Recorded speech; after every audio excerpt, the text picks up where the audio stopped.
All right, let's get back into Moon. All right. So yeah, Chad, I haven't changed the ticker in like 2 weeks now.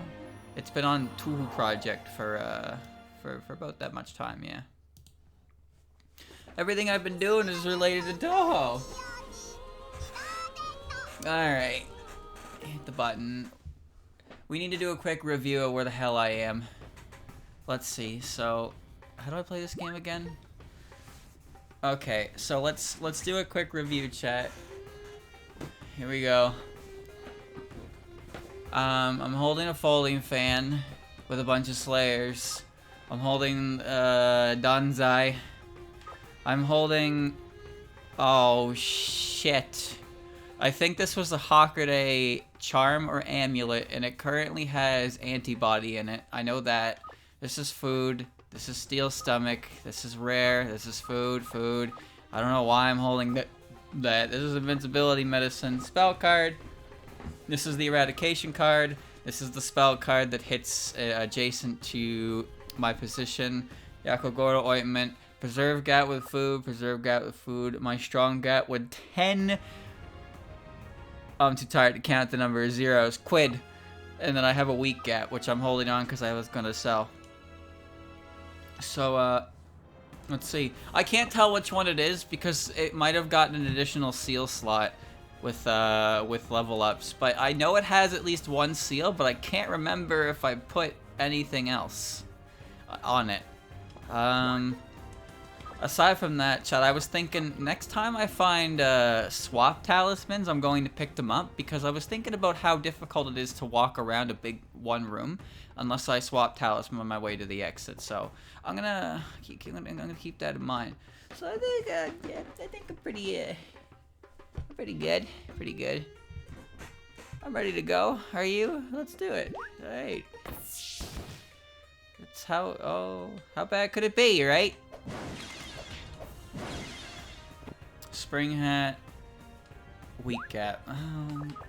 Well, okay, here's the thing. Now that Parsi's here right now, so Parsi will destroy my items because she's a bitch. So I can't really. I'm gonna take this. Now, I remember something I was gonna do is I was gonna throw random charms at the yellow kappa to see what seals come out of it. So, oh, hello. Goodbye, idiot. So, chat, let me tell you about my day yesterday. I woke up, I washed my face, I got soap in my mouth. I was like, fuck, this is awful. It was a terrible experience. Oh, you would be great. You want to do your thing. Identify the thing. So that was a precursor to my day. So I did all the. Oh, you're okay. Great. Tay ears, garbage. Wait, they have Animal Slayer. I already have Animal Slayer. Never mind. I did all the music stuff for the video. It took longer than I expected, and I have to go back and fix it again anyway, so there's that as well. It's just fucking swell, isn't it? But yeah, I did all that. I watched through the video, and then I exported it, and then I watched through the video again, and then I noticed something that I did not have correct. So I now have to add more dialogue lines to the video, and I'll probably do that after the stream, maybe, if I'm not like asleep at the wheel. I don't really know. So yeah, it won't be too bad. That's all. Yeah, counterattack, bitch. Archie can't do anything to me if I don't have items for her to burn. I'm kind of dying though.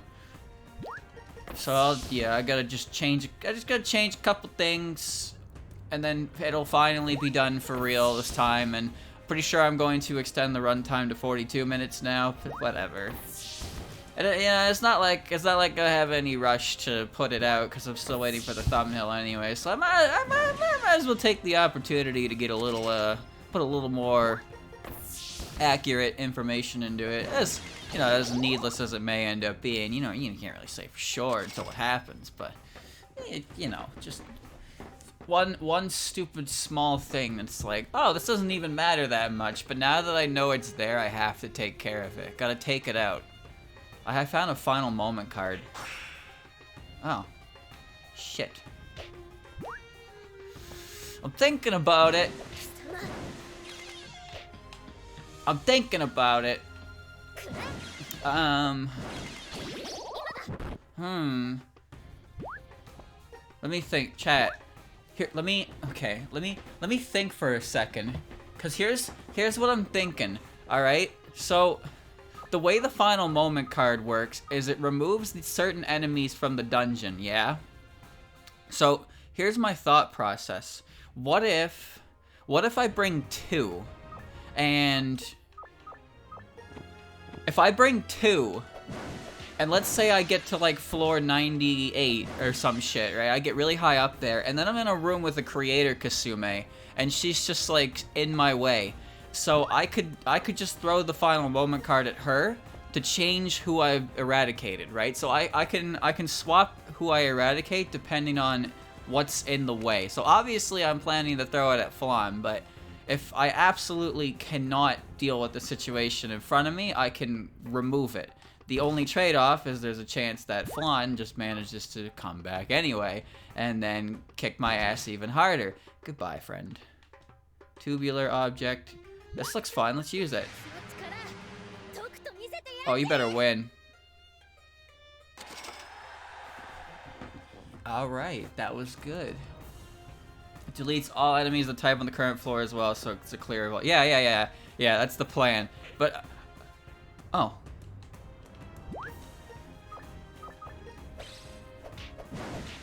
Take this. Take this.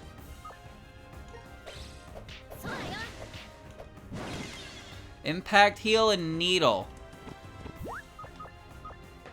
So you take damage, some of your HP will be restored. Your Danmaku attacks will ignore your opponent's defense. Ineffective again. Those are good, right? Chad, those are good? Is that good? I assume that's good. So let's put impact heal on the defensive equipment. And let's put, there's no penalty to this, right? Your Danmaku attacks will ignore your opponent's defense. Ineffective against targets with a resistance. Well, what else could I do with it, right? 20% damage. It'll only do 20% more damage. Okay, well I'm gonna hold on to it, I suppose, and I'll just ditch it later. I don't know how many.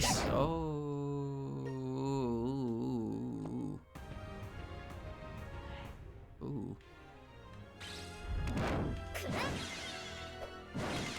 Right, the Good Morning crew is here. Forgot about them. Yes, very good. Parabolic object. Alright, well now I'm gonna swap the needle. I'm gonna put it on the ground. I'm gonna throw that at someone. That's good. That's good. I should run into at least one more yellow kappa, right? Like, there's gotta be at least one more to find. That's coming to spring, but Chirno doesn't really seem to appear in this dungeon. Ah, speak of the devil, there she is. What am I throwing at her again? Parabolic object. Here. What is this? Alright, their speed doubles. Oh, she's gone. Alright, whatever. G return. No, I'm good. Clown. That's good. Thank you, Exidium, for the sub. Alright. 1 year. Yeah. Plan on going anywhere for a while. I don't know what I just drank, but it gave me armor. Nice! Ignore 20% of the enemy's defense. That's not high enough. Kyoko, you're a bitch. She's kind of annoying. Wait, how does the big one work? See, the only enemy I can think of that has defense off the top of my head is like Tay, who I don't really need to fight anyway, and Medicine, who I have Sakumo Gami Slayer specifically for. What is... There it is. Reduction. Removes harmful effects at a quicker rate. That's good, right? Chat. Chat, that's good, right? No. That's not good? But what if I get confused in a big room? What if I get confused in a big room and I can't fucking move right?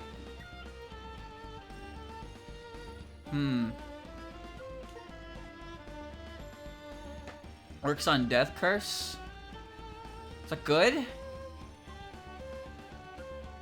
Wait, when you say remove, wait, what? When you say it works on Death Curse, does that mean it gives me less time to survive? I'm trying to solve the mystery. I don't know.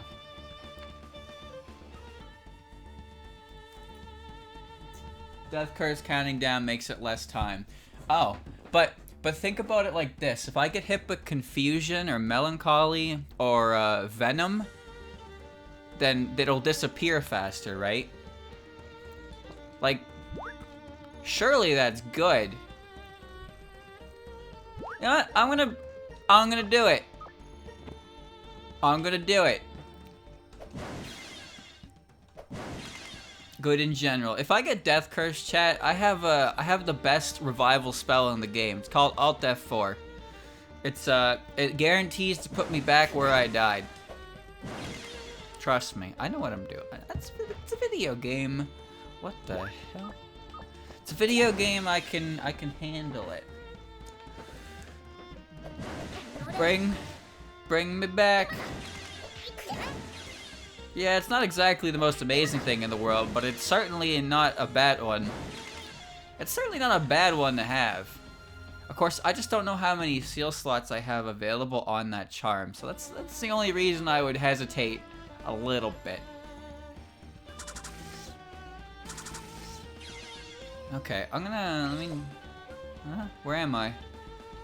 Oh, I'm where I want to be. Okay, that's good. Yeah, it's fine. That's okay. Yeah, we're good. Let's move on. Let's get out of here. 55. 56. Yes, poison is good. Momiji. Featherball. So chat, you wanna hear what I did yesterday? So I did the music stuff, right? I don't know how many of you know. I don't know how many of you know this, but like, there's like the site. There's a site or some shit that you can use now to download music, right? And the Zun music collection and the fighting game soundtracks are all available on it, and you can buy them, and that's cool. However, oh, I'm insane now. That's fine. However, some time ago, the company representing everyone who puts their music on there. Why am I holding this? Brightscale decided to go on a manual claiming spree, and they just went and they claimed a bunch of videos of Touhou music. And you know, to be fair, like, pretty much all the videos they claimed is just uploading the song alone, and then just, you know, whatever. But they're incredibly wrong. They're wrong, because they keep... Here's the thing. As you know, Zun's music collection features original tracks, and they feature remixes of game tracks, right? Well, it's not really the most mixed, to say the least. So what I ended up doing yesterday was I went through all the different albums, looked at all the individual remix tracks, and cross-referenced them with YouTube videos to see which ones were manually claimed by Right Scale. And I got about 26, 28 of them that Right Scale claimed on. You know what's funny though?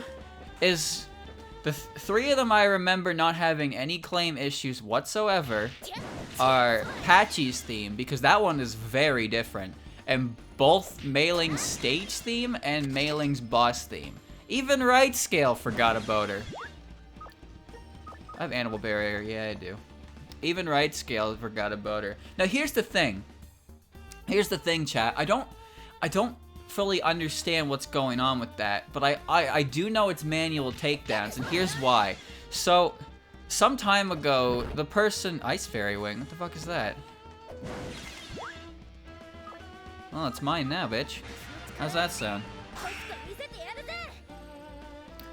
So, some time ago, the person most well known for uploading the 10-minute extended themes ended up, you know, they did a couple re-uploads, and I ended up checking a few of them out. So the tracks that they uploaded like 9 years ago have claims on them, and the tracks they uploaded in August, well, they don't. Oh, more silver grass. Can I eat that? Fuck, that's lame. Whatever. Anyway. So that's how I can tell they're manual claims, but I also don't know if this is a thing that they're still doing. Yeah, it's just a little bit annoying, is all. I'm mostly annoyed because they're not correct, because it's like, oh, you and Owen is playing in this video. Well, it's the wrong you and Owen. They'll copyright claim it as the one from Dolls in Pseudo Paradise, even though it's supposed to be different. And like, well, who's gonna fucking correct them, right? Anyway, I kind of want Swift Medicine. You know what? I don't need an Ice Fairy Wing. Who needs shit like that anyway? Drink this. This isn't dangerous. That's great. I'm just wondering how that stuff, like, how that goes, because you don't really hear much about, when it comes to Touhou music, you don't really hear much about that kind of copyright stuff. I only noticed it because it randomly, it just randomly hit one of my videos before, and I was like, what is going on here? And that's when I started to do a little investigating myself. That's all. I'm just wondering, like, if they're still doing that or whatever, because it would really suck if they just make false claims like that. And it's like, it's only technically false, it's not fully false. I think that's the worst part about it. It's not entirely false. What am I getting hit by? Anybody's great. So yeah, I need to. I'm not gonna adhere mostly by. I put music in the video that I wanted to, and if I tried to wiggle around all the different tracks that got content claimed, then I feel like, oh fuck it, I'll fight it and see if it works. Because, well, it should work, but if it doesn't, then it's kind of just like, wow, that's really fucking lame, isn't it? This card doesn't matter because I can't walk in traps anyway. Well done, me. Another final moment? Yes, sirree Bob.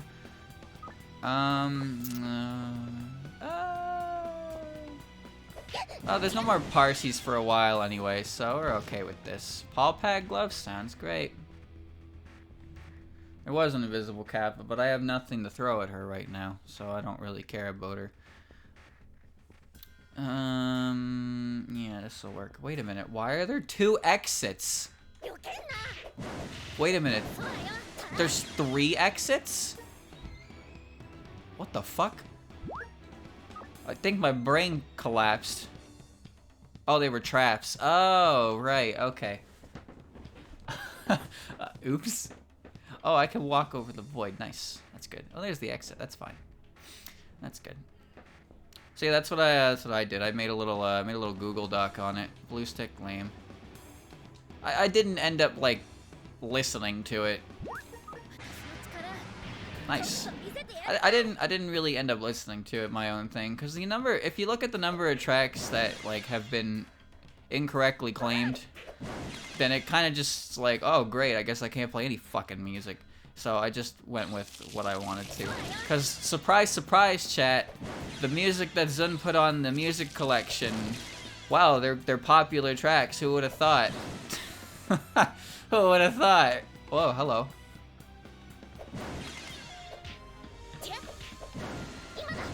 That is a cursed final moment card.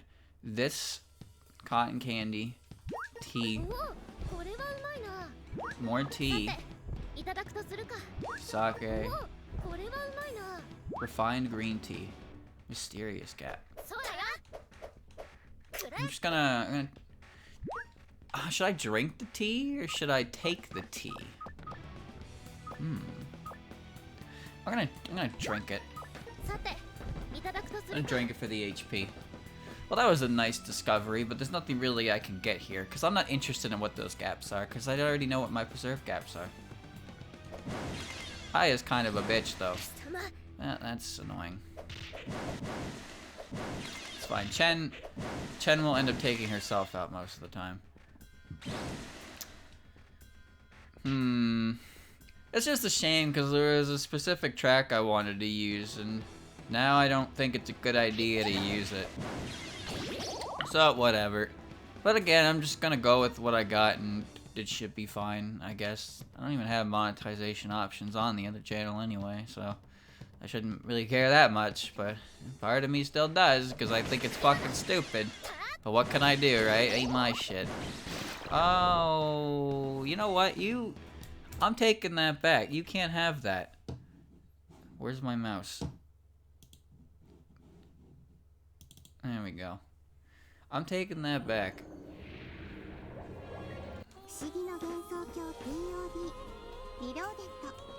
There's no reason for me to lose power to some bumpa.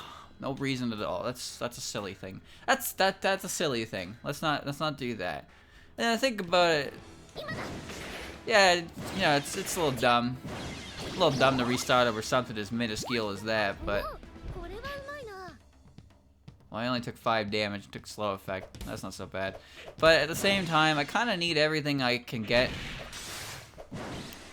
by the end floors, because that's when the game gets really scary, and I need to be prepared for that. I am now insane. I'm satisfied though. Insane satisfaction indeed. Green tea, nice.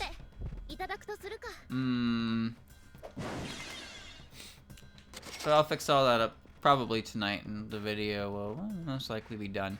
But yeah, this is about, you know, just a lot of tracks that end up, they're swap talismans. I want those. I would like those. Eye drops.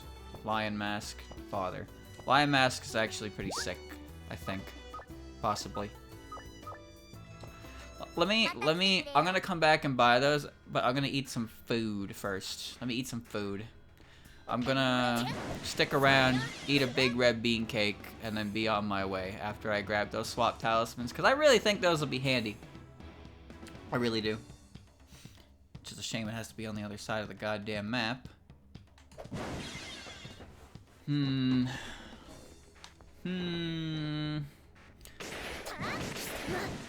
Kogasa's abilities are definitely a bit annoying, though. Oh, well. That would be garlic, but it's fine. I can handle Remy for a couple more floors without it.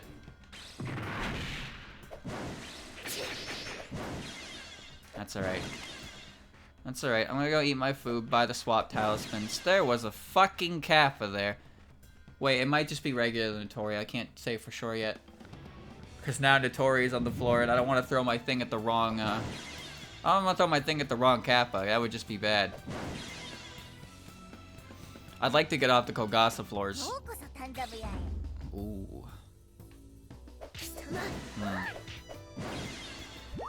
Alright, let me eat my food. 3 saw talismans. Excellent. Excellent. Quickest way back to the goal is actually this way, so let's go this way. Throwing Notori makes her catch them. I think so, yeah. I'm not really sure though, and I don't really want to risk it, because if I throw something and it breaks off her, then I'm not getting it back. There she is, Mejio. Alright.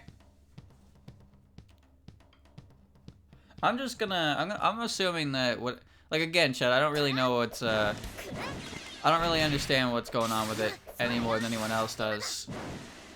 But they were manual claims, and they don't seem to be issuing any more on actual music, and I hope it stays that way. I don't really know why they bothered to do it in the first place, but it's definitely something that I don't need, right?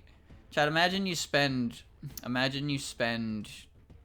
so much of your time making something, and then someone's like, "Oh, you used 3 seconds of music that I represent the person who made it, and now you are not allowed any compensation for it." Fuck you. Don't do it. Oh, you can suck my goddamn wiener with that one. I just wanna avoid the vampire. That's all. I've been working on this for a month. A month, maybe a little bit more. I'm not sure at this point. I know I definitely started it around mid-December. Alright, let's try that again. Let's try that again. Gonna go up here. No problem at all. Drink my green tea for my 1 HP. Silent can't do any damage. That's good. Have Yugi. Yep. Yep. Yep.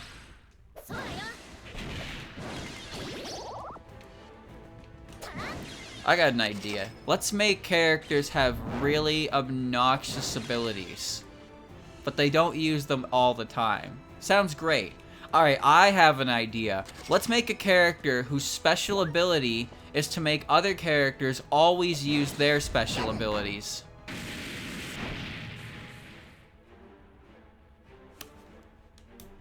Fucking genius. Give him a raise. Give him a goddamn raise. Why was there even a trap there?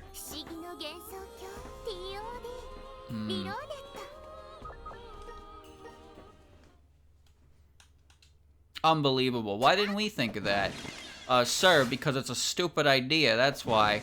Alright, well, someone's getting a pay cut. In fact, your position just opened up. Brilliant. Absolutely brilliant. Fake red bean cake, cheap gap, I a fan. Hey, what's the matter with you? So Yugi can throw me onto things, and it's not very great when she does.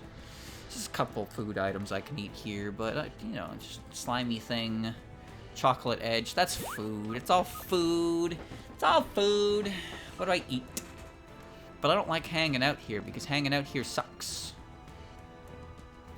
I suppose I can just camp the bean cake and eat the sword. Let me walk around. Why is Daiusei getting swole? What's going on over there? What is she doing? Oh god. Oh, she wasn't that strong. Skyrocketing implies that it is rocketing towards the sky. Oh. That doesn't seem to be what has happened here. Yeah, I'm gonna camp the bean cake, and then I'm gonna eat it. I'm gonna beat things up while I wait next to it, and I'm gonna hope that nothing bad happens to me, because something bad always happens to me. Hey, there's the fusion kappa. Bye. Alright, let me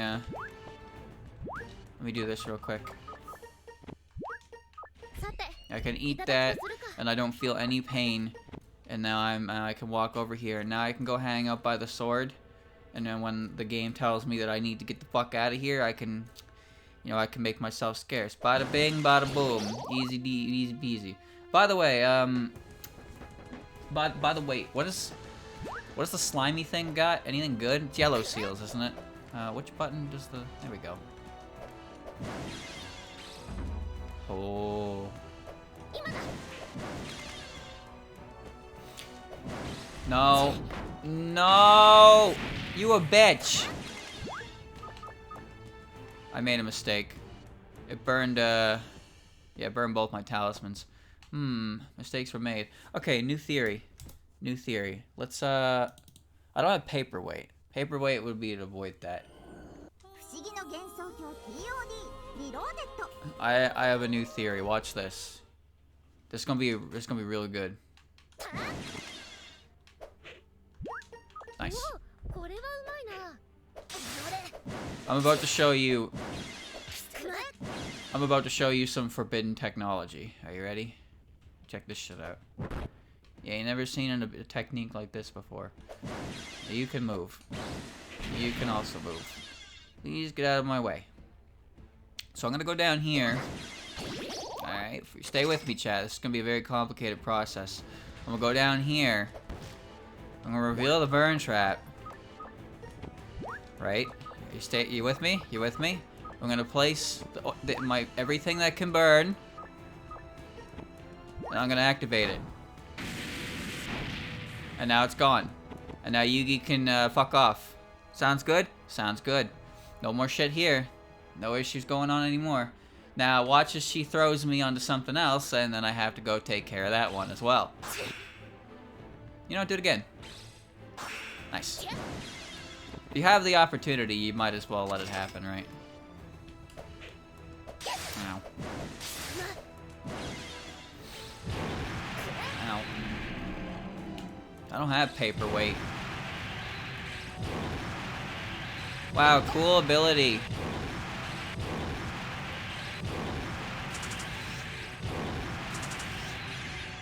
Someone really looked at that and let it through. Someone let that through design testing. Very good. Yeah, very good. Oh. You can't possibly get every single combination correct. There's always gonna be some goofy ones that slip through the cracks. But goddamn, dude, sometimes the way shit happens in this game makes you think that they didn't care about the player's well-being. They don't care about me. They don't care about you. No. I'm gonna go hang out in the room with the burn trap now. Sorry, there's no burn trap there anymore. I'm assuming that's the only trap in the room, since it's the only one she would ever fucking throw me on. Oh my god. That ability is so cool. Hello. Ow, ow, ow, ow. God damn. That's fine. That's fine. That's fine. I don't care. Let me eat the sword. Only real badasses eat weapons. There we go. There we go. I need a little more. We ain't going anywhere. Yep. Tori dies. Daiusei is die.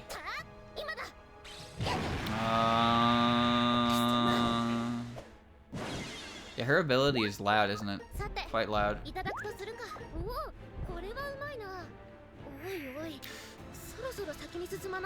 It's time to go.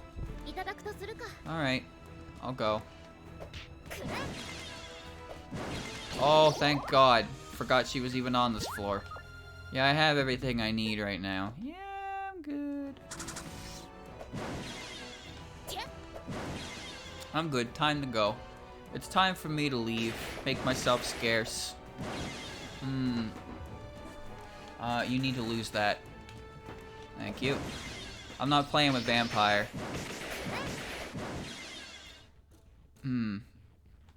Big Kogasa's ability affects the entire room. And when you appear in a one-room pandemonium with her and she does that, it might be one of the worst experiences in a video game possible.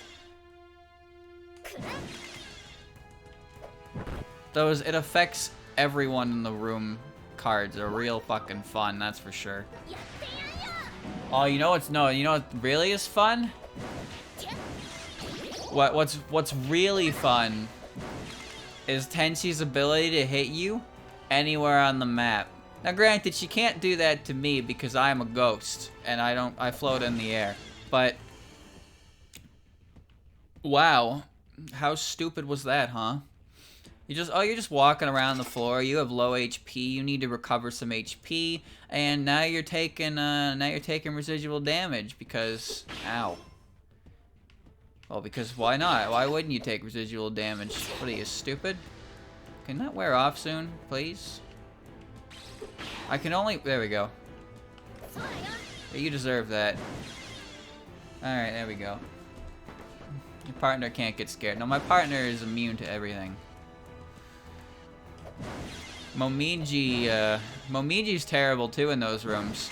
Because her member's warning is basically Kogasa with a speed boost and a strength boost. And of course, it affects the entire room. So why wouldn't it? The Boom Boom Maru based pandemoniums are fucking awful as a result. Tate doesn't even do anything. This is the greatest thing I've ever seen in my life, and now I want it. What do I do? Chad, I have a very important question. Do I need a strong gap? Do I need it? Do I absolutely need it? Yes. Fuck. Alright, never mind. Never mind. Let me think about something else here.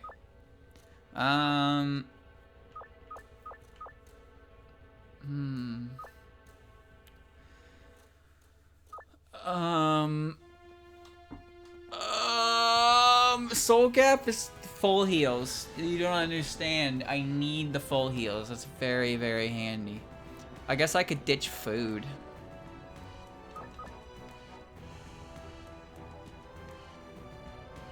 Let me come back for it. Let me come back for it. Actually, how much food do I have left? 1, 2, 3, 4, 5, 6, 7, 8. I have 8 pieces of food. I would like the soul gap because it recovers. Ow. It recovers me. Yes. I need to ditch something else for it though. What do I not need here? I feel like I need everything. Swift medicine is really helpful in case I need to run to the goal. I don't. That's food too. These are food items as well.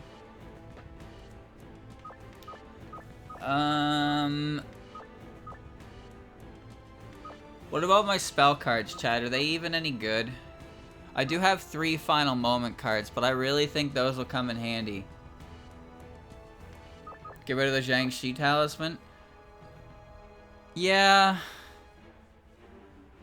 I'm not keeping it because it's rare. It's not hard for me to get it. I was keeping it because of Steel Stomach, but I guess I don't really need that at this point. Yeah, I'll ditch the Jiangshi talisman then.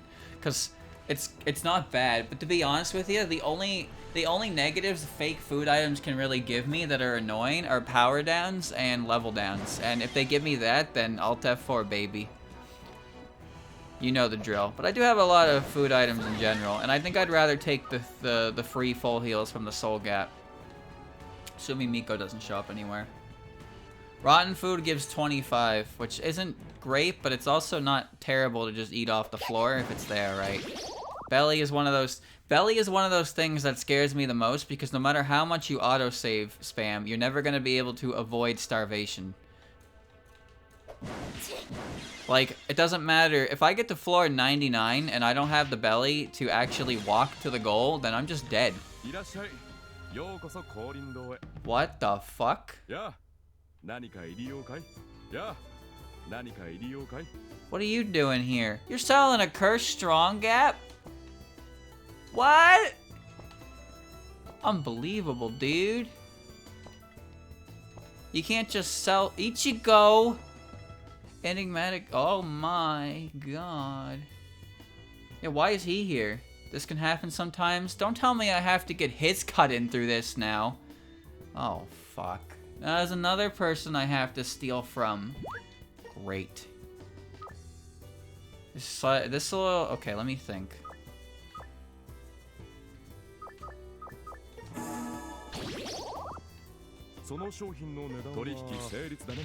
Ow.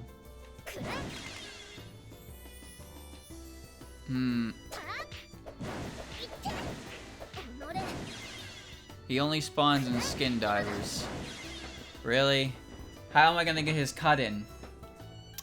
I know I have money to buy this stuff. I'm just trying to see what I want. Fills the tummy, increases capacity, but it contains a good amount of alcohol, so it might get you drunk. I'm gonna take that, but first I need to... I'm not stealing from him because I need his bonuses. I'll come back for that in a second. Can I interest you in this log?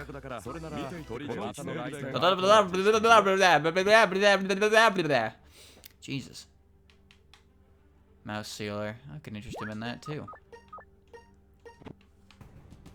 I hope Kyoko's not on this floor and she breaks my strong gap. That would be embarrassing. Not you. Not you. Not you.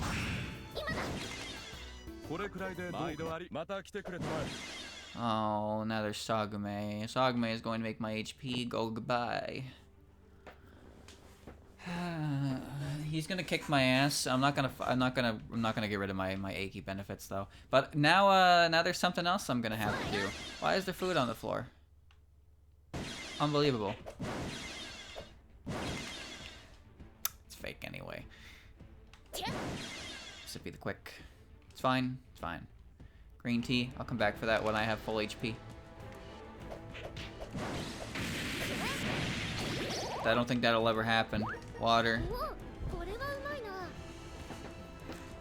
Yeah, could you? I can't imagine he takes it very easy on me. But yeah, if I need his cut-in and he only appears in these dungeons, well, then it seems like I just kind of have to. I have to enter one of the. How late can he spawn? That's a question. That's fine. How late can he spawn into the dungeon? Because if he can only spawn this far in, then that's gonna be fucking terrible. Because what if I don't run into him, right?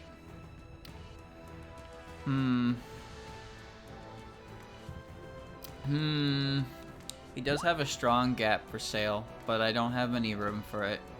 Same RNG as Mamizo. This is the first time I've ever seen him though. So, I don't know. Mamizo's pretty frequent in this dungeon though. So there's that.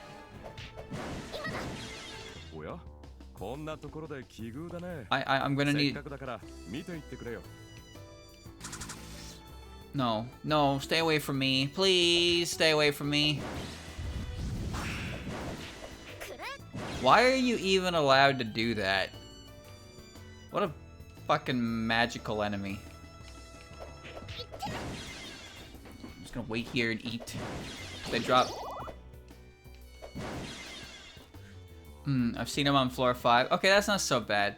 The question is, do I need to kill him for the bestiary though, don't I? Oh no. How do I kill him? There's no way I can kill him. Oh god. There's no way I can kill him for the bestiary, dude. That's just... Wait, does it count if I throw like an explosive medicine at him? Can I cheat it like that?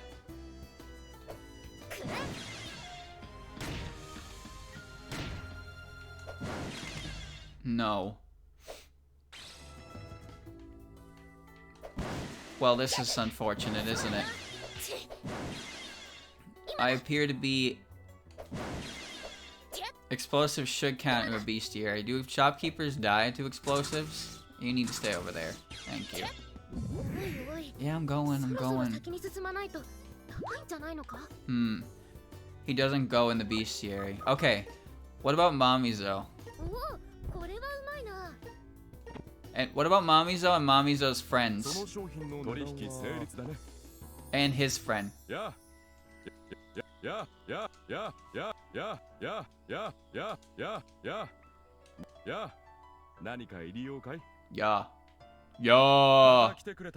Rewind time. I need to go. Cheap gap. Of course. Of course. He probably has a cut-in, but yeah, I'm thinking about the bestiary stuff, and I'm thinking how much I don't want to handle that. 64. Mystery Mansion Biohazard. You mean like this?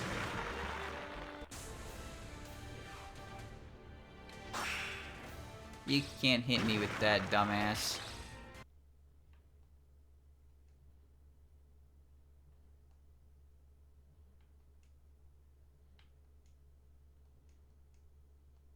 Very good.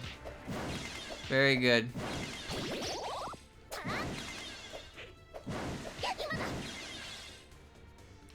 What? Ow. The fuck? Oh. Okay. Excellent. Here we go. Yeah! Excellent. That's great. That's good. Oh, this isn't bad. Uh-oh. I don't know what this is. This... Oh, shit. Chat, what is this? What is this card?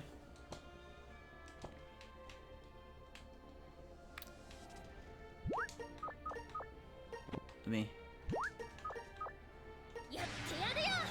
It was Google. Investigate water. Did you mean water? I did! I did!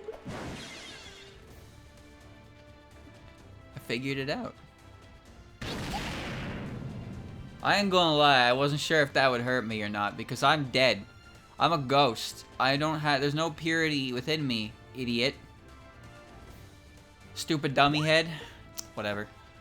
So, yeah, that was worth it. That one was an accident. That one was pretty well placed, I gotta admit. Pretty gap. That's Tenshi and, goodbye. Now, that's not cool. Never mind, that was pretty cool. Very good. Part human? What? I'm a ghost.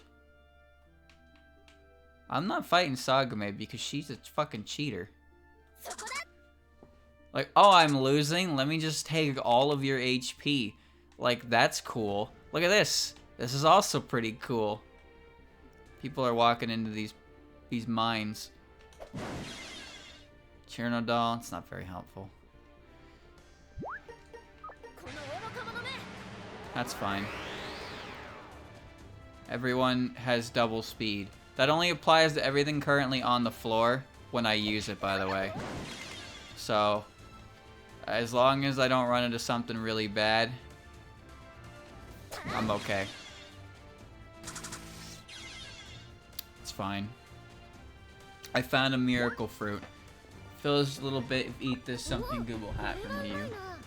You will not be affected by harmful effects. That's good. Does Sagame count as a harmful effect?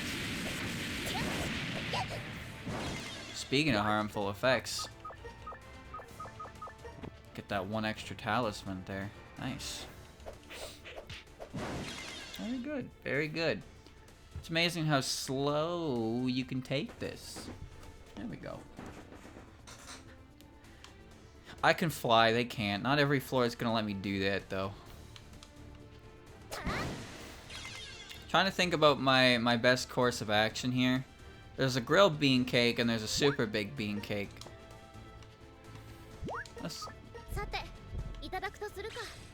You gotta be fucking kidding me with your placement, you bitch! There we go. I just wanted the belly size. She really walked on top of it and put a fucking mine on it. Amazing. Absolutely amazing. I just wanted to eat it so I can move on instead of wasting time and additional belly size. And I think about it, that was a pretty dumb idea anyway. But whatever. Easy come, easy go. Will you let me go? 65. Money. I hope I find another gamble card so I can get the achievement and never have to think about it again. Sagame is dumb. She's stupid. Every time I play this game, I think about the character I hate dealing with the most. And I'm pretty sure it changes every stream. Because, well, every character is their own brand of bullshit.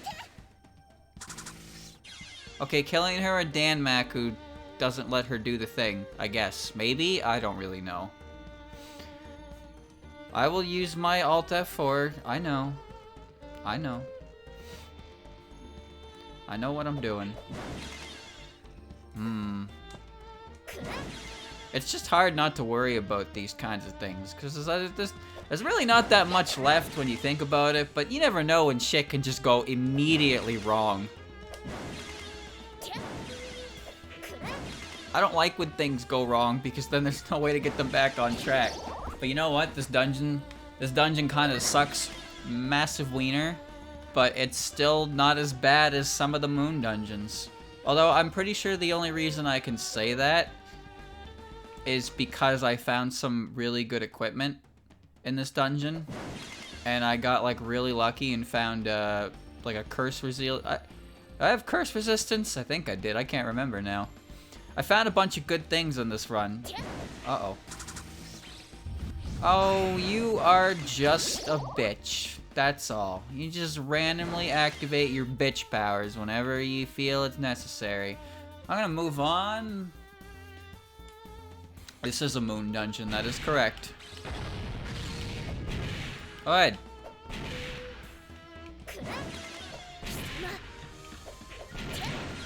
There we go. This is a moon dungeon with a dumb gimmick, for sure. For sure, for sure. Give me something stupid. That's fine. I don't know what you were, but you died. Yes. Okay, she dies in one hit, but you didn't curse it. But the gods did not abandon it. Really? Because it looks like they abandoned it to me. Oh well. I ain't changing my equipment. I just lose the ability to put more seals on it. But I don't think that matters at this point. You scare me. I'm not quite sure what Kane's headbutt does, aside from knock me back, do fuck-ass loads of damage, and make me drop items. Well, actually, I guess that pretty much covers everything she can do, huh? Never mind, carry on. It's a stupid one-time gimmick I'll never see again. That's great, because the idea that you can't use Nito Fusion in this dungeon... You can't use Nito Fusion in this dungeon, and you can't, like, use the appraisal function at all. It's just... Well, it's just stupid. Suck.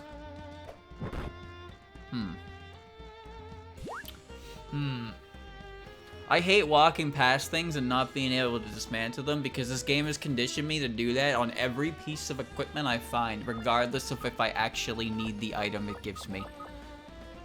It just feels like such a waste not to. I changed the name. This isn't Seal Suck. This was Seal Suck, but we had it wrong, so I made sure to change the name so I wouldn't fuck it up again. Alright. Is there a lore reason for it? No. The lore reason is because the devs wanted to create a gimmick dungeon, I guess. I don't know. Everything needs a gimmick. Frenzy. Skare Tamaka.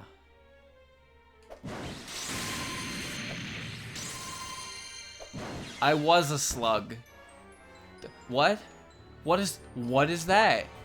The moon's ultimate weapon bestowed upon the research squad moon rabbits. We will rid this planet of its filth, each and every last one of them. Chat, what the fuck did I just find? Equip it. Is this a spirit bomb? Oh, yeah, that looks like a purge bomb to me. Human barrier, human barrier. Nice.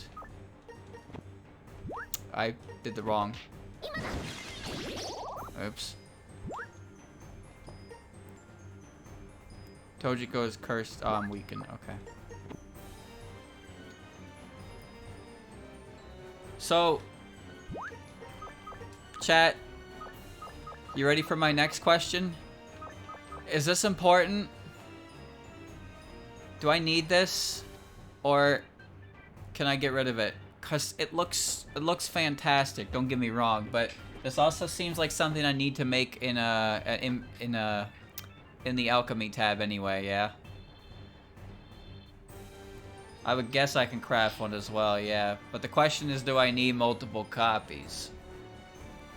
I don't really have room. You make one anyway. Okay, well, that was a cool item to see. We got to give Tojiko a fucking nuke, so... Oh, you. Slow Tanuki. You can craft, you don't need one. Then yeah, I don't need to take it with me. Oh, another final moment card. Oh, you know what? I think 3 is okay. I think 3 will get, because the creator Kasume will only appear on the last 3 floors, yeah, so I'm only gonna need, like, surely I won't need any of them, but you know. No harmful effects, that's good. If there was food down there, right? I might stick around if there was food there. Oh.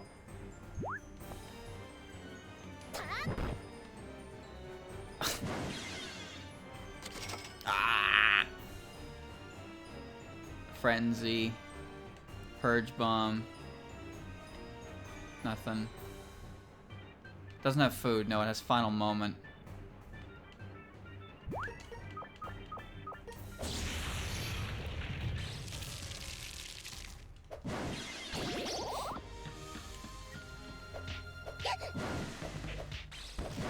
That's just precautionary, I suppose.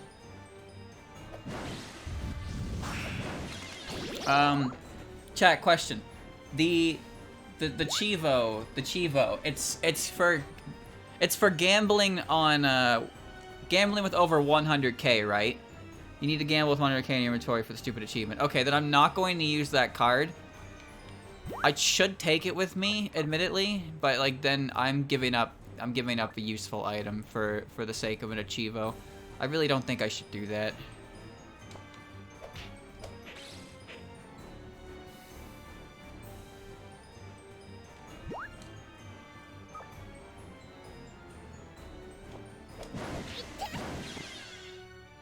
Okay. New plan.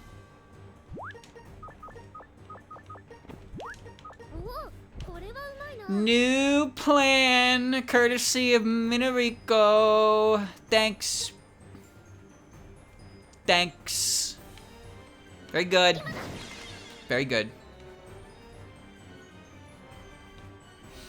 Just gotta get 100k and win. You, get out of my face.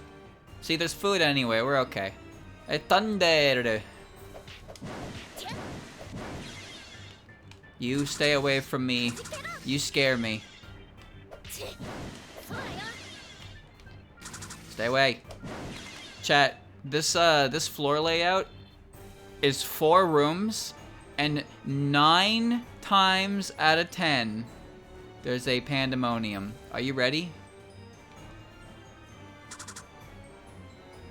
Here it comes.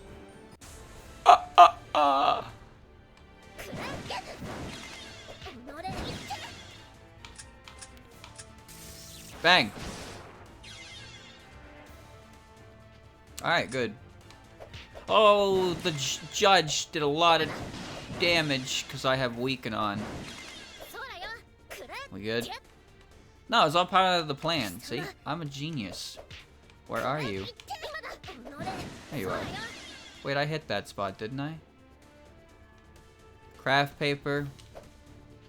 What does this do?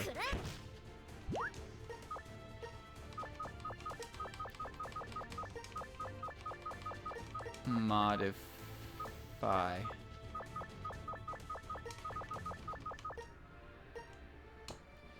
Now chat, that also seems like a very good talisman, because I can throw it at a creator and turn it into, well, not a creator. You know? That doesn't seem like a pretty good idea.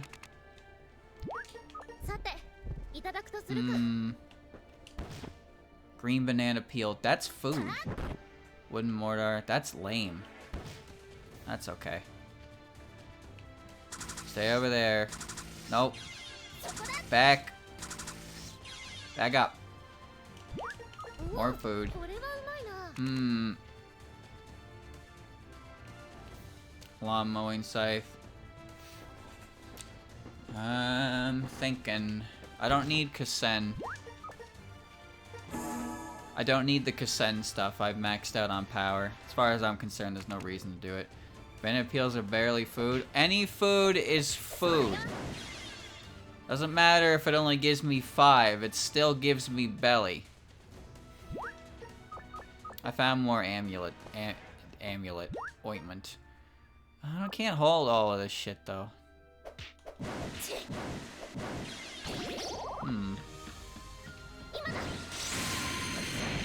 I should ditch the gambling card because it's really just a dumb idea, but I would like to get it over with, I guess. I would like to get it over with. Let's take a look around, I suppose, for now. Float power will come back eventually. You can only be a slug for so long. I need this too. See, that's food. That's good food. Yeah, I'll eat my big red bean cake. Oh. Hello. Let's wait right here. Eat my big red bean cake. Ow. And then be on with my life. She can't level me down when she's in beast form, so that's perfectly okay. She might hurt a bit, but it's better than the alternative. Ow. Sonai doesn't scare me. I don't really know what she does. You kind of scare me. Yeah, that would be why. Wait. Oh, I'm affected by the moon stuff too. Nice. Never mind, you don't scare me at all. Uh-huh. Oh, you do. Never mind. Yep. Come along. Dude. Pain. Come on. Whoa, hyper speed spinning. Impressive, really. Seems everyone's affected by this one. Oh, you. I don't have anything to throw at you right now. Coin toss, wasteful. And now. I have nothing to give you.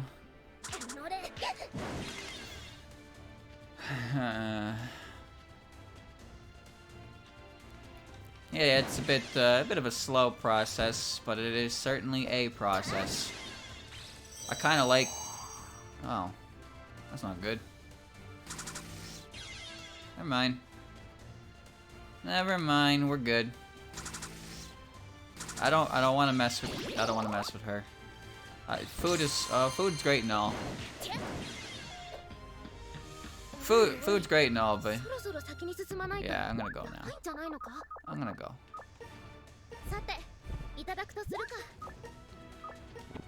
You can never have enough food. All right, understand.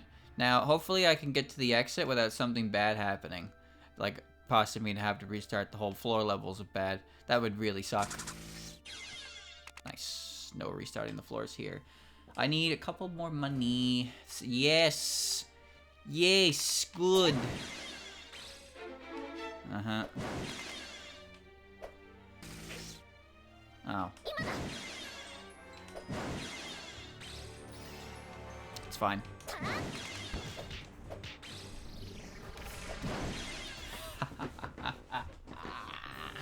I like this music, by the way. This is a really good Satori theme. I said this before, but Satori's theme, I couldn't tell you what it really reminds me of specifically, but when I hear it, I instantly think of like stereotypical Halloween music, and that sounds bad. That really does sound bad. But as soon as I hear it, all I can think of is, yep, that is something I would hear in some kind of Halloween special or something. I knew this would happen. I fucking knew this would happen. Oh, I didn't expect that to happen. I have amnesia, but that's alright. That's alright, you can't hurt me. Watch this play.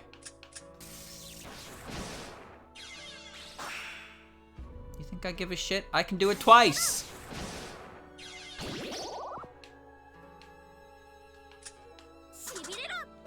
Move out of my way. Aha. Exorcism. Very good. I can't do anything with it. I need more money. Eye drops. Sure. Well, this is good. Soul. Modify. Queasy. Where is... Hey, this looks good.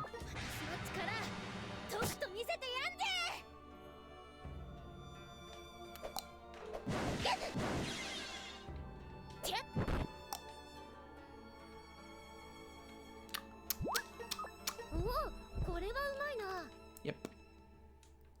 Yep. It's good. Going for a solo debut, I see. Very good, very good. Let's do something stupid, shall we? Yes.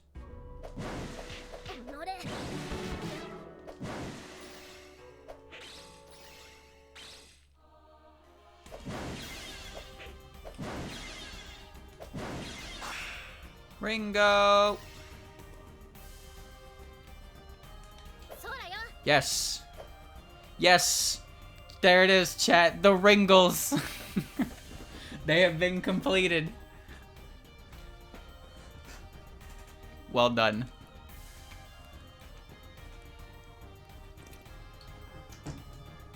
I wonder what Merlin thinks about Merlin doing this. We were just a bond. Goodbye. Band over.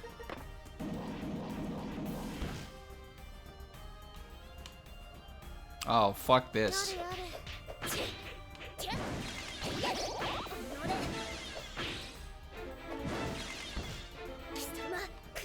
Yeah. Yeah. Yeah. Yeah. Oh. Well, there they are. All three of them.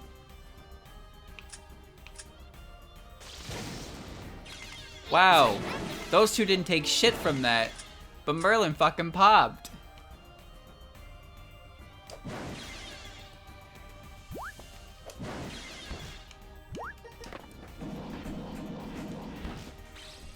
Yes, would you like bad ideas? I have bad ideas. Yes, bad idea. Goodbye. Goodbye. Chat, was there food on this floor? I can't remember. Does anyone remember? I can't remember. I forgot.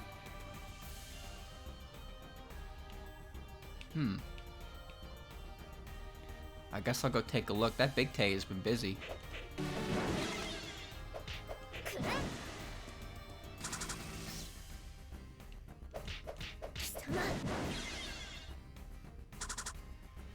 Oh, hi Yuka. I almost pressed the A button on you.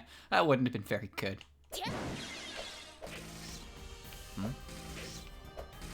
Go ahead. No, that's fine. Oh.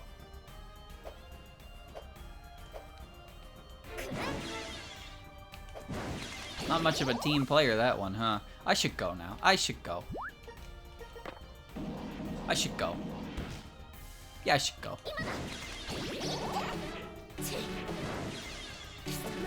The guitar is hilarious. You can't take anything because I have anti-theft, because I am a genius who plans ahead. Go ahead. I don't care. It's just big Yuka. What's there to be scared of? I can't even activate her goddamn flowers.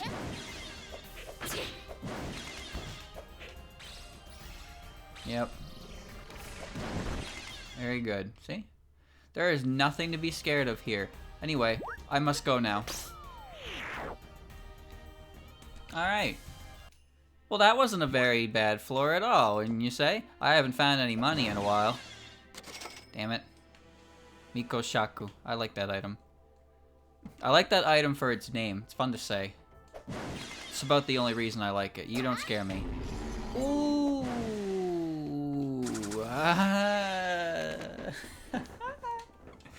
Banana. Don't throw the banana.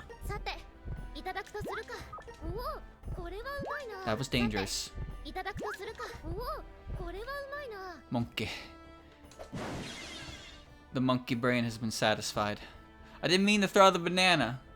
I don't know. I don't know what happened there. I can't explain it.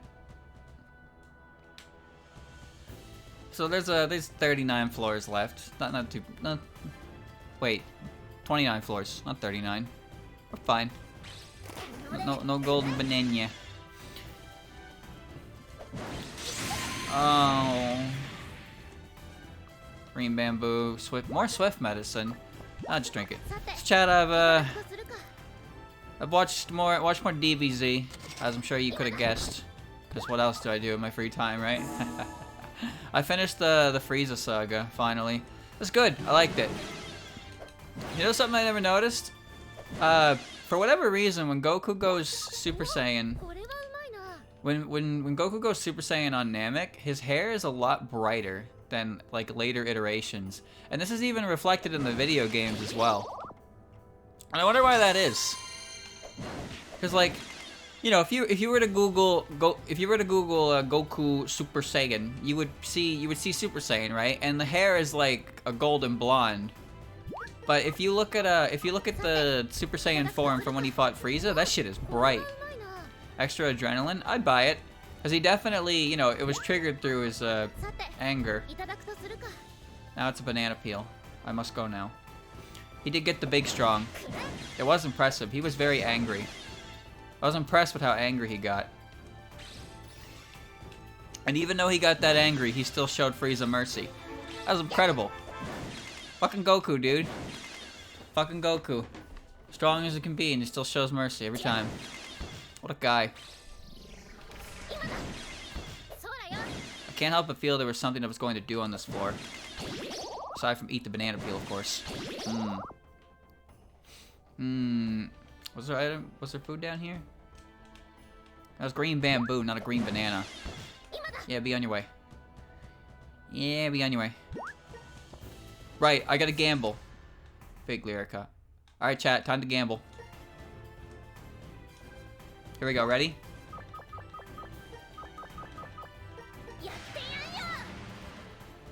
Rock, scissors, paper!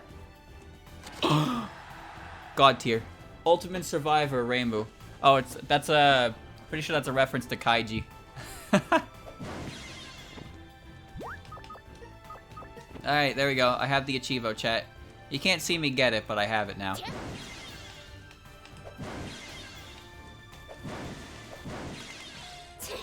You know, it's simultaneously satisfying and annoying when you can hit Hina and Yuyiko for big damage because they don't really have any defense, but they have fuck-ass loads of HP, so it doesn't really change anything.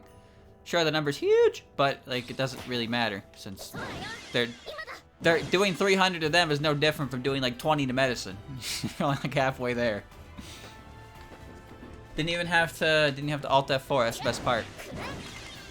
That was the game cutting me some slack for the last time I tried it, and that I gave up a bunch of good items to bring that card with me. I found a peach. I thought Frieza died by cutting himself with his own blades. But you know what's hilarious is when Goku gave him a little bit of energy, the motherfucker just like got up and started floating in the air as nothing more than a upper torso and a single arm. It's like, wow, that's cool. Amazing. Good job, Freezer. You are very impressive. That fight took a while, by the way. Dragon Ball Z fights are hilarious to me because you just see these characters take these unbelievable amounts of beatings, and they either get up like nothing happened, or they get up like, that's it, I'm dead. I can't possibly hope to fight anymore. And then Goku's just like, actually, check this out, and then he can fight again. No good, I'm out of energy. Grr, I'm angry. Now my energy has multiplied by 10 billion. Nice. I was hoping for more of those. Like, the amount of punishment that Goku and Frieza endured in their fight through various different sources is, like, ridiculous. I also find it funny when Frieza very visibly gets hit and suffers damage and everything explodes around them, and then he gets up like, haha, that didn't hurt at all, dumbass. It's like, what? What do you mean? Fake waffle? Well, why not? Confused? I can take that. Eat bean to heal. Yeah, beans only heal. Beans don't heal diseases. I am drunk and insane. Now I'm only drunk. That's not good. Oh!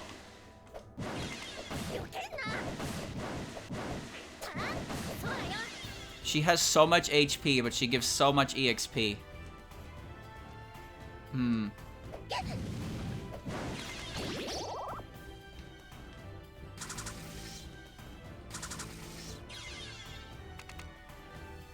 Every single time Gohan or Piccolo or anyone would hit Frieza with anything, and it was like, yo, he would just get up and be like, haha, nice.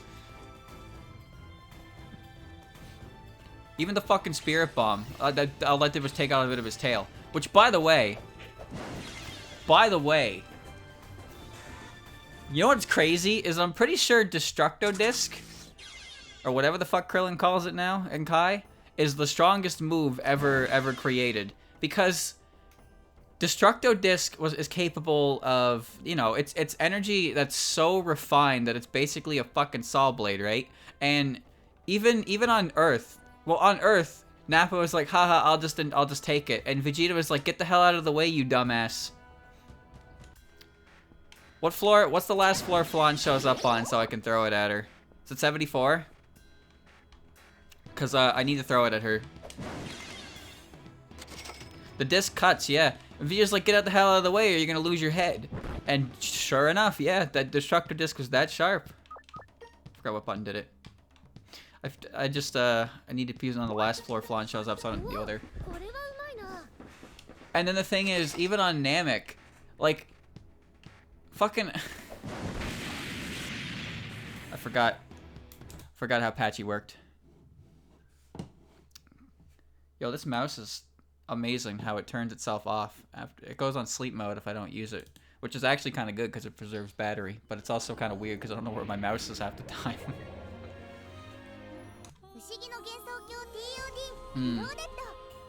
Like, Frieza took an entire Spirit Bomb, right, and only lost a bit of his tail. But when Krillin threw Destructo Disc at Frieza dodged it, but he didn't fully dodge it, and it took his tail clean off. It's like, holy shit, that's crazy. Like, Destructo Disc is super powerful if you think of it like that. It's just really hard for Krillin to hit it properly because he can't throw it as fast as, you know, other characters probably could throw their special moves. Yeah, he also killed every single Cyberman. That was pretty impressive. Krillin's got some shit, but it's just because, you know, he's human. He's human, so Akira Toriyama's like, he can't be strong. Nope. And it's unfortunate. He had a lot of cool abilities. I actually really liked Krillin as a kid. He was one of my favorite characters. I thought Destructo Disc was super cool. But he calls it something else. I forget what he calls it. Something that's really interesting too about that is he also calls Solar Flare something else, probably his Japanese name, but I'm pretty sure Goku also used Solar Flare. He used it against Vegeta in Grade 8 form, and he said Solar Flare. But then Krillin has used Solar Flare like twice since, and he says it with its Japanese name. Taioken. Yeah, that sounds right. It's hard to make it out in when they say it real quick because I've never heard it before. Krillin is the strongest human on Earth. Yeah, I know. But like the thing is, humans are automatically not as strong as other characters, because fuck you. Alright, where's Flandre? Mouse Sealer. Trap. Where's Flandre? I need to throw the card at her. This will be the floor to do it. Here's something else that's interesting about DBZ. I don't understand the strength of the environment around them, if that makes sense. That's exactly why I wanted to avoid confusion. Like, When you think about it, the number of times DBZ battles, you know, someone gets hit into a mountainside and rocks explode all over them, right? And they just kind of get up like nothing happened. It's like, yo, that's crazy. They're perfectly fine. But then other times it feels like, oh shit, there's a giant rock. There's a giant rock and it hits them and it's like, oh, that did more damage. Oh well.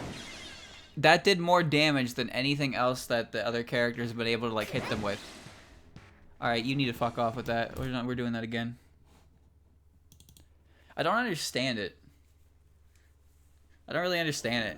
You can get hit into a mountain and be perfectly fine, but if you get a rock thrown at you, you're fucked. Just absolutely, you're absolutely screwed. People can't breathe underwater. Frieza's a cheater and he can breathe in space. Cause why not? I guess that's what he can do. There we go. Why did I restart again? Miko, right? Miko will change though. Miko will disappear on the next floor. It'll be big enemies starting.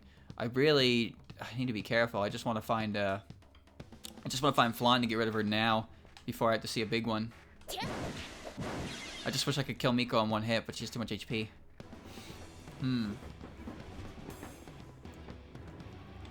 Rock to the head hurts a lot. Yeah, but you gotta think about the impact.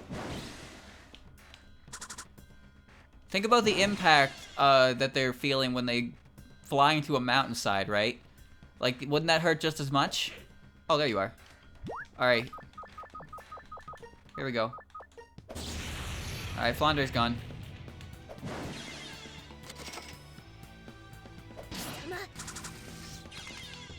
Oh! Ooh.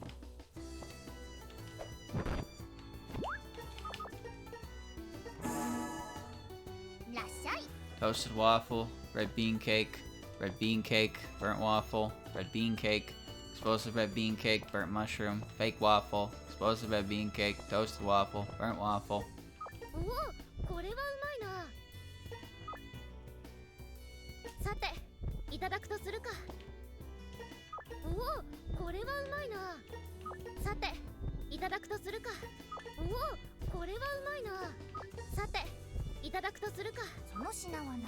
No problemo, my friend. Alright, cool. Shit. Nice.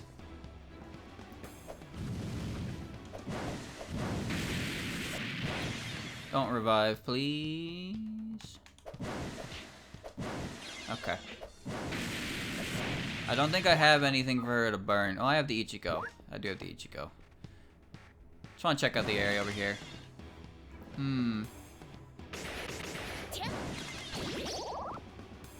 Nazarin's theme. That's not Nazarin's theme at all. That's Mamizo's theme, because it's Mamizo's shop. Like the number of times a character has flown into a mountainside and been perfectly fine, then like, oh, Demon King Piccolo threw a rock at Goku's arm and completely broke it. It's like, okay. I don't know.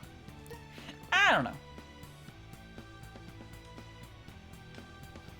There seems to be rules that aren't followed, I suppose is the best way to say it. But the mountain isn't okay afterwards. No, but the fighter shouldn't be either. He just got thrown into a fucking mountain. They really shouldn't be anything short of a concussion. Again, we're also talking about a series where Goku can be like, oh, I got my ass beat and now I am the okay. Alright. It's next floor. Nice. Next floor will be big enemies. That's when it's gonna get real scary. We're nearing the end though. Oh, another whoa. No, no, no, no, no, no, no. Very good.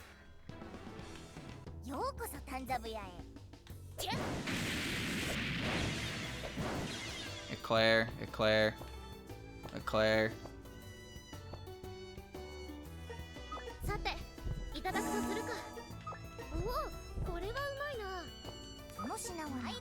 Good enough. Even if she blew up, she wouldn't take that much inventory out, but like Why bother paying? Why bother paying for something like that I can't use, right? Oh, well, that's good.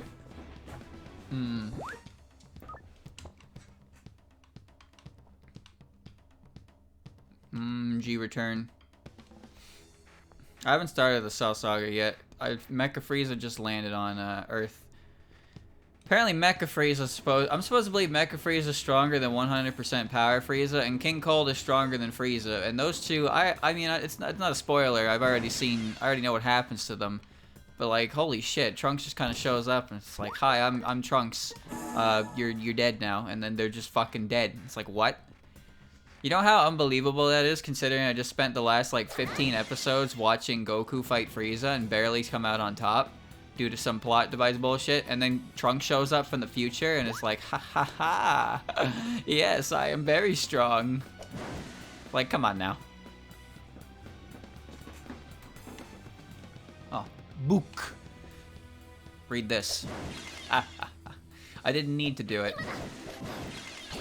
Atate has a surprisingly large amount of defense for how useless of an enemy she is. Chat, I have another question. Who the fuck is Frost? What is that character? I asked because when I was looking for Goldo's voice actor because they sounded familiar to me. And apparently they also voiced a character named Frost. I was like, who the fuck is Frost? I've never heard of this character. I know he's a Frieza type, he's Frieza's brother. No, that's cooler. You telling me he has 3 brothers? There's another one? Oh my god. Oh no. Frost is from Super? Okay, that's okay. Well then, I'll learn about him. I'll learn about him later then. Forget I asked. That's interesting. I didn't know. Of course, I don't know much about Super, so we'll see when we get there. I'm making good progress. I'm making good progress at least. Just gonna get on to the Cell Saga. I'm looking forward to it. I like the Cell Saga. And then the Buu Saga. I actually am quite excited for the Buu Saga because I don't remember like anything about it. Well, I remember some about it, but I don't remember any of the anime portrayal of it. In the games, when it shows off the whole Frieza conclusion, it conveniently leaves out the part where he guts himself in 2. If you didn't know that. Also, the Dragon Balls, Frieza tries to make a wish on them. I didn't even see this bean cake here. I'm gonna camp the bean cake because there's nothing here that's really scary. Frieza tries to make a wish for immortality, but it doesn't work because the dragon only responds to the Namekian language. That part is left out in the game. So I actually always thought that when the events of Namek ended, Frieza got his wish, and that's why he could come back as Mecha Frieza. That wasn't the case. He just managed to survive the planet blowing up and drifted around in space, and then his father pulled him out of space debris. So I thought Frieza was immortal as a result. So I've been wrong for a very long time, and that's why the games, while mostly accurate to the story, don't cover the entire thing. That's what I have learned through my experience. And that's okay. I got the gist of it. Oh. Oh. I have been bamboozled.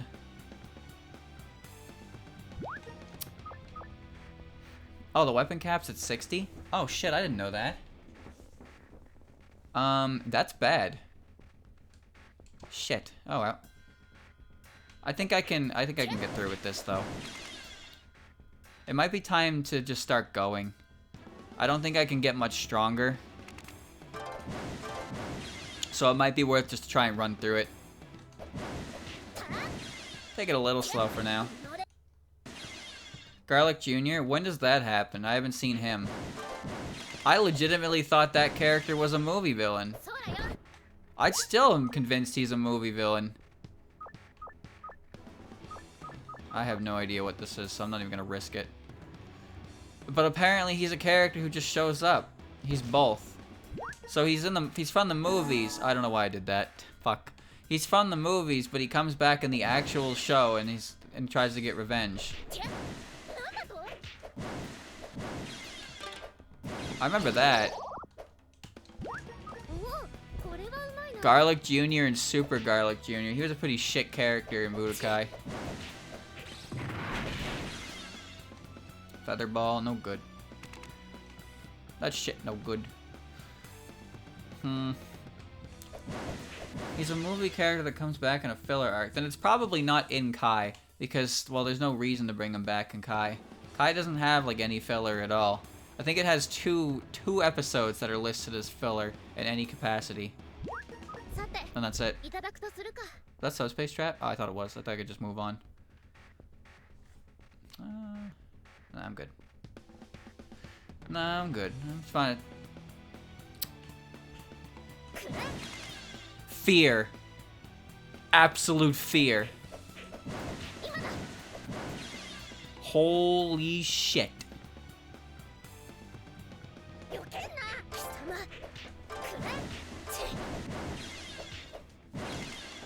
Oh my god. That was true fear, chat.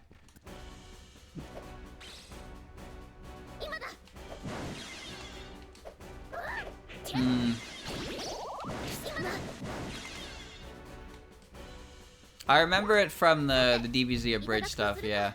Krillin gets a girlfriend that looks kind of like Bulma, and she's a gold digger. And her name is Marin, I think. And then Krillin ends up naming his child that, and it's like, what? Why? Why did you do that, bro?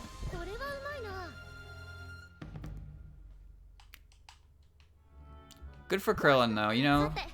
Good for Krillin to get something, even if his wife is like a Code Lyoko character. That's fine. Some people are into that high definition forehead.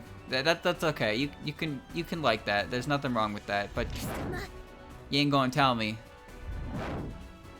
Thanks, I think. Now fuck off, would you? I am done with the Good Morning Crew. We're done here. Dude, look at her forehead. So Android 17 and 18 foreheads are massive. And if you've ever seen Code Lyoko, well, you understand. You understand what I mean. Too big brain for me. Although, you know, I mentioned this before, but Bulma's entire character is such a massive pain in the ass to watch do anything that it makes me sad. I found a preserve cap. I am happy boy. Happy boy. Poog. Alright.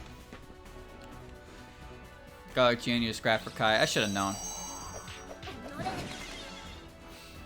Bulma is a character that's like, every single time something happens, she's like, you guys suck, you left me behind, what are you doing? I'm too good for this. It's like, oh, you know, we were just fighting the big bad guy who's gonna destroy the universe, and like, Krillin's fucking dead, by the way.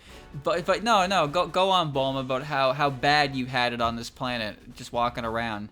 You go on about that. It's like, she's so goddamn selfish. I hate her. I hate her. She's whiny and selfish and a brat. It's like, I thought it was bad in Dragon Ball. It's like, oh, good thing this character gets better, right? In DBZ. She really fucking didn't. She really is just that abysmal to listen to and deal with. I hate her. I hate her. What an annoying character. She's a rich kid, what do you expect? I'd expect better considering the shit she's gone through. She just got brass balls, though. She just fucking showed up at Frieza's ship. Because she's just like, well, he's gonna fucking kill us all anyway. I might as well get front row seats to the action. I was like, whoa! Damn! You're right, though. And Yamcha was like, I just came back from dying. I don't want to die again. And Bulma don't even give a fuck. It's a nice pillow. Oh, nice. I don't need this, though, but I'll hold on to it, because why not? If I see Big Parsi, though, I have to ditch it. Maybe I should just ditch it anyway. What's this? Giant roller.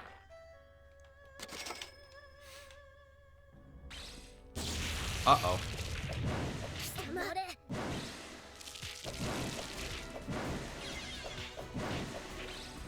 Uh-oh.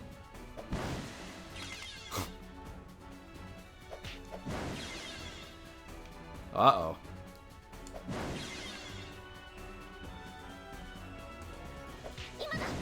Bulma dumped Yamcha before he died. That was mentioned right away in the beginning of DBZ. Yamcha deserves better anyway. Yamcha's a stand-up guy. Bulma's a mean person. She's not a good person. Yamcha deserves better. Yamcha deserves better than everything he's received in the entirety of Dragon Ball Z. You know that? He's a stand-up guy who trained hard and fought for his friends. And all he is remembered for is crumpling up in a ball. Because a Cyberman landed a cheap shot, by the way. He won that fight. He beat that Cyberman. The Cyberman fucking jumped him when he was down and then blew up. That wasn't fair. Yamcha won that fight. But that's all people remember him for, is the crumple pose. And then he got dumped by Bulma, and there you go. That's Yamcha's legacy. Everything that character was in Dragon Ball is gone in favor of that. And it's just like, man, why you gotta do him like that? He was a good friend. He didn't deserve to deal with that. He has a baseball career and is successful. That's sick. That's good lore. That's the best Yamcha lore I've heard all day. Thank you. Let's eat the banana. Let's eat the banana peel. He beat Goku as a kid? Kinda, but not really. That was like episode 4. Oh, that was pretty low-level banana peel. That was like episode 4, and he got like one good hit on him, and then Goku just got back up anyway, because he's fucking Goku and he cheats. Nice. Can use some background music. Oh, that hurt. What's this? Web-shaped candy? Can't hit it.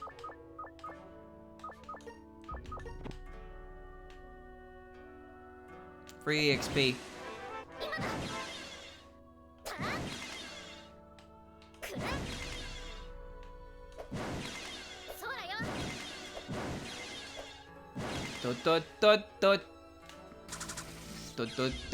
It's free XP, why not? Big fun. Dragon Ball is a good conversation piece, I think, because it's something that a lot of people know about, and it's something that I'm currently experiencing again. There's a lot to talk about in it. A lot of cool things. A lot of inconsistencies, but I think that's just because it's pretty much impossible to write all of that properly and not forget a couple of details. You know, Jobo suffers from it too. Sometimes you just forget. I don't miss Launch, though. When I was first watching Dragon Ball, I was like, oh, Launch, neat character, okay. Oh, kind of sad that Toriyama forgot about her. But then by the end of Dragon Ball, I was like, yeah, I don't really, this character doesn't add anything. She's literally just there to get angry sometimes. And then shoot a machine gun in the air. And threaten to shoot, but like, bullets don't do shit to anyone in the entire series. Because apparently you can train your body to a point where bullets don't pierce your flesh. That's great. Fantastic, truly. We're almost done, yeah. I'm pretty comfortable with my position right now, and I think I can get through the rest of this dungeon with no big issues. It was scary at first, but now I've done enough work that I can kind of take it a little bit, not really slow, but not really slow, but fake waffle. I don't need it. I think I'm okay. I can let my belly get down to the bottom, and I'll eat the big bean cake. Useless trash, don't need it. Mysterious gap, don't need it. I'm gonna get a lot of money out of this too. The only thing that scares me is the last few floors, but again, I have one. I do have one contingency plan that I probably will end up using. It would be great if I don't have to use it. Why are you buffed? Oh, you. Psycho Mantis mushroom. This is a super big bean cake, but mushroom form. I'll wait for Parsi. Parsi isn't here yet, but Parsi will likely show up soon. It will only be for a couple floors, and I can just ditch the pillow. Just wait a bit. Akati doesn't have much HP, probably to compensate for the fact that her ability doesn't go away as soon as she uses it. I'm gonna eat the mushroom. Oh, that wasn't what I thought it was going to do. I had it incorrect. Shit, I thought that was the big one. Whatever. It's fine, doesn't matter.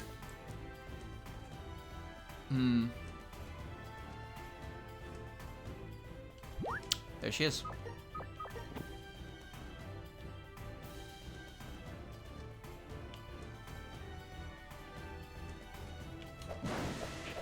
So what I've been told is Big Parsi can only burn your items if you have higher than 18 in your total. So as long as I don't grab another item for the next couple floors, I am immune to her bullshit. It's great. I'm good. I'm a little more awake now, chat, which is great because I was definitely talking like a goof. Wow, look at that. There's a good item. There's the stufa. That's a really good item. But I don't really need it. Uh-oh. Yep. Hina can't curse me, so I have nothing to fear anymore. You're a bit scary, but there you are. We're okay.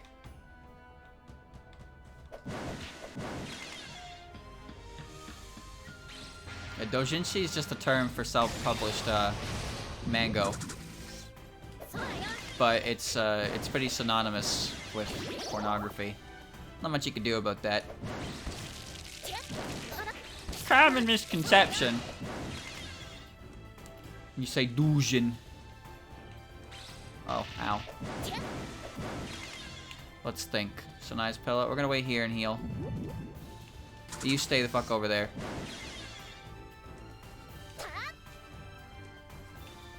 Alright, we're good. Not even just manga. Yeah, it's I'm not really sure about all things. I've only ever seen it used as reference to written works and stuff. I don't know if, I guess you could say fan games would be doujin games, yeah? I don't really know. I don't know exactly what the word doujin. Oh.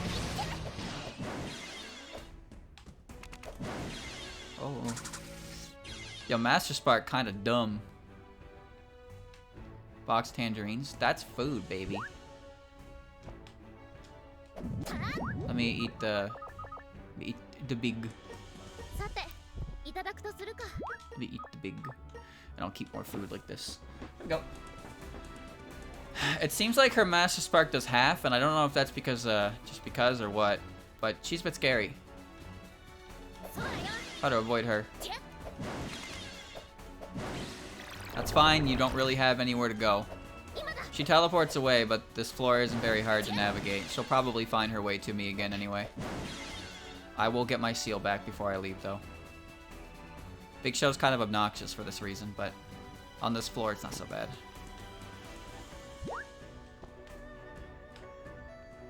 I'm a little bit scared. I'm gonna take the, take the HP. I don't know when Parsi stops. Indie but fan works for existing franchises. That makes sense to me.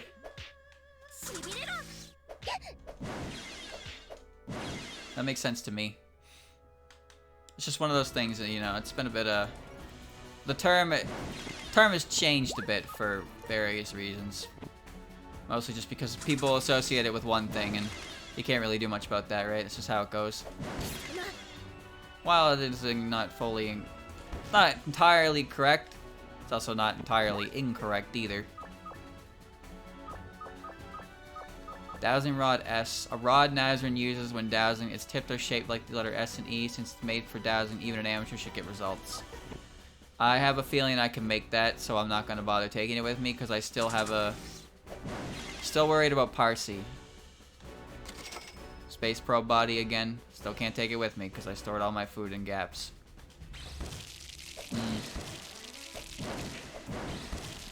Fanfic also has a pretty bad connotation as well, that's true. Like, you can read, there is such a thing as good fanfiction, but fanfiction is a term that we apply for the kind of stuff that you would assume no one would read. You need to stop that. Fanfic doesn't necessarily mean something's bad, but it is a negative term.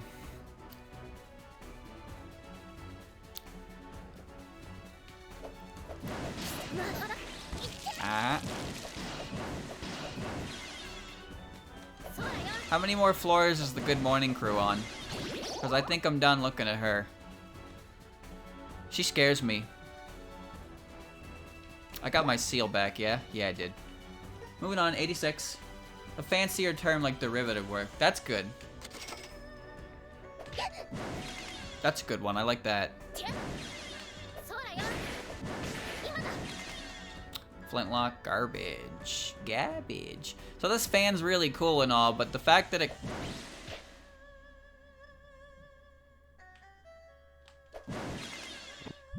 Okay. Okay, that was scary. The fact that the fan caps at level 60 kind of blows. Mega Dick. So that is definitely something to keep in mind for the future when looking for weapons. It's a good weapon, but like if I had picked up the Stupa... If I had found the Stupa or something, I would have rolled with that earlier. But this was the best weapon I had at the time, and I don't think it's a bad weapon. It had a lot of seal slots.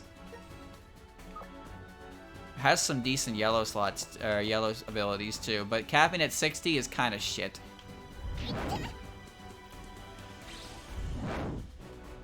She threw a gamble. She threw a gamble card at me.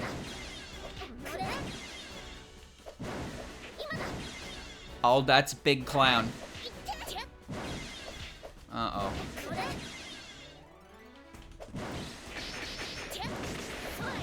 It still pulls its weight quite nicely for not being able to get past level 60. It also has a really high plus mark threshold. Did you just steal my anti-theft seal? Where the fuck did you go?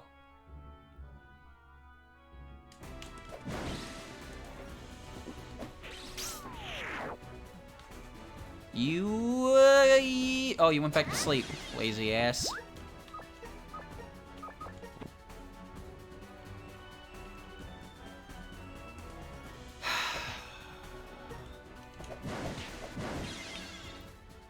Where is she? Where'd she go? Where is she gone? I found her. She's somewhere in here. She was concentrating her magic. I saw her peek. Where the fuck are you? Why are there big patches now? Where's my seal, you bitch? Please? Uh-oh. Uh-oh.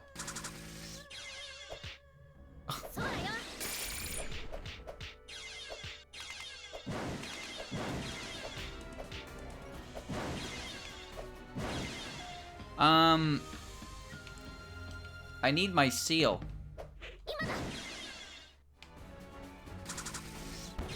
Where is she? I think she's gone. Well, she's not gone, but I don't know where she went. These levels don't mean shit. Big Marissa, it's okay, she's somewhere. She's concentrating. Even if I hit her, she's not gonna... My seal is gonna drop in the water.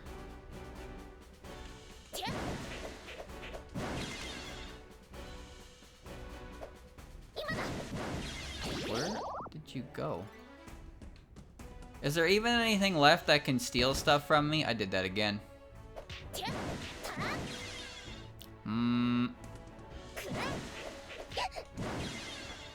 Oh, you have a yellow anyway? Oh, wait. Oh. Oh, she took the seal that was useless. Never mind. Never mind, I'm leaving.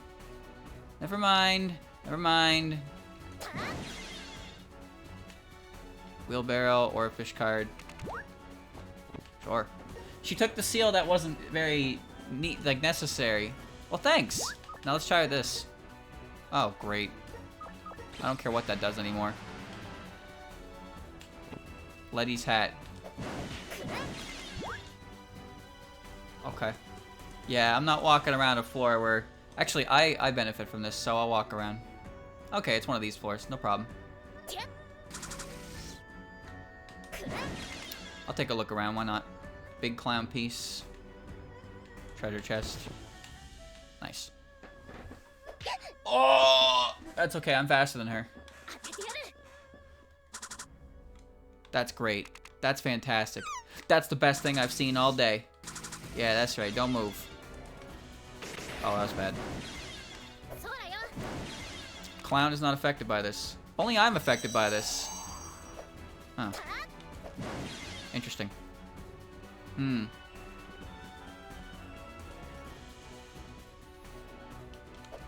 What are you guys doing with auto mod? What are you doing? Why are you deleting terms? What?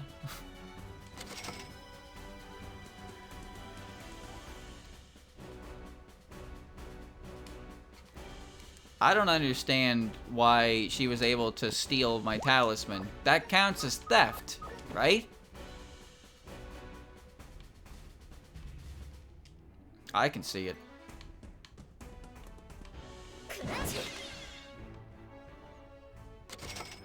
Oh boy. Okay, that's not bad. Doesn't get scary until later on, though. I don't think there's any more Parsees.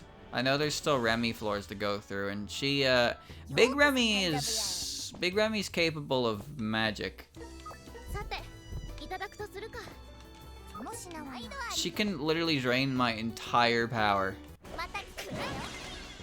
That was a swift medicine. No, I'm fine.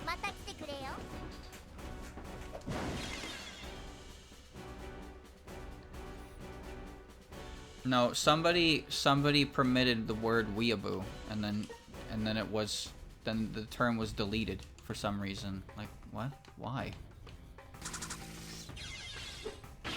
Ow. And here's Remy, just like I said. Yeah, I know it was you. Why?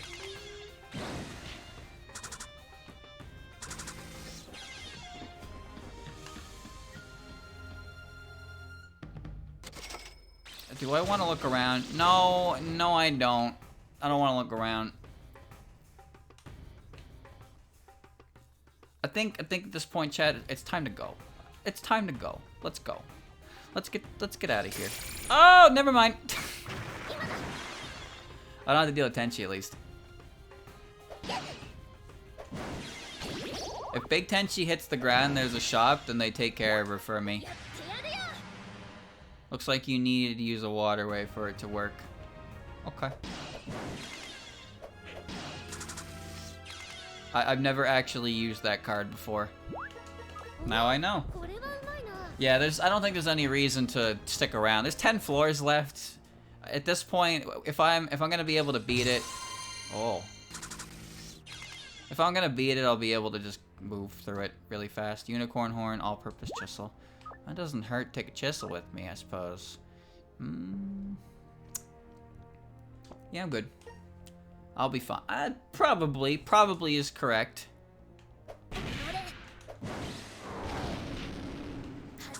I see. Oh, it didn't die. Oh, she left. Alright. Now we're getting real lucky. Fuck, I knew this would happen!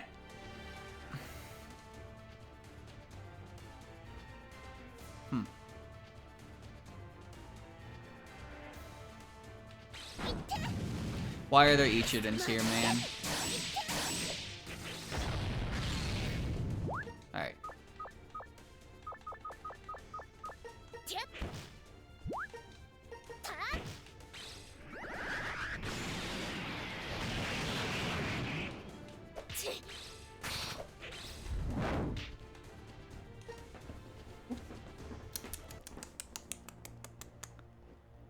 The pain.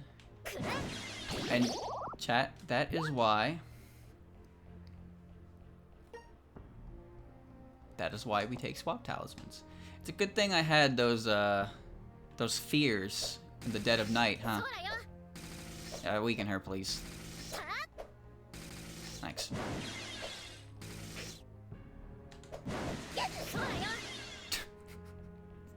It's fantastic. Fantastic. Oh, that's not very good. That big Kasen, yeah, that big Kasen could have used her ability, but she instead threw her animal friends at me. I'll take that, really.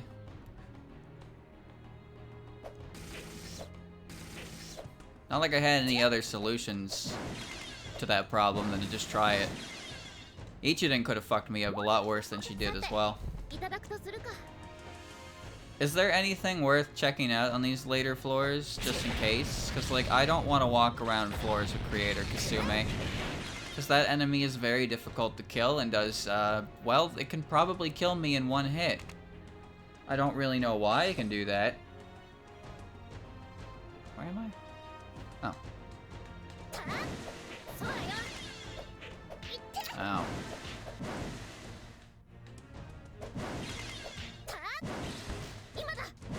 That's perfectly fine. They don't usually stash super around the last floors unless they state they have bonus items. I don't remember if this stated that or not. Oh.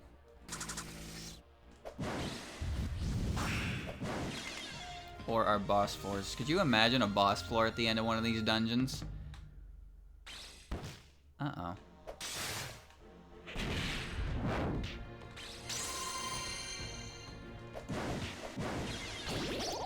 She gave me vampire. I remember a time when Junko wasn't my friend. I think I'm gonna have to revoke that. We're friends again.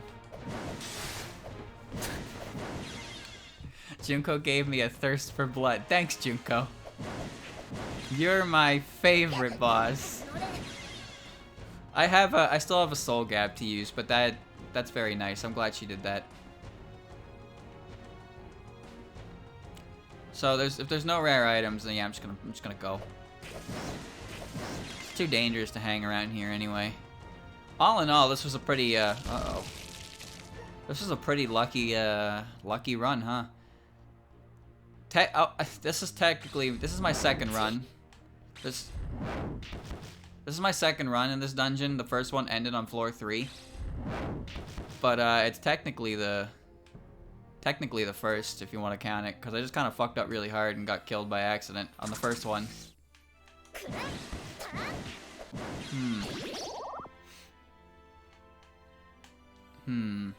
Parabolic object.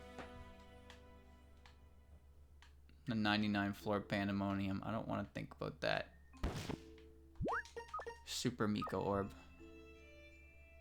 Yes. Why not? Why not, right? Tori's hat. Well, finally some catch. Weak. Damn it. The rank 4s here are not that high for... Well, I'm not looking for drops. I know Creator Kasumes can drop things, but the reason for that is most likely because you can't use the Nito fusion stuff. So... I'd assume because of that, the enemies in the dungeon aren't as strong as they could be, which is more than fine, because they really don't need to be any stronger than they already are. They're enough pain in the ass as they are. I still think Platinum House is going to be the worst dungeon in the game. The more I think about that dungeon, the less I want to play the game, to be honest with you. Like, that dungeon is like 120 floors with a pandemonium on every single one of them. Like, that's not my idea of a good time.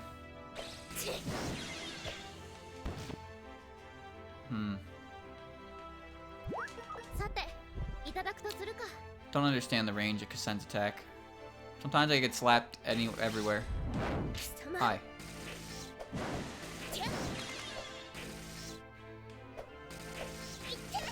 There's nothing here.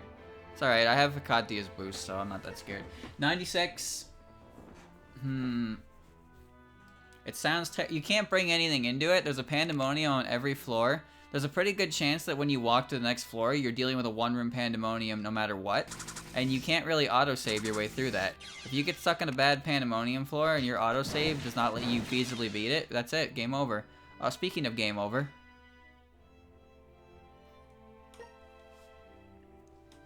97. It's fine.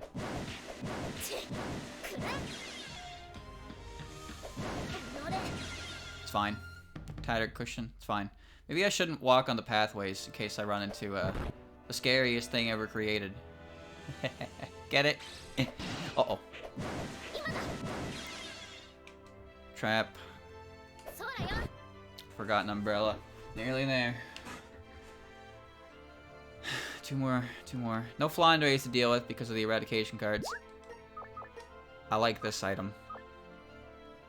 This is now a liability, so I'm gonna get rid of it. It's disgusting. Oh, it's gross. 98.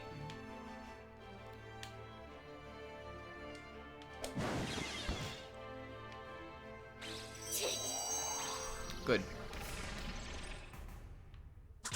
Ow.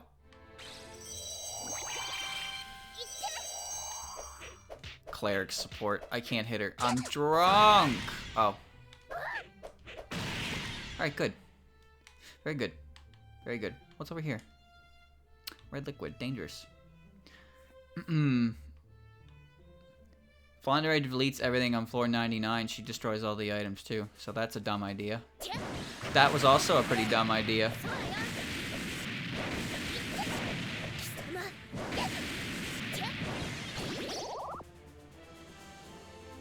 Oh. Oh.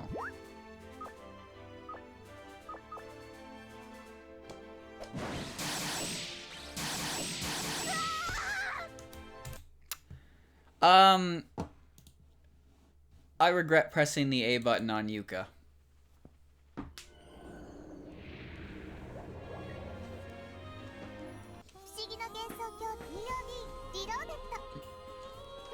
My brain didn't process what was in front of me until I already hit it.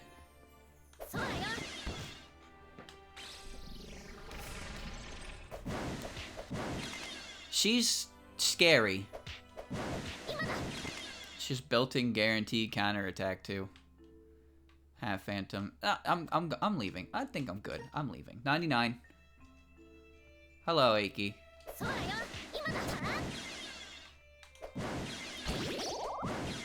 Where's the exit? Where's the exit? 7,777 EXP at the cost of your entire life. War inciting gap. Spell card close. Nice.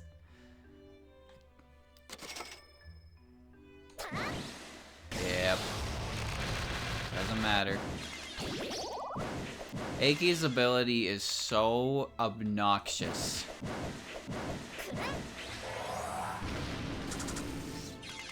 Just remove P. That's all it does. There's nothing interesting about it at all. Parabolic object. Apprentice priest broom. That's a good item. Lion mask. I have a few of those. Please give me the exit before I run into something dangerous. Are you kidding me? Come on. Come on, come on, come on, come on, come on.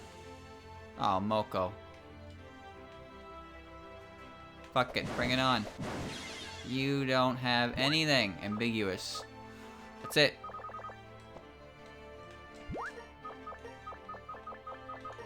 I did it. Pog.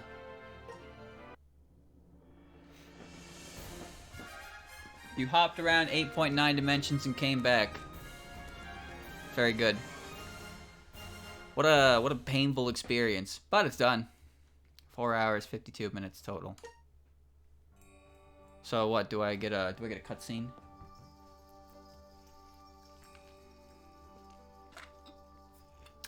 Oh. 80 scrolls. Holy shit. Alright, cool.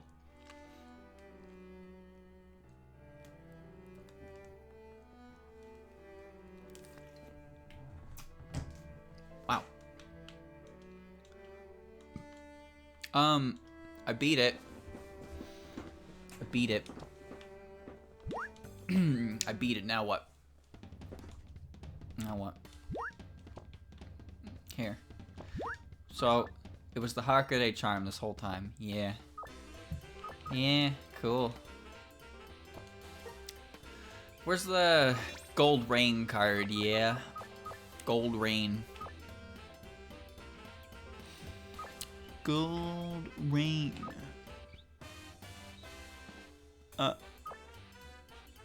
Here it is.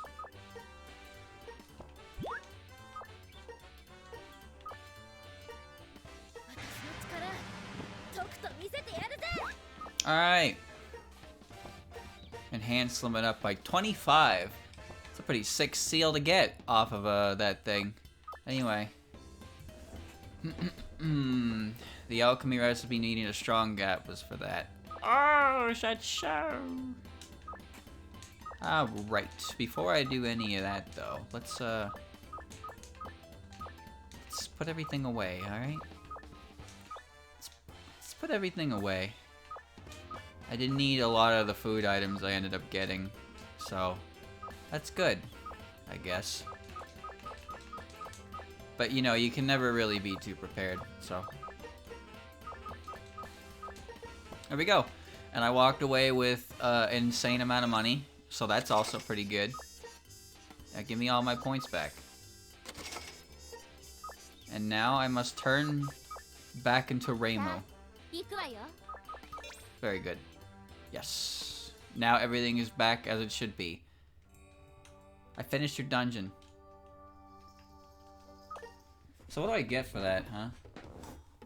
I guess I get to do this. 95. Roll the slot. Go. Give me the freebie. Yeah. Yeah. That's good.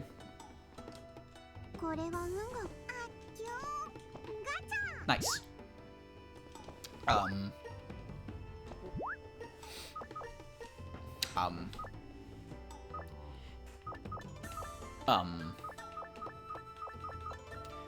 Flintlock, stone spear, Kokoro folding fan, brass knuckles, Lord Yama's book. Let's make this. Whoa, those are high level. Oops. That's level 86.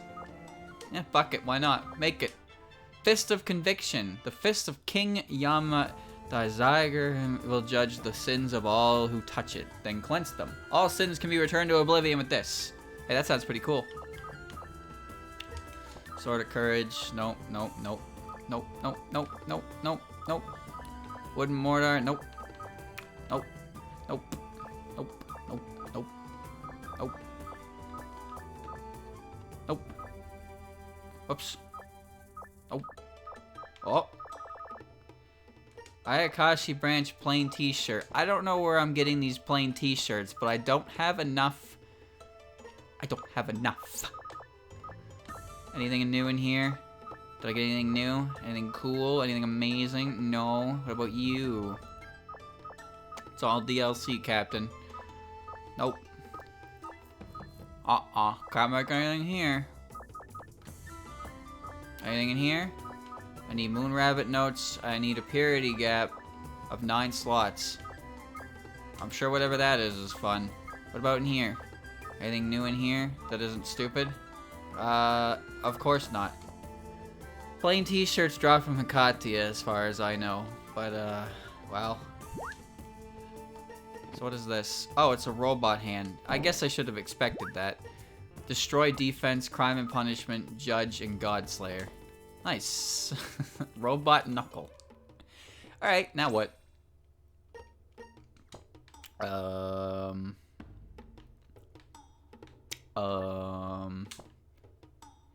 Shit, chat, what do we do now? What do we do now? I beat the dumb dungeon. The dungeon, if you will. Anything easy I can do? Anything easier I can do? I'm not going in the well. No. No, I don't want to do a 99 right now. I want to do something a bit quicker. I got an idea. Let's go back to Aya. Let's go back to Aya's. And do the yeah, what she said.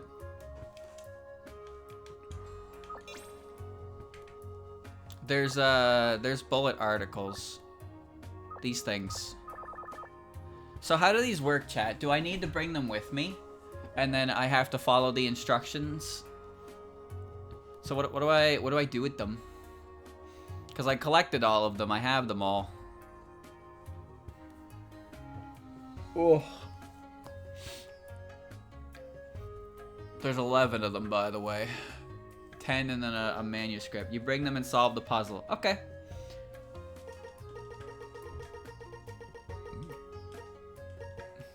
Alright. Anything else I need here? Let's see. I guess I could bring, what can I bring? What can I bring? Well, let's bring the good shit. Get some of that good shit. There we go. You never know what you're gonna need.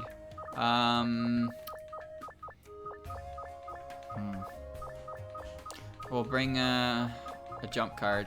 Let me read them first in case it wants me to bring certain items. Okay, let's see. Bullet Article 1. An article detailing an event that might have happened during the incident. If you force the event to happen, then it will become a true story. The title is Fairy Dance. Have this article with you as you walk through the lower levels of a dungeon looking for things related to the 4 seasons. The title is Fairy Forest. Take this article to the 4th floor of the dungeon and look for a rare fairy. Pitch black monster, the head Rokuru could be found in the vast forest of Yokai Mountain. There was a red scarf among the rare fairy's belongings. Go back to the 4th floor and find the owner of the casket. It could be anybody, but don't get ahead of yourself. 3 red girls. Bring the evidence you got from the head honcho and go to the 5th and 7th floor and find the red trio. Collect the items that have different names but the same plant and take them to floor 8. Find an item that can determine the cause of thunder and go... Find an item that can determine the cause of the thunder and go to the 15th floor. Take the item for passionately destroying evil and dark spirits, secret manuscript to the 20th floor. Take the 2 pieces of cloth and go to the 15th floor. Something new will happen. I just noticed this title is a spoiler. There's also a double space. Nice job. Take the crisp new bill to the ghost ruins and find the person whose picture adorns the bill.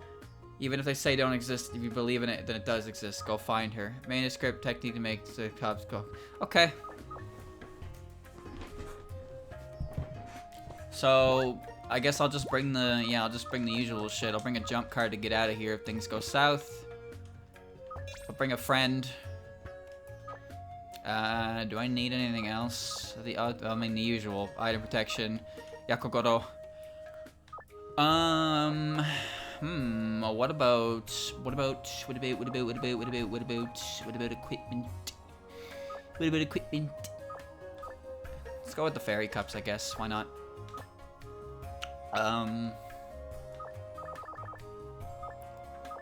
Suiko body pillow. Friends of the Palanquin. Right, I needed to level up another pillow for something. The Kochiya shield. This is a pillow. Okay, so I need to level up another one of these, so I'll take that. I need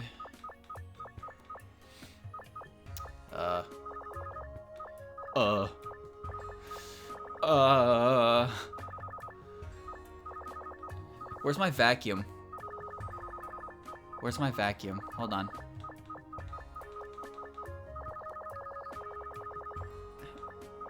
That needs to get to level 90 something.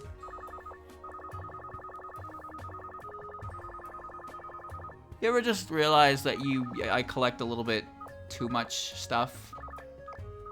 Just a little bit too much stuff in here that I don't really need, but I couldn't bear to be without. I know it's in here somewhere.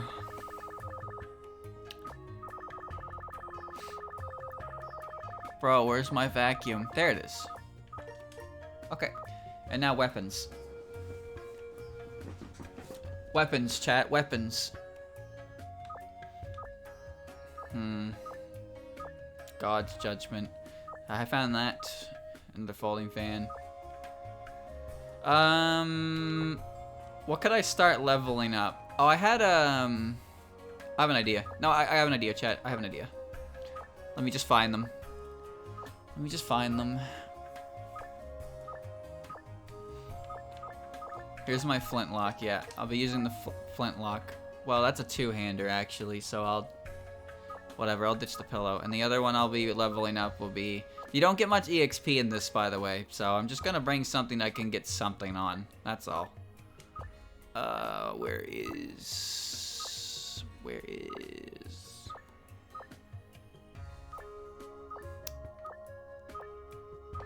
Good.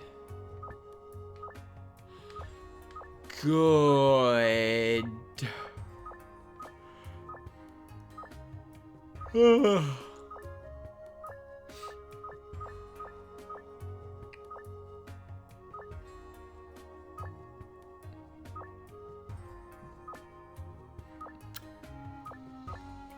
Surely I have a piece of hair in here somewhere, right? Where are all my locks of Sanai's hair? There they are. Silky smooth hair. Alright. Nothing needs kills. I've taken care of everything that requires grinding kill counts off stream. So, that's not what I wanted to do. So I'm gonna give Aya the gun. I just realized I don't have a partner. I like playing as Aya in this one. And it wouldn't be right if I didn't take Momiji with me.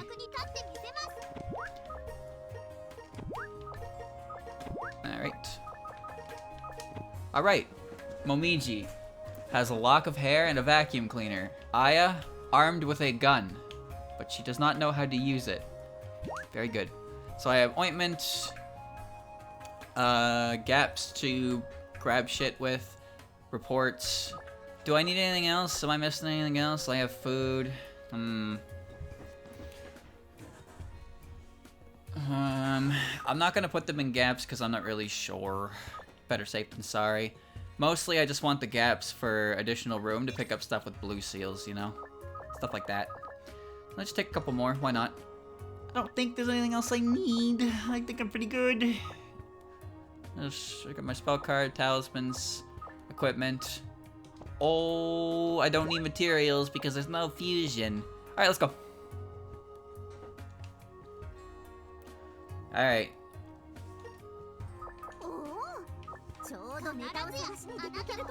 It feels a bit weird to jump onto this after just coming out of that mysterious dimension. But at the same time, I'm also used to the inability to use effects. Also, I see the target. Chad, she's a tier 3. Uh-oh.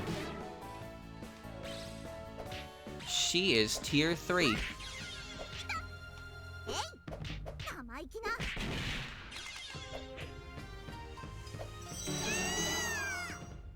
Aya is dead. Yeah, give it a shot.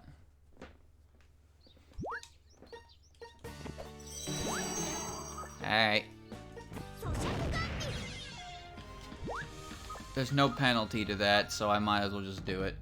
So, now I can walk around for a little bit and get some EXP to fight that. No reason not to do them, right? I'm gonna do them next, because I don't want to do another hard dungeon right now. So, look for things related to the 4 seasons. So I assume that means that she's not alone. So the thing about Momiji is her range on her attacks is pretty lacking, but she has just a very high chance of activating them. So usually she'll do something helpful. That's what I like about her.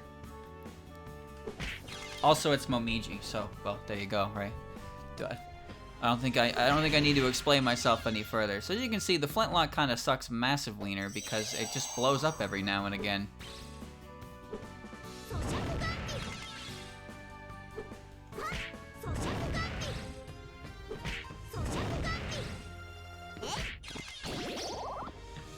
Okay. Midsummer Sun. Sweets that Sunny Milk dropped. They're for sale in various regions. Nice. So if I'm gonna guess correctly, chat, is there one of them per floor? Will there be another one on the second floor? I have to get one for each season, yeah. Usually, if not all the time. Oh god. Oh. There are no back objectives. I'm gonna assume that's what the case is, because otherwise I'm pretty sure I would have seen another one, right? And it doesn't specify a single floor. It says look around the lower floors, so I'd imagine maybe there's one. Nah. Surprised I reached. There should be one around here. This place also gives this place also gives blue seals because there's no there's no, what do you call it? No fusion. So I came here to grind a little bit for seals. Some of them are good, some of them are shit. The best seals you tend to find are the ones that... Oh, there she is. She did 50. Full moon. The best seals you tend to find are the ones that have basically just 40% of a slayer. A manju snack that Luna Child dropped. The cream inside is very delicious. Alright. Very good. I'll take a look around. The best part about this DLC story is also the music.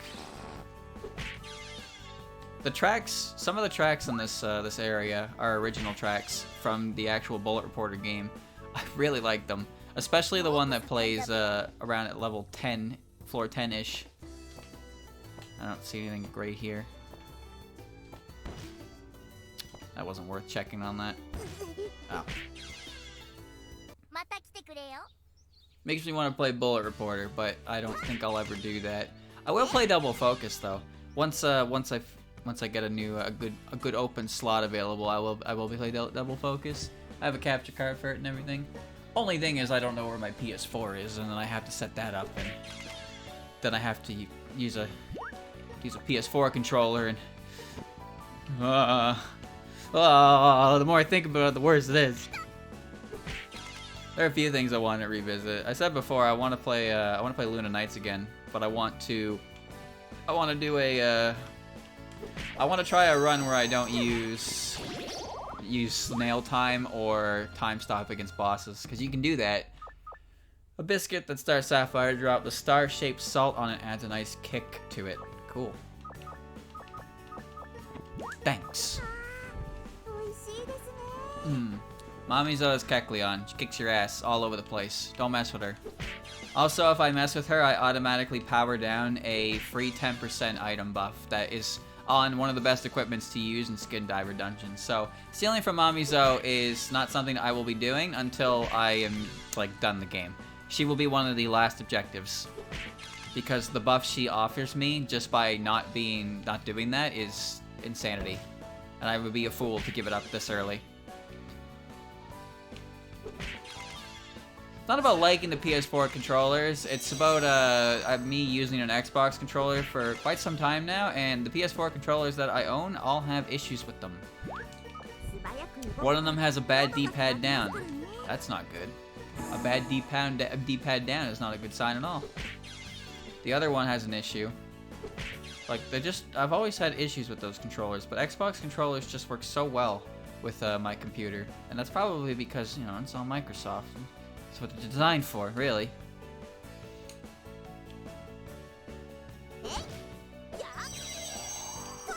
Beautiful. Beautiful. To be clear, to break the set, you need to actually steal, like, she catches you, it's fine. You need to succeed to... Okay, I figured it's still stealing if I don't succeed. I'm still not gonna do it. I should go.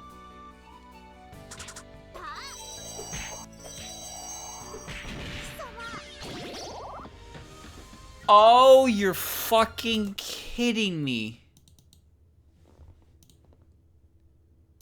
The item fell in the poison swamp. Yo, are you gonna open up or what?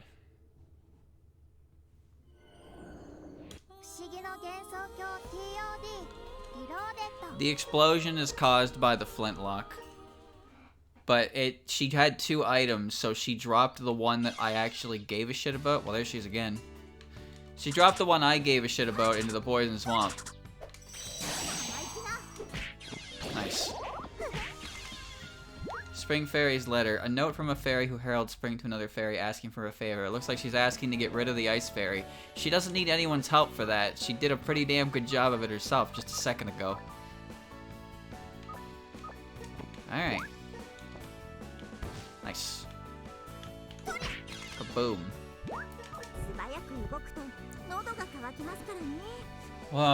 Yeah, the flintlock sucks, but I need 3 different ones at high levels for items. So what's next? If take this article to the 4th floor of the dungeon and look for a rare fairy. Didn't I already do that? Look for things relating to the 4 seasons. I'm missing something. Wait a minute, what? I'm missing something related to the 4 seasons then, ain't I? Weird. How weird. Now what do I do?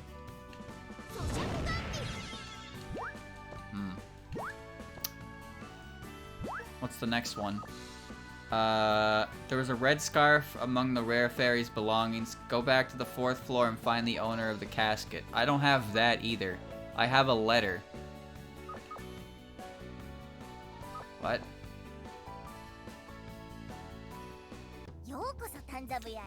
What? Something right here. Explosion gap, Mayu's gap, tunnel gap, trap gap, trap gap, tunnel gap. You gotta do multiple runs? Okay. In that case, I can just, I can just go back. Uh-oh.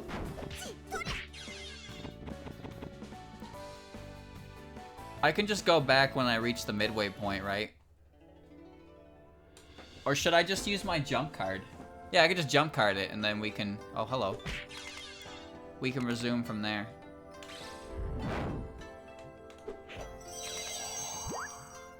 Yeah, why not? Goodbye.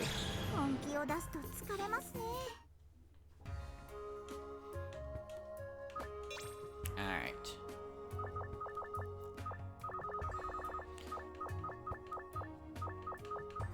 Let's do it again. Where are my jump cards? How have I reached my possession limit? What? How is that possible? I just... Oh, it was in a gap. Right. Never mind. Carry on. Carry on, carry on, carry on. Nothing to think about here. Okay, let's just bring everything back, really. That's all I can do. Okay. Very good.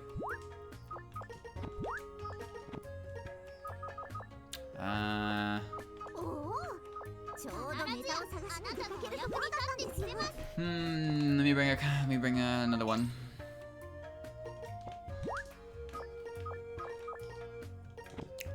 So I guess I should just do that again, huh? I have 1,000,000 yen. 1,000,000. Alright, let's go on again. What? So now what do I do? Green juice, herbal medicine. Well, that's just a great find, isn't it? So I have the letter, and I have 3 of the items required. So what am I doing next? Is it gonna respawn Sunny? Is she gonna drop the same item again? Or is it gonna be a new spawn? How is this gonna work?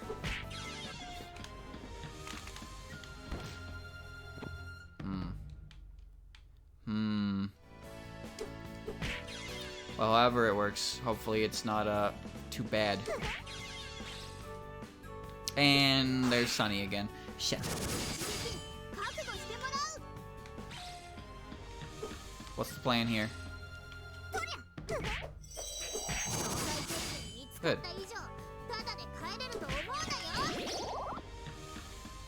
Well, that's weird. She dropped the same thing.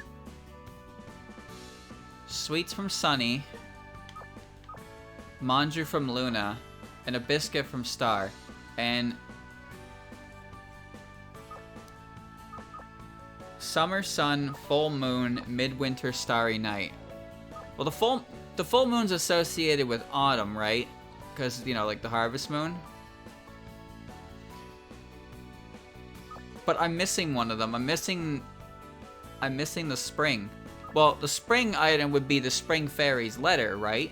But that's also like Article 2, isn't it? Unless that's what I'm supposed to... I don't know. It wants me to bring something... Get a scarf from her? What? It's a little bit confusing. There are 3 Rumias in this room. That's fine. Floor 2.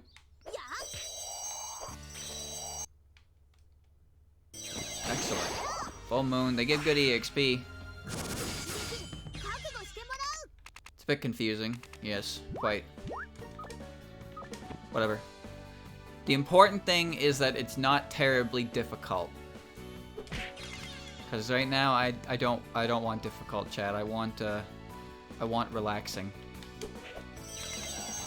Although to be fair, the mysterious dimension was a little bit more relaxing near the end, comparatively to the beginning. God, I'm really glad that one went well. I'm sure it'll get worse the more I do. Again, Platinum House exists, but we'll see. Just gotta keep going until something changes. 3 EXP is not very much, but the important things I'm hitting at the very least. Beer bottle. Wow, that is quite a price! Human Slayer and add drunk. Oh. Okay. That's pricey. Log, unicorn horn, another beer bottle. Stone spear. Who are you selling that beer bottle to? Oh, wait. Damn. That instantly.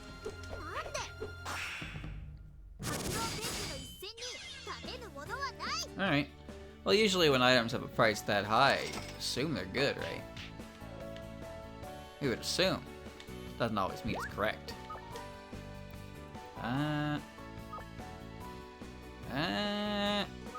Whatever.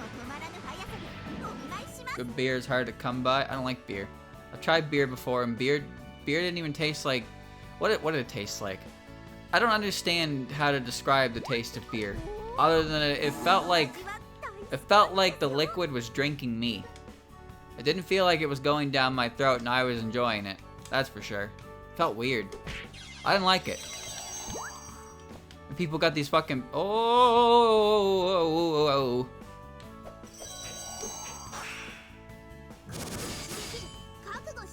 That is one big fairy.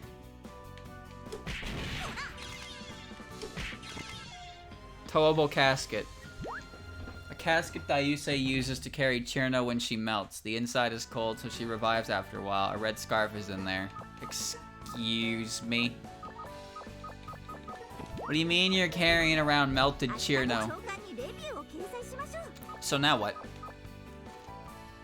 Take this article, look for a rare fairy. There was a red scarf among the rare fairy's belongings. Go back to the 4th floor and find the owner of the casket. It could be anybody, but don't get ahead of yourself. Bring the evidence you got from the head honcho and go to the floor 5 through 7 floors and find the red trio. So, is the casket...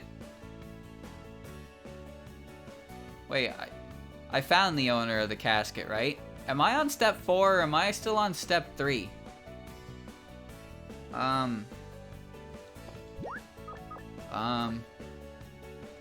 Or does Dayusei not own the casket? Well, I think she owns the casket. Why wouldn't she?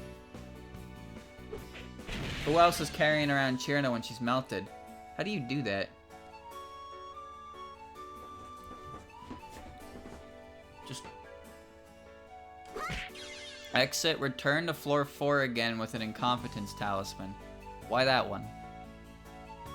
So I'm leaving again?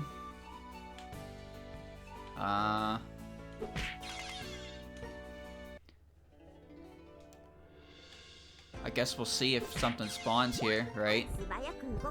I'd assume... Enemy doesn't drop the... Yap Island Money Stone! A giant slab of money made from stone. You can't see the value, there's nothing more than a giant rock. Oh.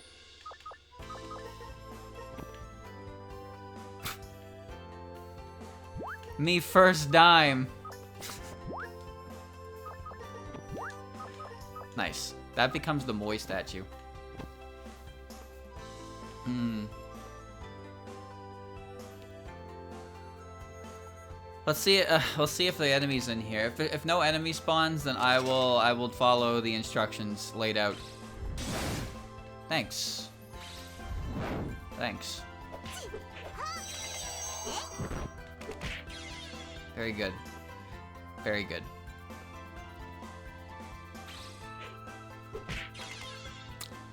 Shitty way to burn a talisman.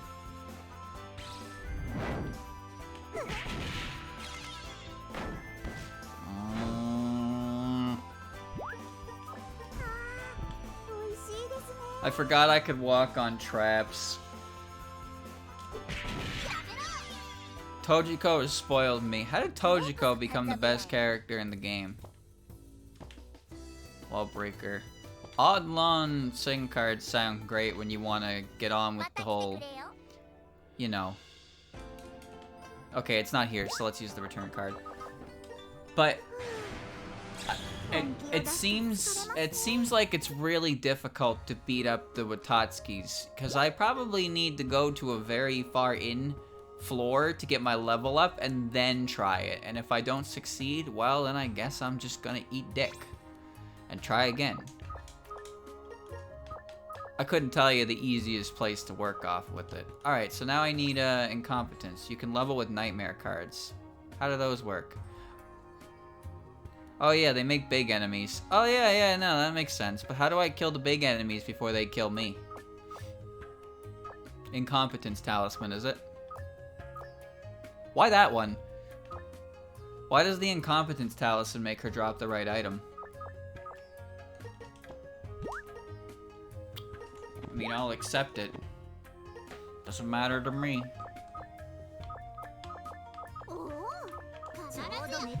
I don't need to do that. Alright, let's just do it again then. Are you ready for another trip to floor 4?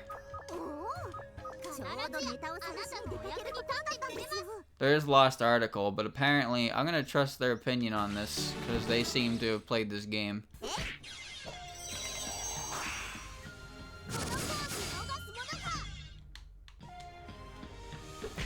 This is one of those things that is a bit confusing. For no real reason other than because it wants to be. But whatever. I will play its game. Watatsuki's, I need to kill Yorihime. Look, I know I can use lightning steel and steal the item, because if I get the material drop from them, then I don't actually need to kill them at all. However, I need them for the bestiary. Actually, speaking of that as well, what about the special surprise Sanai that's in this one? What about her? Is she in the bestiary? I don't like fighting things that are meant to scare me away. Because they scare me. Where's the fairy?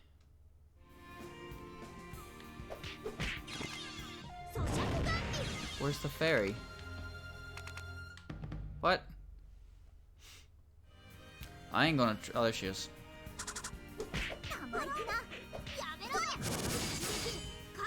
Whoa.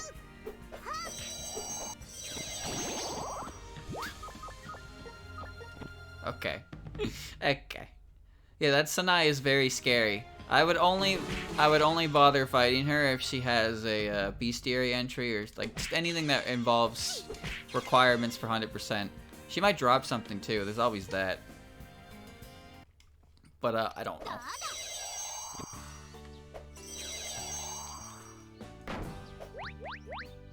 The fact that Yorihime has 2 items. She has an item that drops that I need 2 copies of, and it's a rare drop. That alone sounds pretty awful. I'm assuming it's a material, yeah? Can you even steal materials through with Lightning Thief? Or is it like an actual item, like a chest item that she drops? Can anyone confirm that you can steal it like that? Because I don't want to fight her more than once.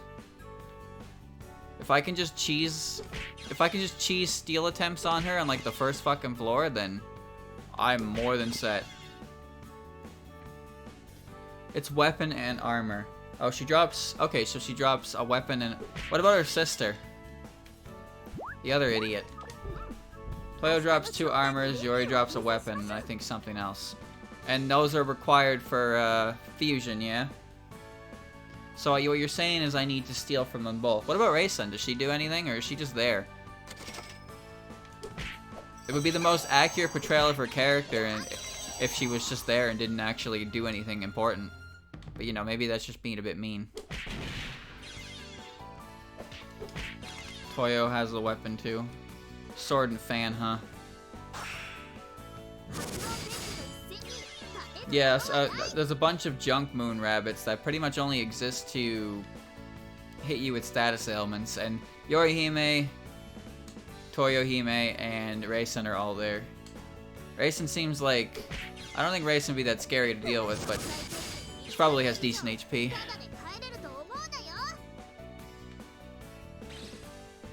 Raysun ain't useless. Have you read Silent Sinner in Blue? Sorry to say, but she's a pretty pointless character. She gets the ball rolling, and then she goes back to the moon, and then her entire character is irrelevant to the events of the rest of the book. It's kind of a shame. I only dislike her because I think she's boring and wasn't utilized well, but I also think Silent Sinner in Blue itself is phenomenal in its own way.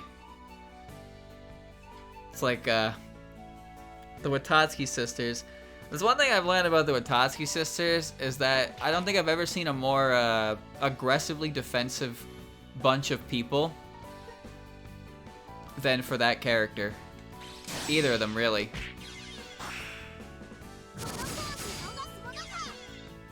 If you dislike Yorihime or Toyohime, it's because you don't understand them. It's not because they're boring characters who have powers that are way too good that don't make them exciting at all to watch. It's because you have shit-tasting characters and you just don't understand them.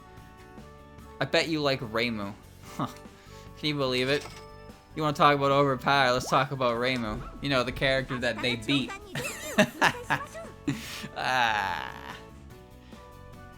Alright. So what am I looking for here? What's the special?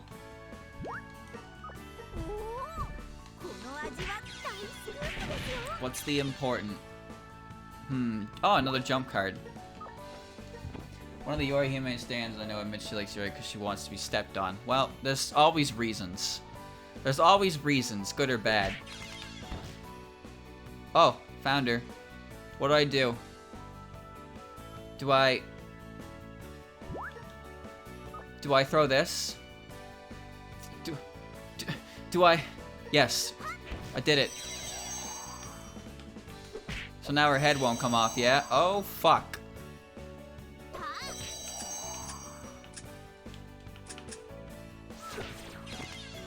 I hit the wrong one.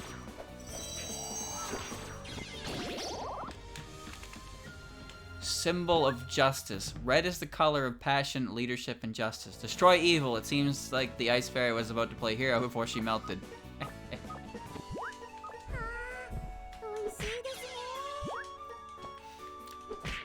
So... now what? Bring the evidence you got from the head honcho, go to floors 5 through 7 and find the red trio. Alright, time to go find the Power Rangers. No, I mentioned it before because it was like, I played Yorihime's theme once because she had a theme that was put on the Silent Sinner in Blue DVD. Dayakuma. Well, that's who I'm looking for, Dayakuma. She has her own theme, which is pretty good.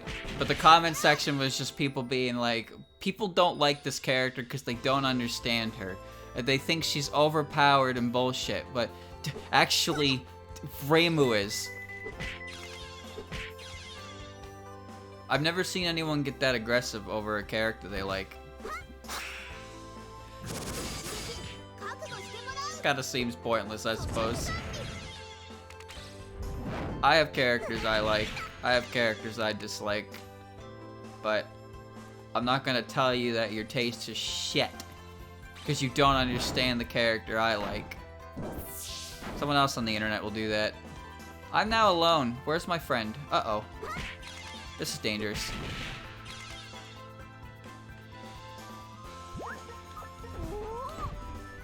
Alright. Sometimes you just don't like a character. Uh-oh. Fired! Fiery chariot seed. A sprout that was buried where the sun hits the most. It will soon grow towards the sun.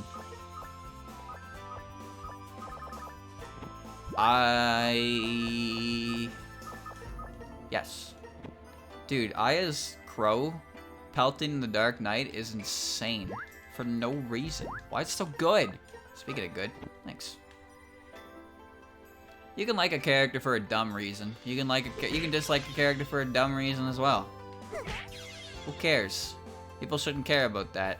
Personally, one of the more controversial characters, or at least I think, is Reimu. Some people don't like Reimu's personality portrayal in the written works because they think she's too greedy and mean. It's like, whoa. People don't like character. Like, Reimu's a sassy lady for sure. Oh shit. Oh, nice. Didn't quite reach the sun it was reaching for, but though its desire to reach it, it took this form. Cool. Then now it's mine. Reimu's personality in the video games is sassy and unbeatable. So when Wildhorn Hermit and Forbidden Scrollery attempted to give her a characterization in the form of, you know, human elements such as greed and an opportunistic streak, stuff like that, suddenly it was bad. People liked Reimu more when she had no character, and that confused me because I think Reimu is a better character when she has character flaws. I think it's fun to watch Reimu try to get on a get rich quick scheme and have it blow up in her face.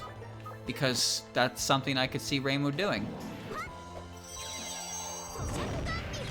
I don't like characters that don't have any depth or personality to them. Like Mary, or Marie, or whatever the hell her name is, from Persona 4. That character is terrible. She gets forced into the game. She's her own new route. She gets along with everyone in the game, and then she becomes like the super secret final boss, Ooga Booga monster, and everybody loves her, and she's misunderstood, and her quirky quirk is she writes poetry, and she's easily embarrassed. Reimu's flaws exactly what makes her so lovable. I agree. I think the fact that Reimu is not a perfect character is good writing, because perfect characters are kind of lame. I've never liked shows that focus on characters that are just like, oh, you're really powerful because reasons. I don't mind when a character is shown like reaching that power, so they have, you know, there's a just reason for it. Like, I'm pretty sure the reason people don't like Jiren is because Jiren is just kind of like, oh, this character is super strong, but you know, you didn't get to see any of the journey. He's just strong. Blonde, what are you doing? Ooh.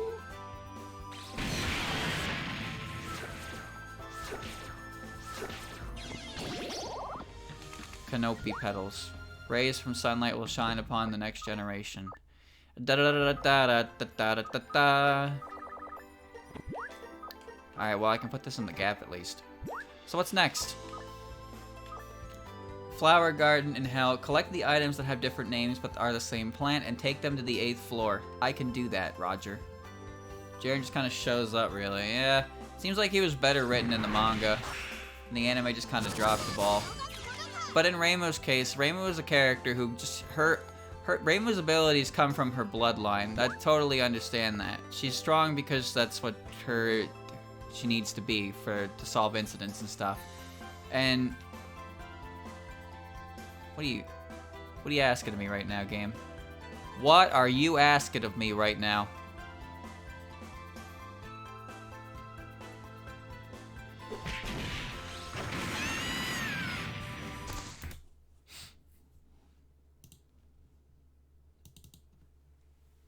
Alright. Alright. Gotta think of a plan here. Let's think of a plan. I think it's not big Yuka. I think it's just like enlarged. It's not like Superman until the anime shows dynamic of Batman. That's a good example too. Superman is designed to be like the perfect hero, right? So he's kind of boring because, you know, but to see his dynamic with other characters makes him more interesting as a result. I don't know much about DC. All I know about DC is that their animated stuff is quite good. So that's cool. That's what I like about Reimu. Reimu's an all-powerful character, but because she has human elements to her in her writing, she's enjoyable. She's more than just the main character who will always solve the problem, you know? She's her own character in the universe. That's what's great about her. Watching Reimu set up a fortune teller stand to make some quick money, great. Watching her build a theme park called Hakurei Land and then having it completely fail, great. Having her get jealous of Sanai's the Moria Shrine's success and having her be neglectful in her duties and stuff, that's great. That's great. That's characterization to the character, so she's more. I want that seal sucker gap, actually. I'm dead. I like that kind of thing. I'm taking this.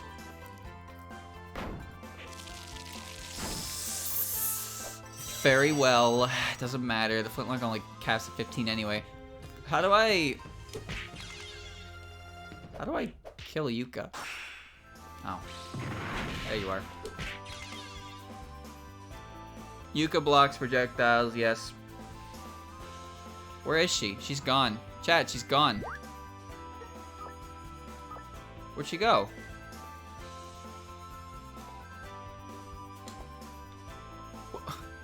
What?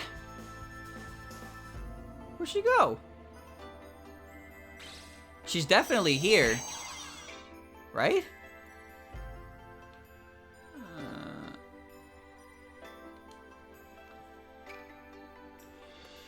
Left behind in the old timeline. Okay.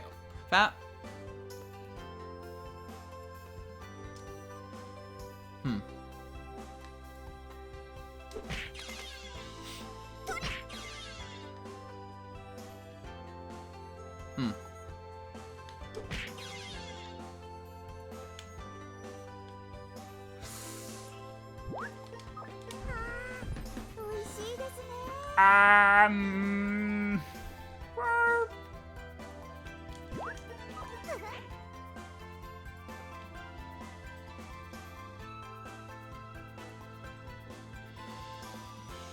What do I do? So what's the plan?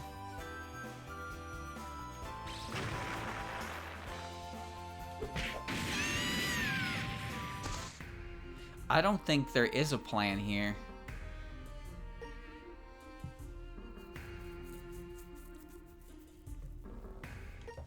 I think I need to bring a stronger item.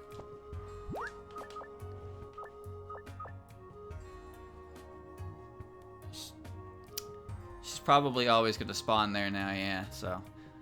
Hold on, I'm gonna put these in the gap because I don't necessarily need them anymore because I still have all the stuff. I've collected all the stuff up to this point. So Article 5 is what I'm on. What is the best way to beat Yuka? A big Yuka.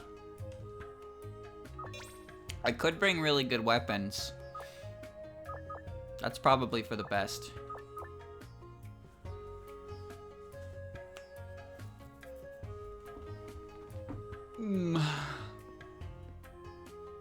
I could just bring an invincibility medicine and be unkillable. Yeah, I'll do that. But I also need to be able to do damage to her. So I'm gonna bring my good shit. Yeah, I'm gonna bring my good shit, and I'll bring an invincibility medicine, and we'll see what happens. You reached your possession limit. Oh, bring something with damage. Yes, I didn't really think this would be a. I didn't think this would happen, to be honest with you. Alright.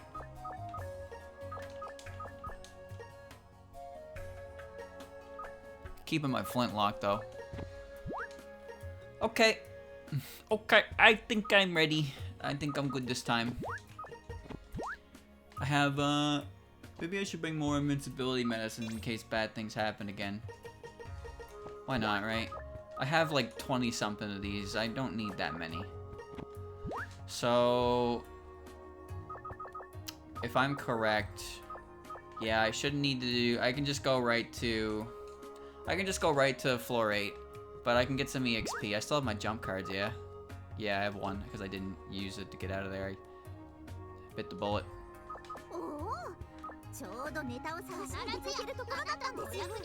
They give decent EXP, so I'm okay with doing that. It became bright. It's great. If there's a few characters that I came to appreciate more due to the written works. There's also a character who I came to dislike more. I know the way Zun writes Marissa, I think it's fine. Zun tends to use Marissa as the a character, a proxy for the audience kind of thing. So what I mean by that is like Marissa will ask questions that the reader would have, kind of thing. That's kind of what Marissa's role is. Marissa shows up a lot because she's always, she's bored every fucking day of the week, so she goes and hangs out with Reimu. But she's more often than not, if you notice it, she's the one asking the questions. Because you know how the yokai and Gensokyo tend to not ever talk in a way that I can understand. Zun makes them go 3 deep 5 me, and then Marissa's like, what does that mean? And then I get the explanation. So thank you, Marissa. Thank you for helping me, John Reader, enjoy the series as well. It's funny because that's actually a point in Silent Sinner and Blue as well, is Yomu is having a difficult time understanding Yukari and Yuuko's conversation. And Yuuko tells her to stop asking so many questions and to go find the answer herself. So that's what she does. Yomu sets out to find the answers herself. I like that story.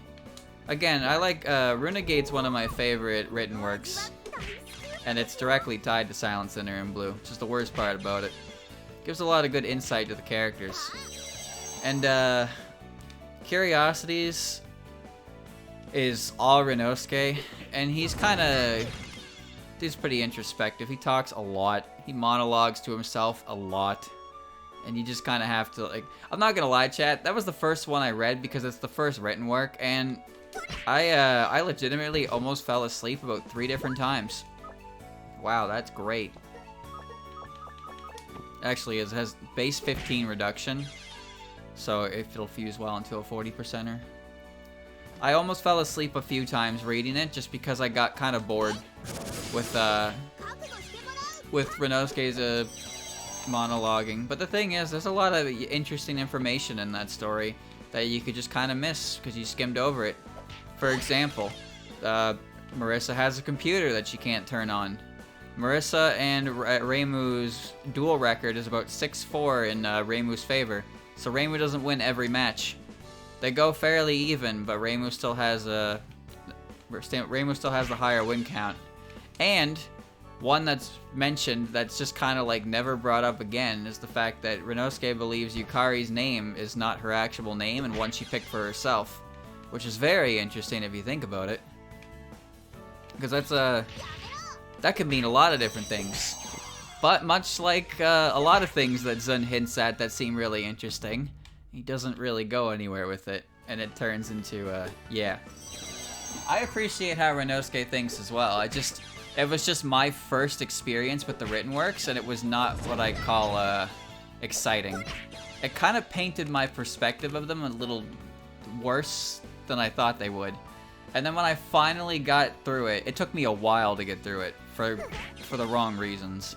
When I finally got through it, I read Bohemian Archive, Aya's one, and I really liked the style of that one. And then I got to Perfect Memento, and I like the style of that one. And then I got to the Grimoire of Marissa, which I greatly enjoyed. Oh, I see. I see. Her head fell off and broke the enemy, so it wasn't correct. I liked reading the written work stuff. I do still like the manga though. The manga style was great because the manga style gives us art. And there are a lot of good panels in Forbidden Scrollery and Wildhorn Hermit. A lot of incredibly adorable panels of the characters. And outfits. I like the outfits that the characters get to wear in those. Because, you know, they don't really stray too far from their base designs, but they make more sense to their seasonally. I like Reimu's boots. The big shiny white boots. Because I have no idea where she got them from, and they look very different from, like, everything else she wears. They're just shiny white boots. It's like, oh, they look great, but they don't really... I wouldn't say they don't match, but it's like, where did you get those? Anyone who doesn't pass gets the boot.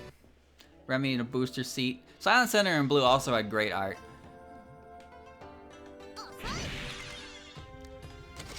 I think if it wasn't for the earlier chapters in Silent Center in Blue, I probably would have liked it less.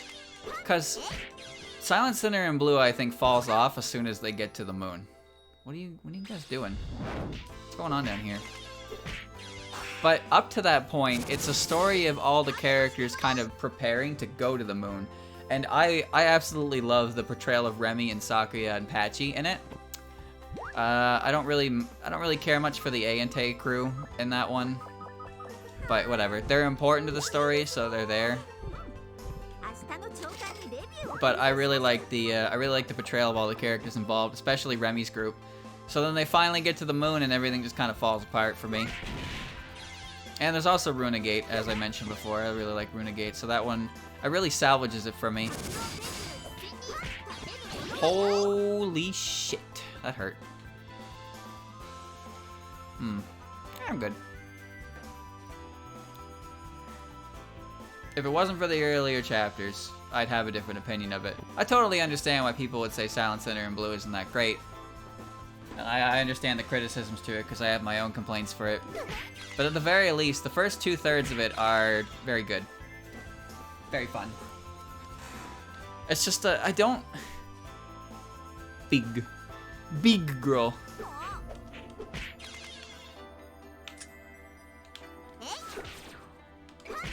Yes. 3 levels. I don't really like how Raisin is handled in it. I really don't. I really thought that character would be more than she was, but she was basically just used as a catalyst for the plot, and then they sent her away, and then she never got to do anything again. Anytime the focus shifted to what she was doing on the moon, I wasn't caring.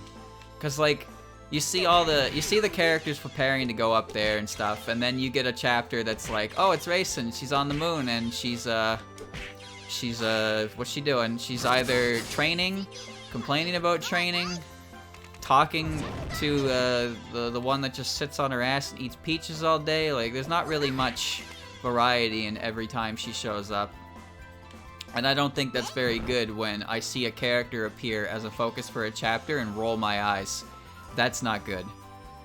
And this is coming from someone who, like, you know, I kind of like every single character in Touhou. There's very few that I actively dislike, and even those ones that I dislike, I still wouldn't even really call it a dislike.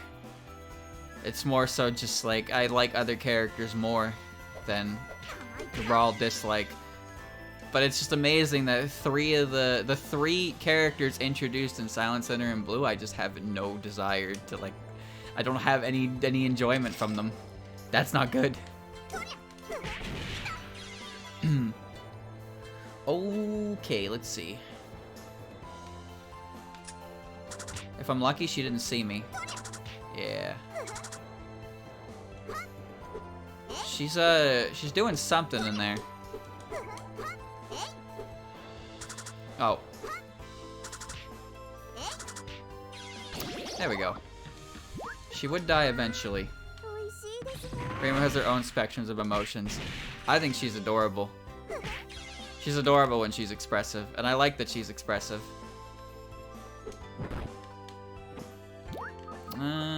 Don't need it. Ow.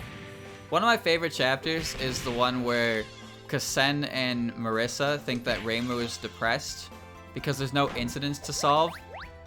So they try to cheer her up. And Reimu's like, I get what they're doing now, but I don't have the heart to tell them what actually is going on there. And she just kind of rolls with it. I like that. I like that. Reimu's not a perfect human being. She's flawed. But, you know, she appreciates that, what they went through. And, you know, she didn't want to break them. She didn't want to break their hearts and be like, oh yeah, the reason I'm like this right now is because I make bad decisions. And she just kind of stayed silent and everyone had a good time. And Marissa and Kasen got to help their friend and Reimu got to benefit from it. That was a good chapter. I like that chapter. Although it definitely illustrates issues with Reimu. Of course, there's also the chapter later in there where she accidentally almost dies. Because Reimu's a fucking genius. I don't want to specify because people are reading it. So, if someone's reading it, I don't want to spoil every single chapter. There are a lot of good chapters. The only thing about Wildhorn Hermit and Forbidden Scroller that really kind of suffers is the fact that the conclusions are kind of weak. Because there's not really intended to be a battle mango, but then it gets to a point where it's like, oh shit, fight night, baby. Let's see. What do I want to do here? Put this in here.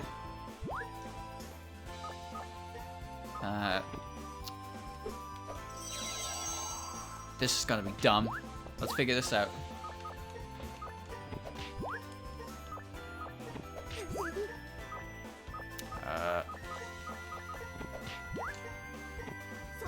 Nice.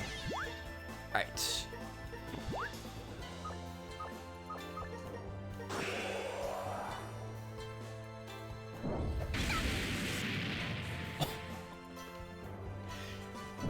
Dude, she didn't die. She didn't die. She took 300 something HP. Alright, come here.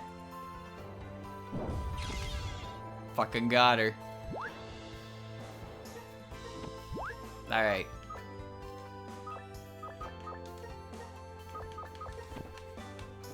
Weather forecast device. The machine flies through the sky and lets you observe the storms. Okay. Flower garden. 8th floor. Find an item that can determine the cause of the thunder and go to the 15th floor. So now I need to go to floor 15. That's the next objective. Let's go. Easy stuff.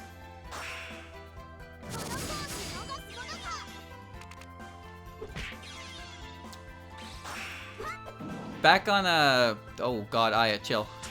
Back on curiosities. I mentioned it's a big reason that I actually dislike Sumireko. But it's also a reason why I kind of like Narumi. Cause she's got a surprising level of sass to her. So Curiosities ends at chapter 28, but additional chapters are being added through Strange Creators, which in itself, by the way, is a very good that's a very good magazine. I gotta read more of that, but I don't know what's translated or not, or what's translated and what's not. But each volume started adding an additional chapter to Curiosities, but the main focus of it is Sumireko.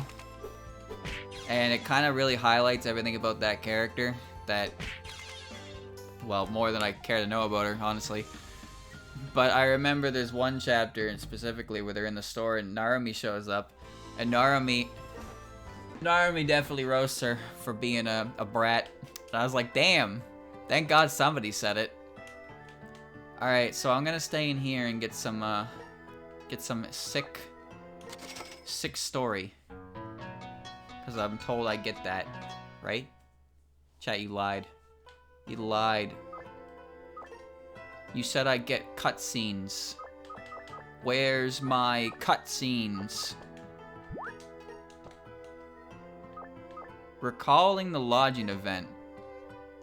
The lodging event is locked. Would you like to pay?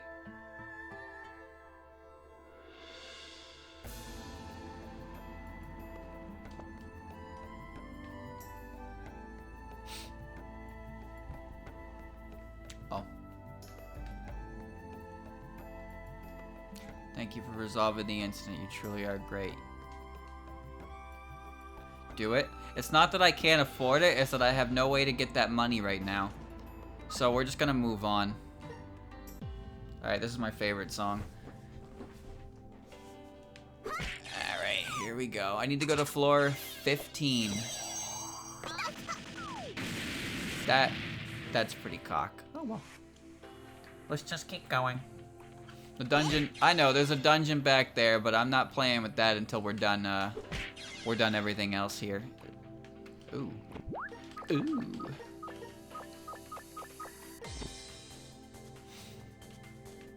Red feather. Add 10% chance for 2 turns. Wow, that's very good. Yes.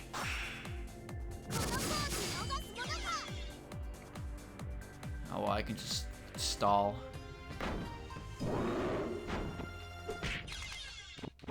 Yeah, Jingle messing up the music. Here we go. Can't be that hard, right? You said, chat said the boss of this dungeon was Poopy Butt Butter, and I beat her real fast because I'm very good. And I knew what I had to do. But don't worry about that part. The important part is I did it, okay? That's not about how I did it, it's that I did it.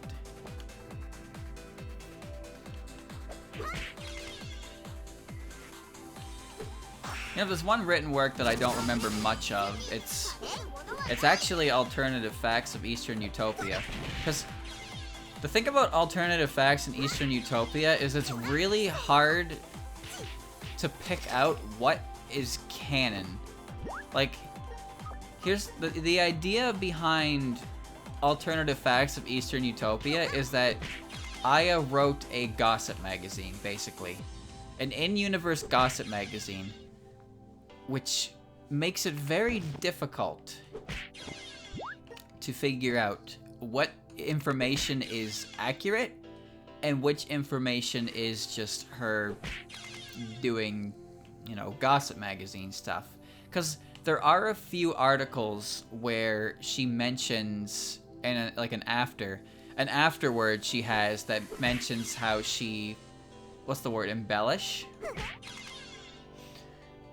I guess embellish would be the word. I don't remember.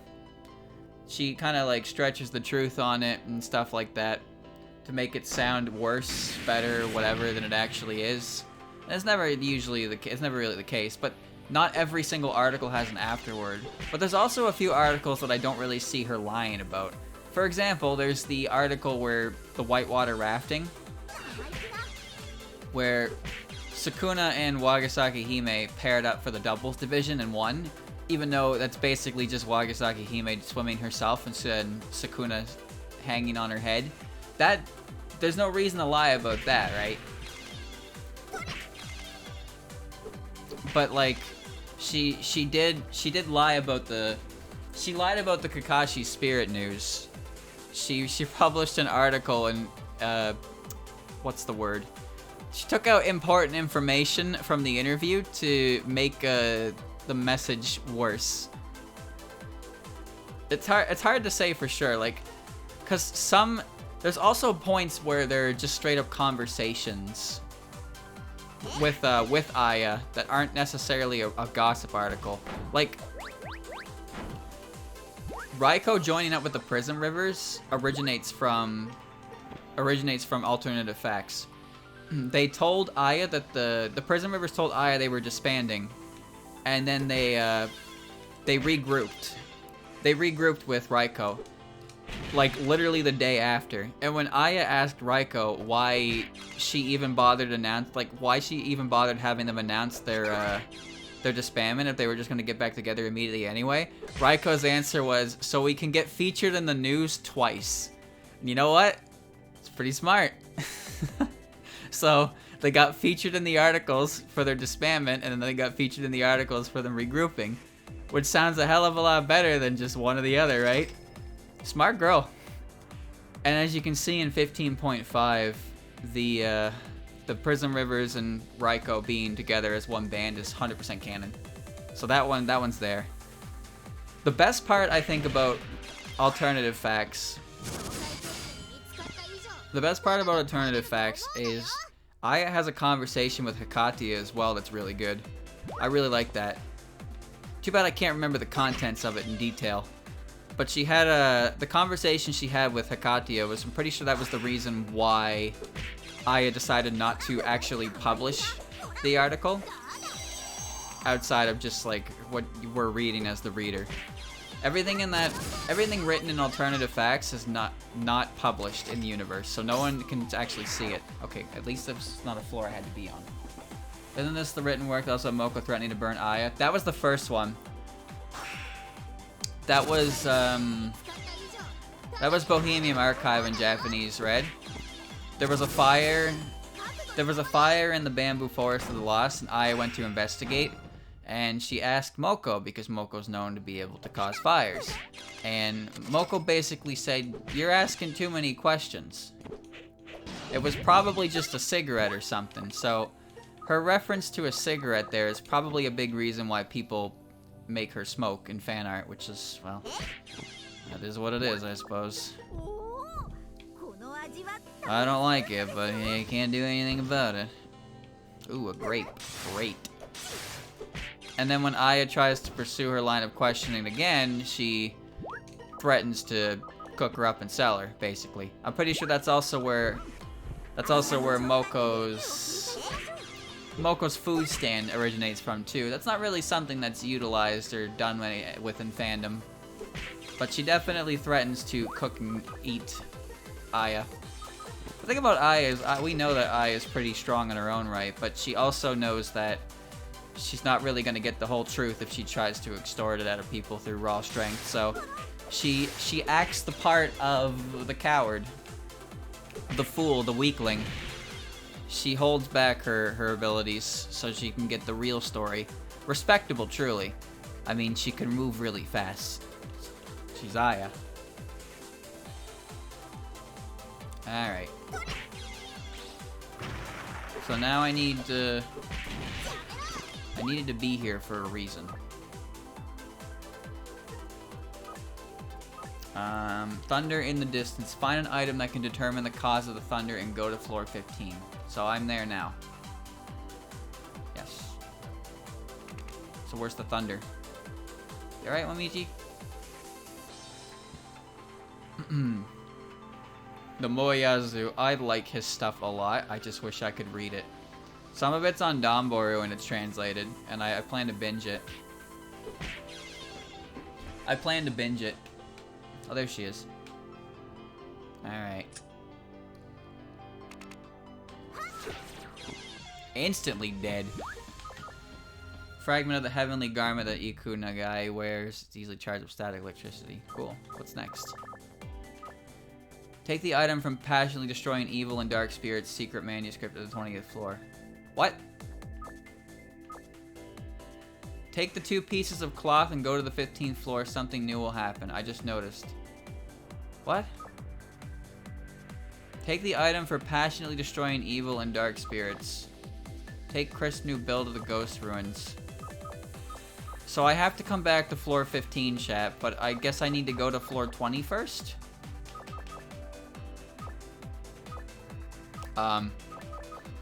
Or were there 2 cloths? Oh god. Is there someone else on this floor? His gremlin fairies are adorable. I like his art. I just wish I could read it. Ow.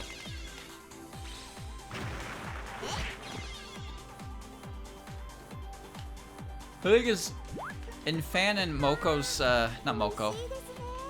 In Fanworks, Kane's school is focused on the fairies and smaller yokai like Chen and stuff. But the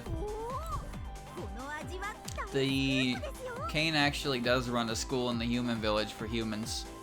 So it's kind of a weird contrast. Well, not really, but my first exposure to it was Fanon. So when I saw that Kane actually had a school where she taught actual humans in the human village, I was like, wait a minute, this wasn't part of the deal. I don't know why I didn't expect that. We knew she was a teacher early on, because, well, Remy makes mention of it too. Remy wanted to have Kane tutor Flandre. I can only imagine how great that would have went. Speaking of that, I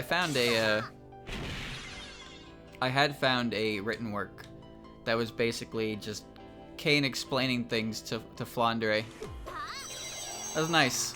I think I saved it on a bookmark. It was a very, very wordy, so I'm surprised it got translated. But it had nice little art bubbles to go with it. I liked it.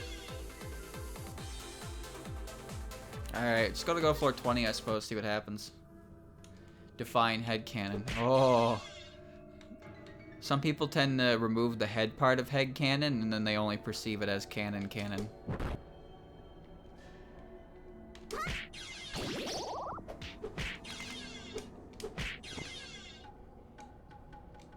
Zun's written works are a bit of a combination of good and rough.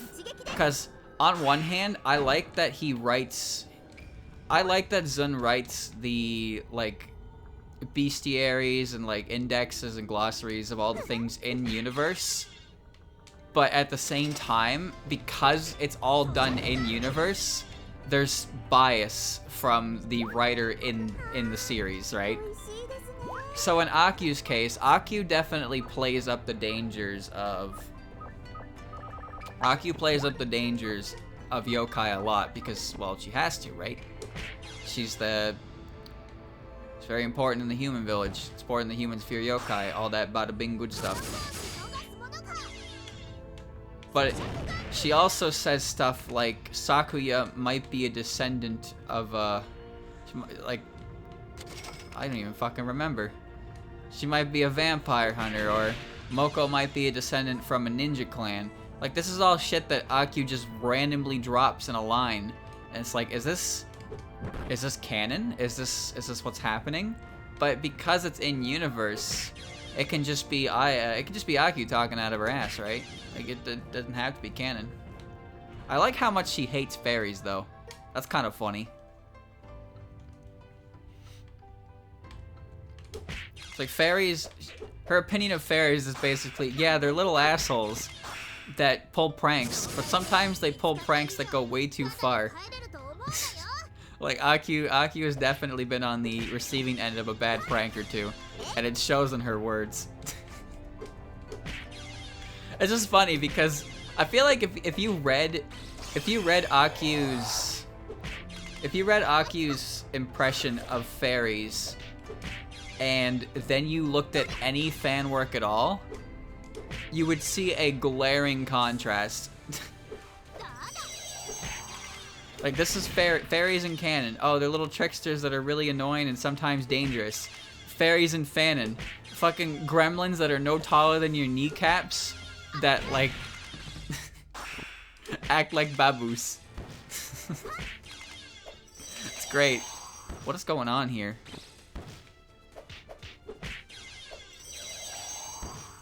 Fairies don't have a very accurate concept of life and death due to the fact that they constantly come back. So yeah, sometimes their pranks can go too far and then they'll do something that's you can't really, you know, survive. But for the most part, that only really seems to apply to regular humans. And fairies tend to avoid... What's going on here? Fairies tend to avoid the human village because I guess Reimu scared them. At the very least, the three fairies of light avoid the human village because they're afraid of pissing off the wrong people. Makes sense. Not a lot of yokai go in there, and when they do, they disguise themselves. Except that one time Suika just walked in there. Horns completely present. Just in the middle of the day, went up to Mioi and was like, yo, I'm here. Didn't see any problem with that at all. What a goof. Oh, great.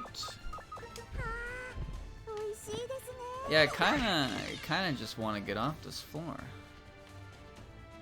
Yeah, I'm good. Let's just get out of here.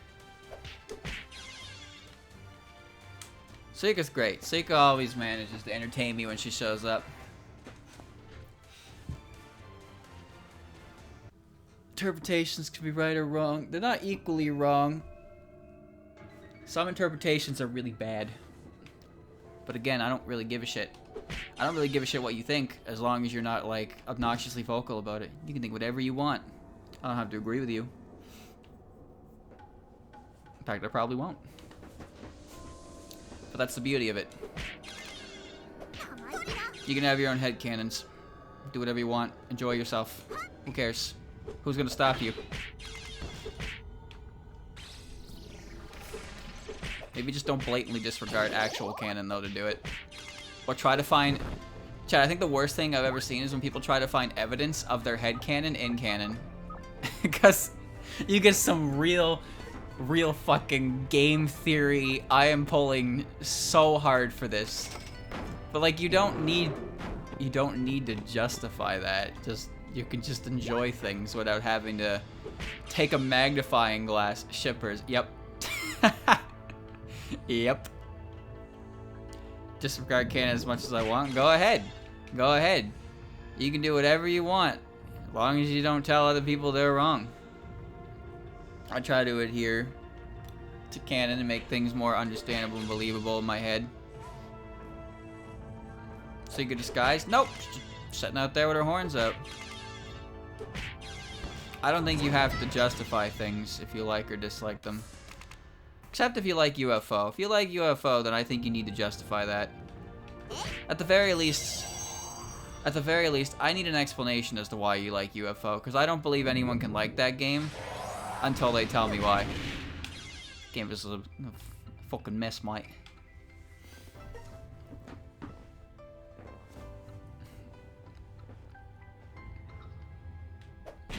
People have all kinds of theories. I mean, look at shipping, right? Shipping is well, shipping is shipping, really. Shipping is a mess. Shipping is something that people just do because, well, sometimes, chat, you wanna watch a girl hold another girl's hand. That's all it be. Doesn't matter if you're a human, yokai, or a god. You cannot escape the allure of hand holding. You can't do it, no matter how hard you try. Trust me. That's how it works. Nothing wrong with that. You can ship whoever you want. Characters can have good chemistry. You could take two random characters that have absolutely nothing in common and then just try to make a scenario for it. Do whatever the fuck you want. Creative freedom is yours. It's just, you know, there are some people that decide that this character is dating this character, and if you tell them you don't agree, well then, you might as well have just spit on their dog with how they react to that information. It just doesn't work. Okina and Rukoto is a ship I saw once. How?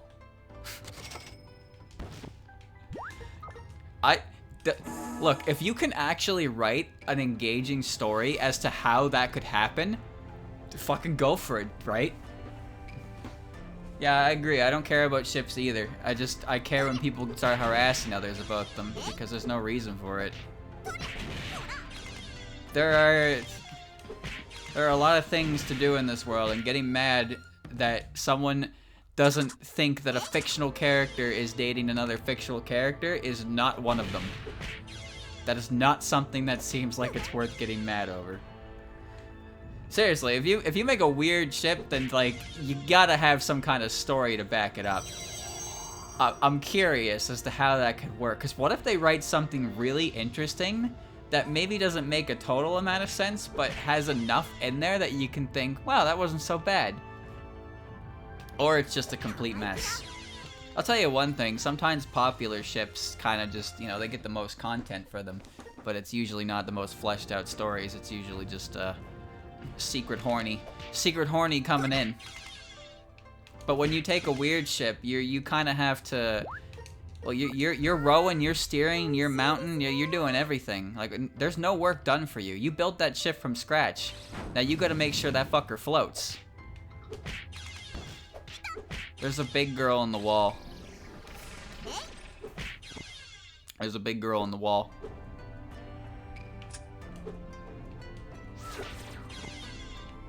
Blue cloth. A piece of evil fabric. Rumor has it the owner was a noble. Was she? I don't think so. Chad, I have to go back to floor 15. Go to floor 15, something will happen. Ah, we're doing it again, Morty. Oh. Okay. Time to leave. Well, I have to leave anyway. I'm on the last floor. Oops. Good. Futo's boat. That's a good ship. That's my favorite ship. Alright, bye, Momiji. Marissa and everybody. Sounds about right. Marissa's very popular with that. Futo and Komachi's boat. That's good. That's good.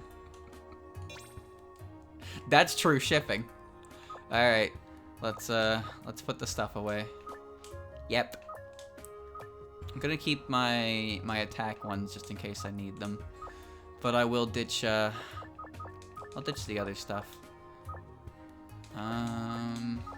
Don't need these. I'll keep the food. The seal suckers are good. I've come to appreciate those quite immensely.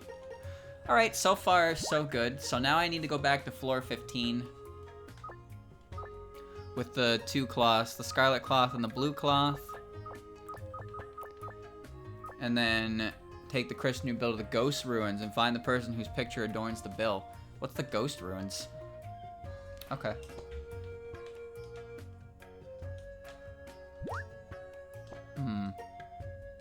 Oh, right. Let's get the money first. Alright, I need... It was this much, right, chat? Alright. That's a lot of money. Ah, fuck. Alright. Let's do it. But first, chat, I have to be right back.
Hello, chat.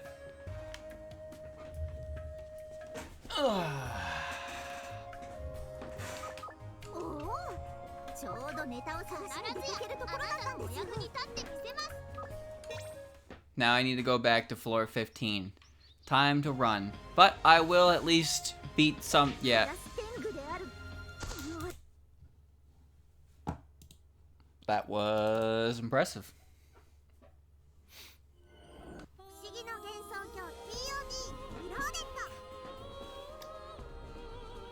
That was impressive.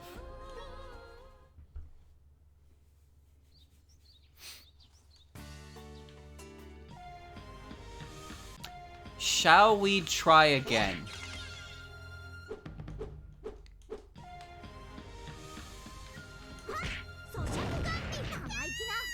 Kya! Something's wrong. I can't do it.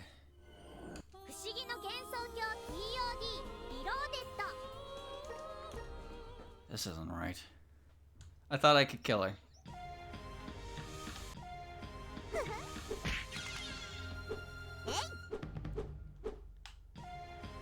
Alright, Momiji. My friend is dead. I am so confused, dude. What's going on? The only reason I am restarting like this is because I brought 150,000 in with me and I am not about to fucking lose it. Eclair, retrograde, slight flight drug. Yeah, why not? Might as well. What's the reason not to keep it? No, get out of my fucking face, dude! Momiji, do your move. There you go.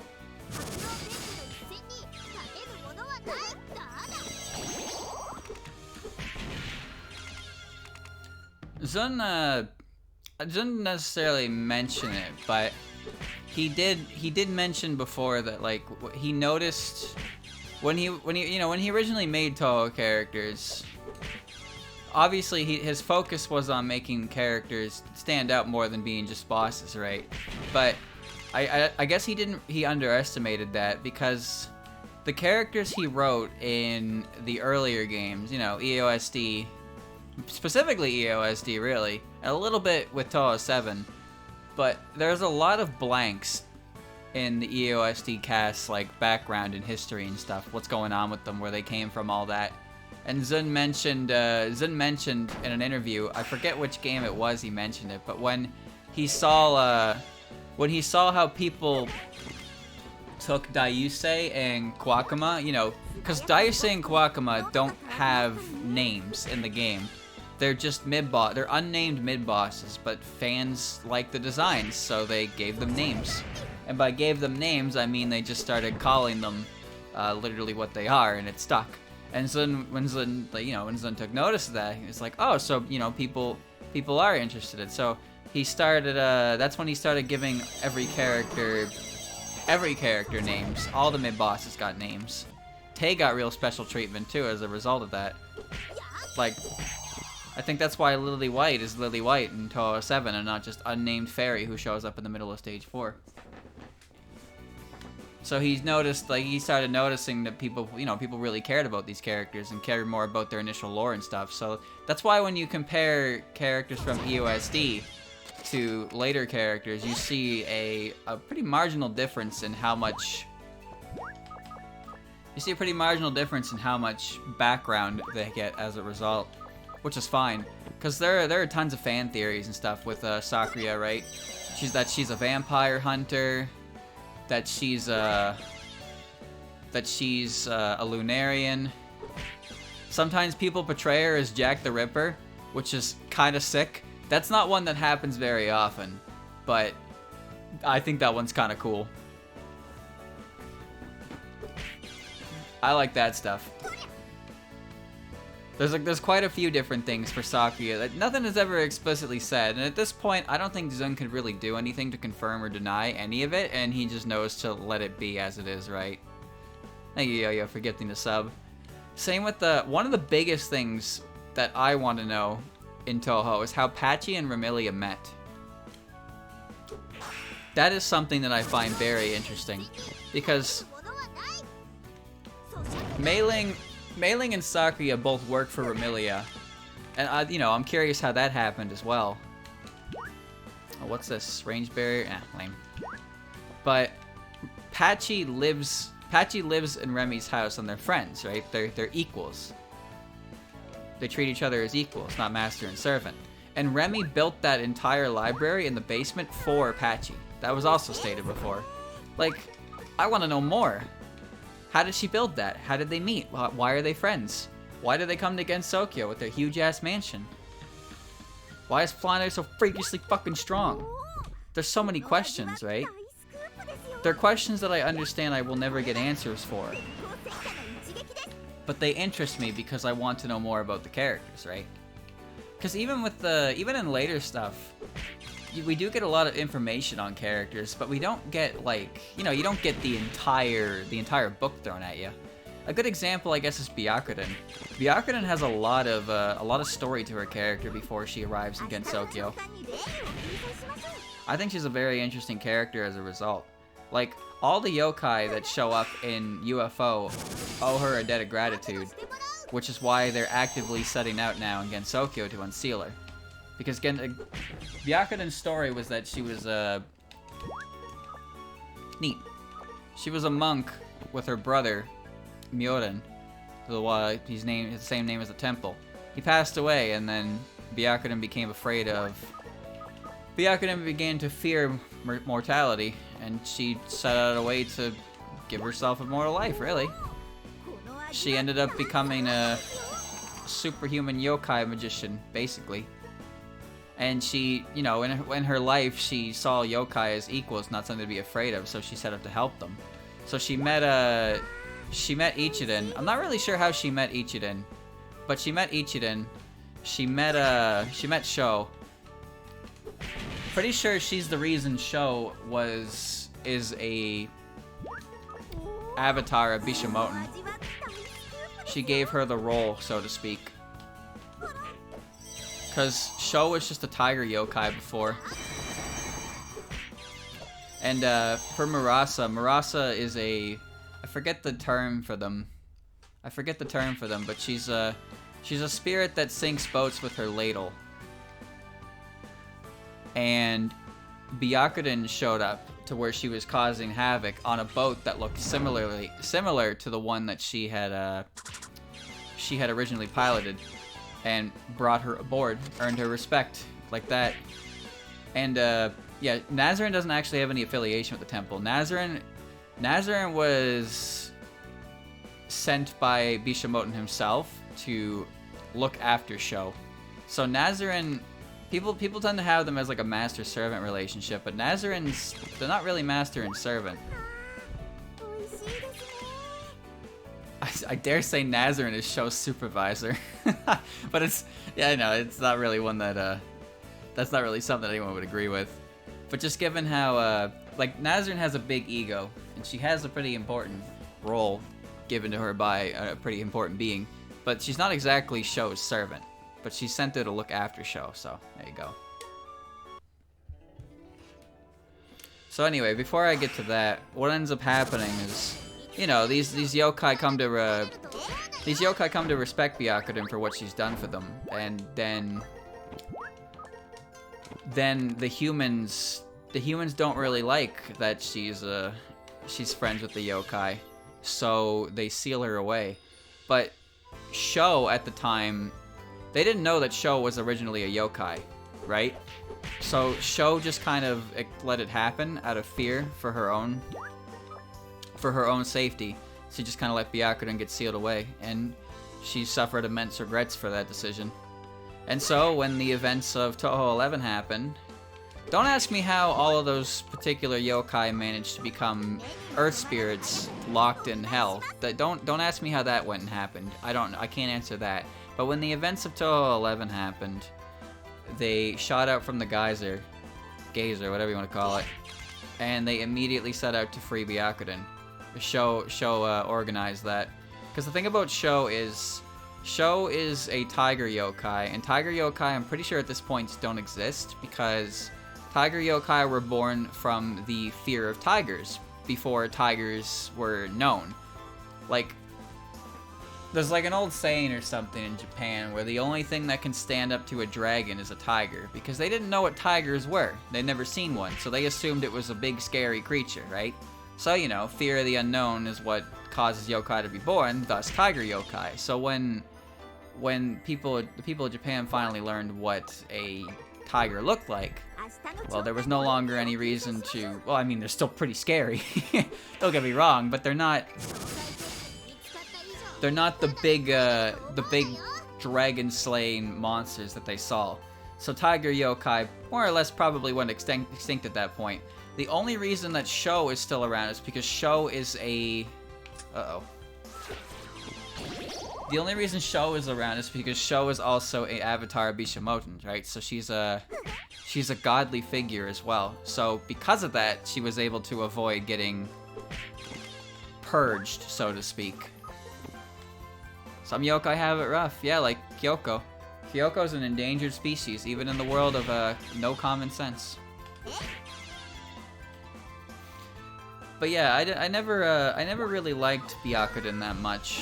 Byakuren and Miko are characters I didn't care too much about, because when I first learned about them, I just thought, oh, this is a character who's only, their character is promoting their religion. But, well, Byakuren has a whole heap of story to her that you're just not really gonna get unless you look for it. Same with Miko. You get a lot of info on them in Symposium of Post-Mysticism, because Zun decided he wanted to include a short story with Aku Part 2, and it's basically a conversation with Marissa, Byakuren, and Miko, and you learn a lot about them. That's how I learned, a lot about how Miko perceives Gensokyo. She's in her own ideals and stuff, how she sees the people in her dojo. How she doesn't want to be a leader unless she has to be, that kind of thing. There's a lot more to those characters than just, I represent this religion. So I like them a lot more now as a result. They thought they all had flat heads because they only ever saw tiger pelts. Can you imagine? It's goofy.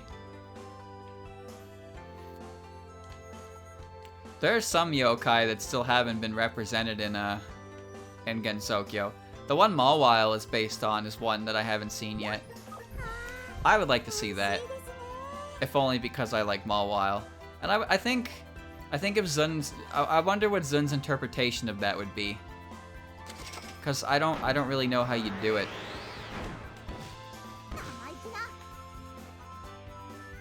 Maybe it'll have a ponytail. I don't know. I don't know. Mawile yokai is the girl with the mouse in the back of her head. Yep, that's the one.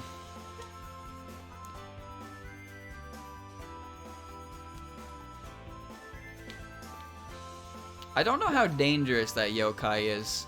If I remember the story correctly, it was about a man who married a woman who...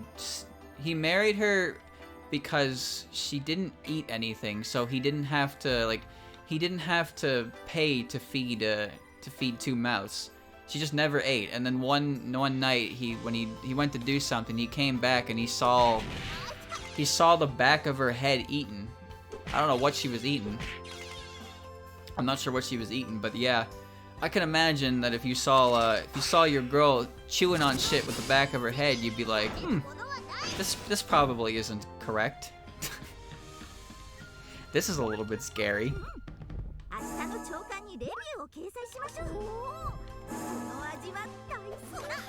Chat, when's our monkey Touhou?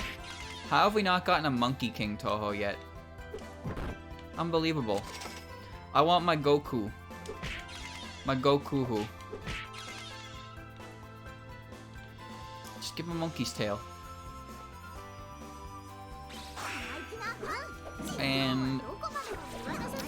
Damn it. I'm going to floor 15, yeah. Pretty sure I am. Satori's have monkey origins. Are you telling me Satori is a monkey? I can't believe that.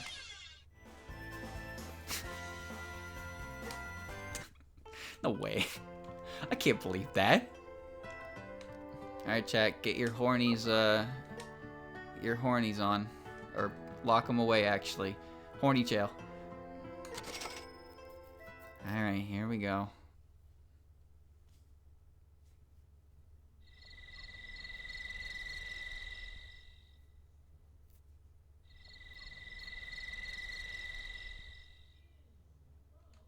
So this is the tentacle, but where's it coming from?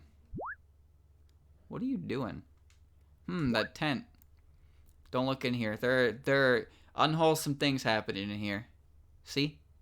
Gossip.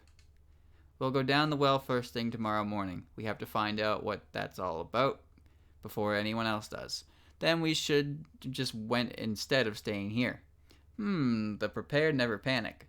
If you're a professional journalist, then you have to consider every scenario. Is that so? Dump. Who is it? What a backflip.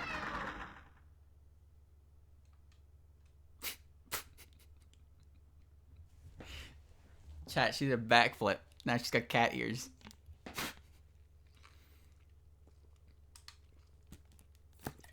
Meow. That's weird. Emoticon cat. Oh, it's just Akasha. What? Huh? Akasha here? She probably has her own reason for being here. Anyway, we should go to bed soon or we won't be able to wake up early tomorrow. Oh, you're right. Let's go to sleep. Alright, good night, Aya. Yeah, good night, Momiji. I spent 150,000 yen for this. Ooh, that was close. That almost caught me. Good thing I prepared some cat ears. What is the point of the cat ears? They can't see you. I spent money for that.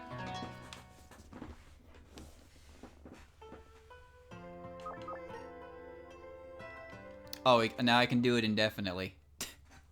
I shouldn't have done it again. I just wanted to see. I just wanted to see if it was gonna make me pay. Fuck. Yeah. Yeah. Yeah. That cost me too much money. Do a backflip. Whoosh.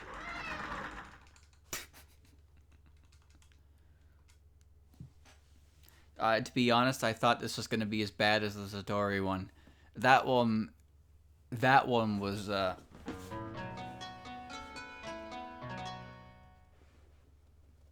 that one was pretty wait, I think doing that lets me get the benefits of staying without actually paying money. You know, despite the fact that I paid 150,000 in advance, so maybe I wouldn't call it free. Free with 10,000 easy payments, maybe. Well, whatever. Are you ready to move on, friend? Just want to make sure I'm going the right way. Yep, go to floor 15. Let's go. Just pay separate shipping and handling. Yes. You know, whenever I've seen infomercials like that, I always thought it was confusing how they said if you buy one now, you get a second one free if you pay separate shipping and handling. Suddenly it's not free. Like, that means it's not free. Right? You can call it separate shipping and handling, but the truth is, you're getting an additional product for spending more money on it, then you're not getting it for free.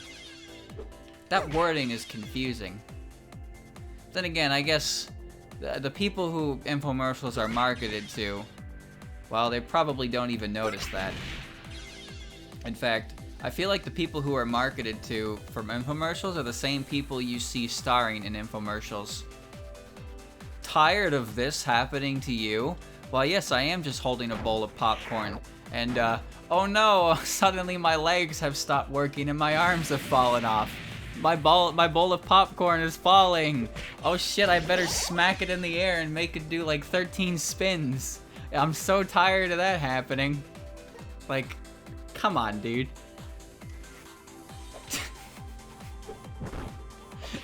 Infomercials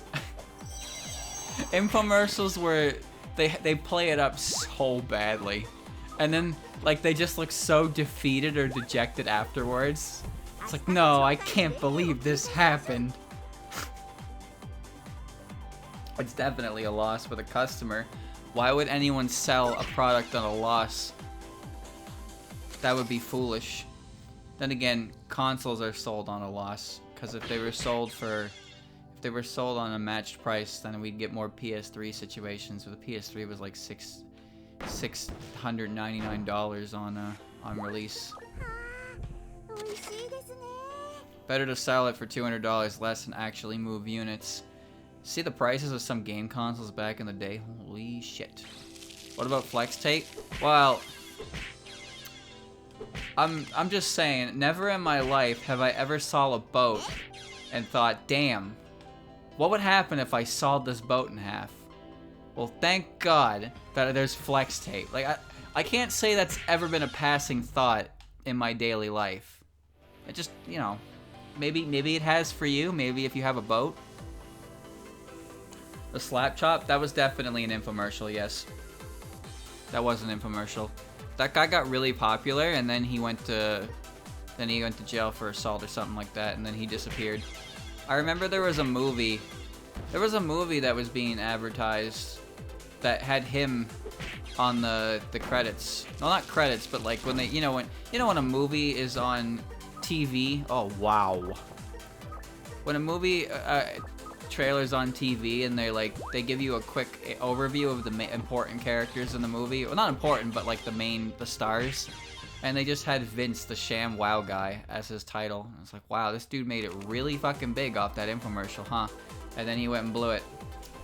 Yeah, and he went and blew it, and then he disappeared. Dum-ba-dum-bum-bum. It's crazy how some people get popular for goofy things like that.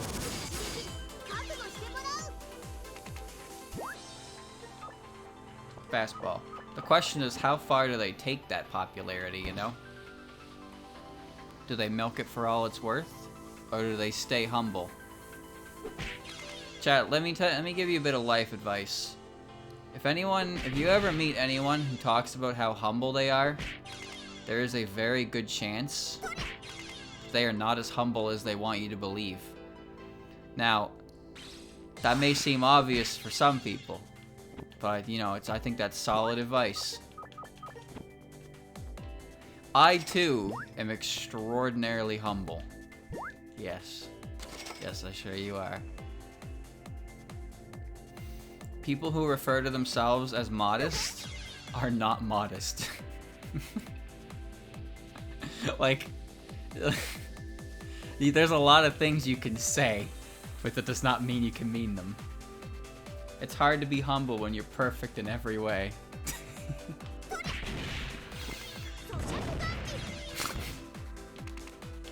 Oh man. Calling yourself humble is quite literally doing the opposite. You don't know that. You don't know that for sure. This requires experimentation. I don't want to log. Whoa, what did that say? Moon Rabbit Cavalry Rifle. A bayonet given to the Moon Rabbits. Its knife can be used as a melee weapon. Even so, if you don't know how to use it, it's just a blunt weapon. Also, it can explode. That's what one of the flintlocks most likely turns into, so I'm not gonna buy it. Still, it's cool to see it. Phantom didn't explode. No, we're okay. Chat, a couple days ago, I tuned into a stream, and the streamer was like, you can't be good at video game and be good at commentary at the same time. And I understood what he meant. I get it. I understood it. Cause like, sometimes you watch a speed run, and the speed runner is really good at the game, but they don't really talk very much because they're focused on the game, right? Conversely, when you watch a stream of somebody who's not very good at the game and they talk a lot, that's certified funny guy. I'm thinking of like Jerma and Joel and Vinny and stuff, right? And I'm not saying they're bad at video games, but I am saying that I'm definitely not there because I think they're good at video games and I want to watch their skill show, and usually it's the entertainment factor that draws more people in. So it's hard to play a game well and also be able to talk. It's very difficult talent to have. It's really difficult to do with variety stuff as well, since you're not really sure how to play games most of the time and you can't just talk.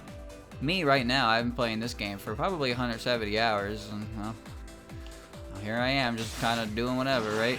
Ooh. Anyway, I bring it out because I thought it was, I kind of agree with that point. But it's also one of those things where, oh, big and pink. Alright, let's see.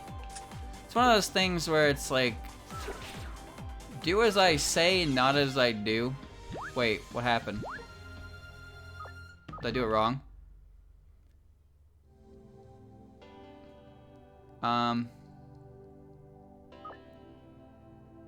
Chat. Should be one more here. Oh, thank you. Okay, I was kind of scared there. But no, he said it was like, I've been streaming so long, and I changed. I don't get angry anymore. I don't take it seriously. I don't take it as seriously. You know, stuff like that. Like I am Zen. And then probably 20 minutes later, he punched his keyboard so hard that he cut his pinky. And I was like, yep. That is definitely something that I would do when I'm calm. With training, an old face can become new. The same goes for the gods. Alright. So now what? Take the crisp bill to the ghost ruins and find the person whose picture adorns the bill. What the fuck is the ghost ruins, chat? 100% Zen. The thing is, I do agree on the part where you shouldn't take it too seriously. You gotta learn to laugh at yourself. Just enjoy it. Have fun with it. Don't get too butt blasted by everything. Just keep exploring. Thank you.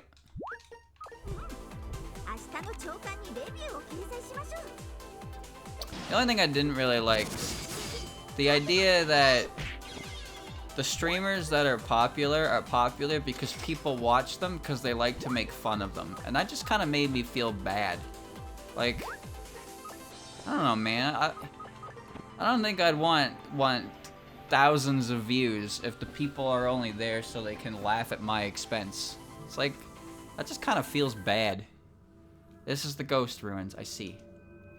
Rage is getting entertaining, it's infrequent. Yeah, I guess sometimes.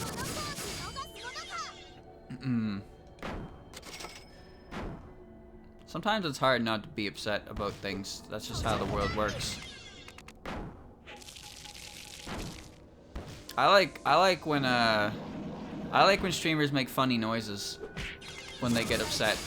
That makes me laugh. When Vinny dies in a hard game and he makes a defeated noise or a duck noise or something, it gives me a good old chuckle.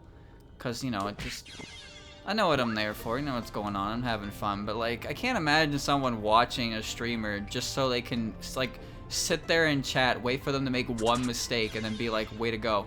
Like, that's the highlight of their day. Camping a chat so they can immediately poke fun at a streamer for every little thing, and that's all they contribute. It's like, damn, man, that's not very good. That's not very great. I wouldn't want that at all.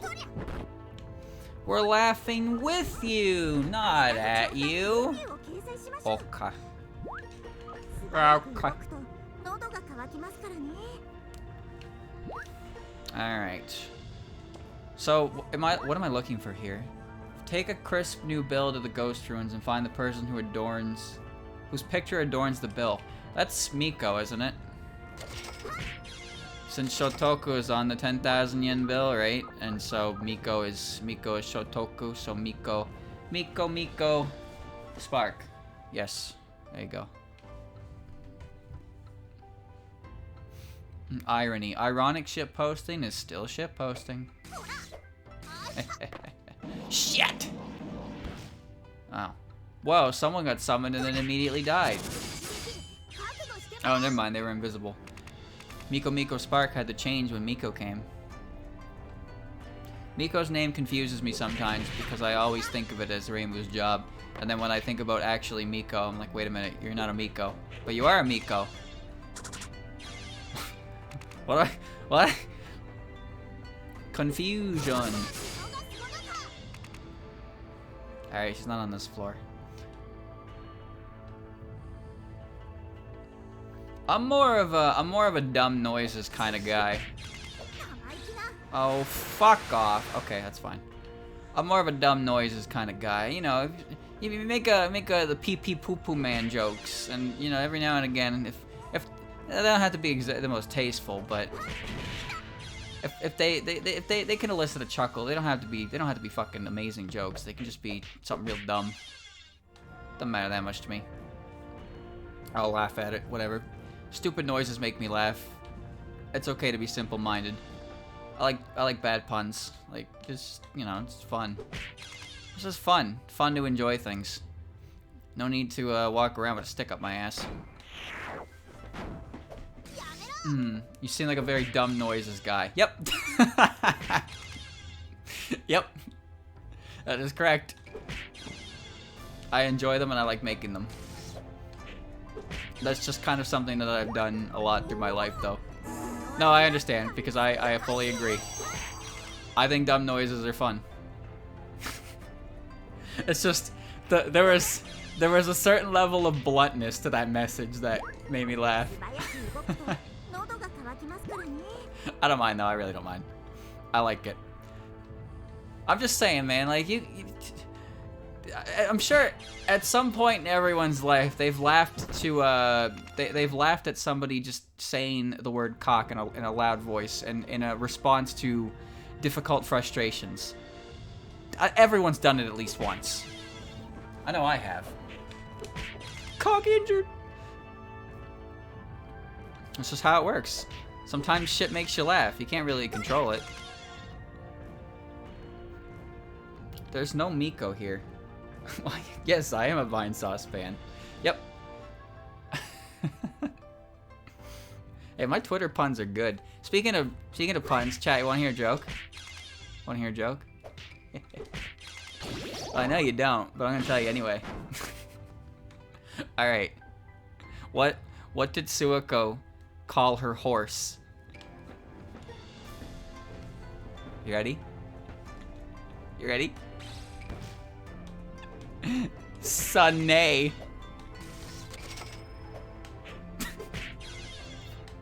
Yeah. Where's Miko, damn it? What's going on here? You cut that out. Futo is really annoying when she gets scared, because she just drops her shit everywhere. That's right.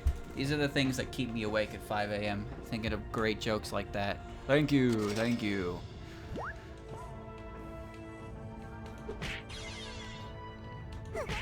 I'm running out of floors here. Where is she?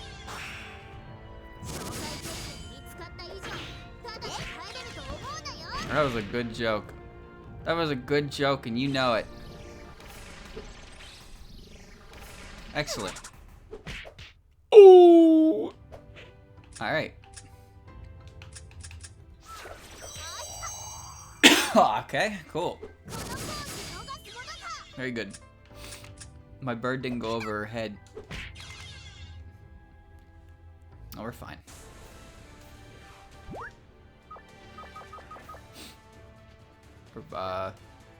Deals damage to all enemies in the room. Okay. That spell card is like 80% leg. What did I just do? I walked on something bad. Oh well.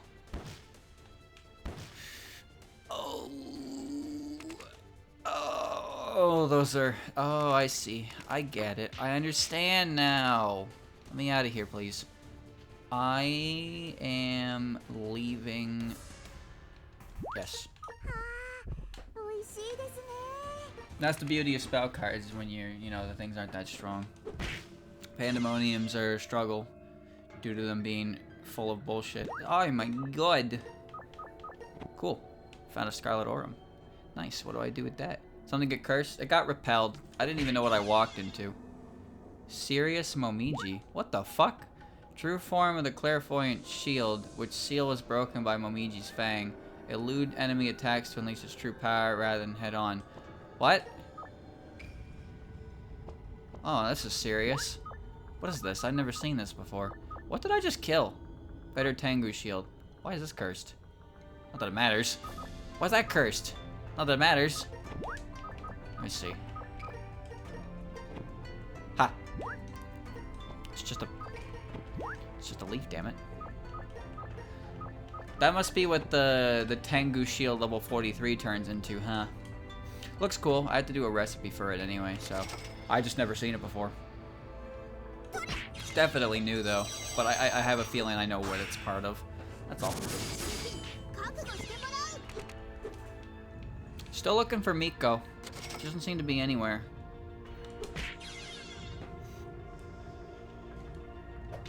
The Tengu stuff seems to have a lot of seals available to it, less than anything else.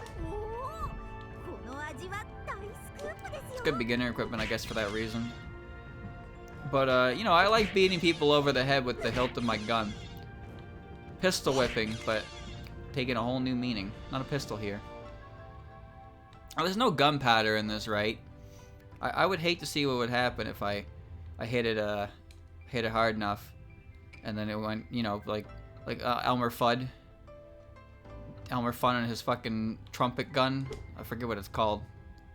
Speaking of that, chat, I had an idea for another emote that's significantly cursed. So I'll be sure to pass that along once I get the slot for it. Significantly cursed. It's a good idea, though. I think it's a good idea. And when I think it's a good idea, you know it's a bad idea. Cursed emotes are fun. It's just a shame that some of my favorite cursed emotes are ones that were ripped from games. Like Auron. I fucking love the Auron emote, but it's not mine, so. Oh, there she is.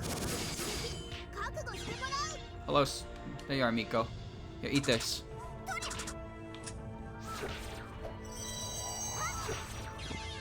All-seeing telescope. You cannot prove that something that doesn't exist. But if it does exist, you just have to find it. That is how something that doesn't exist can exist.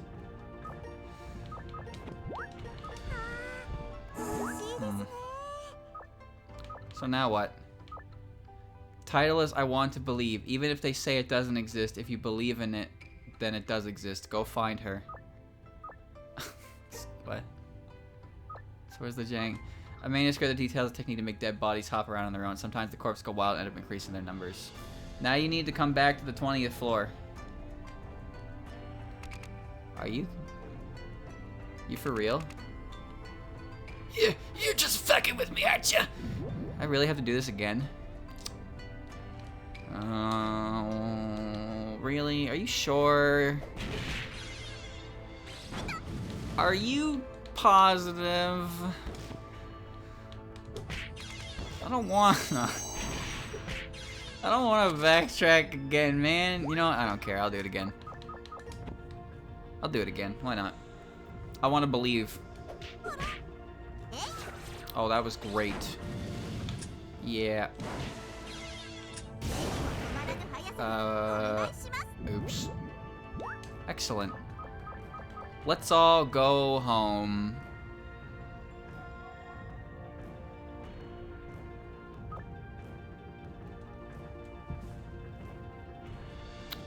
Forgot my jump card. I see. It's not good. Oh. Oh.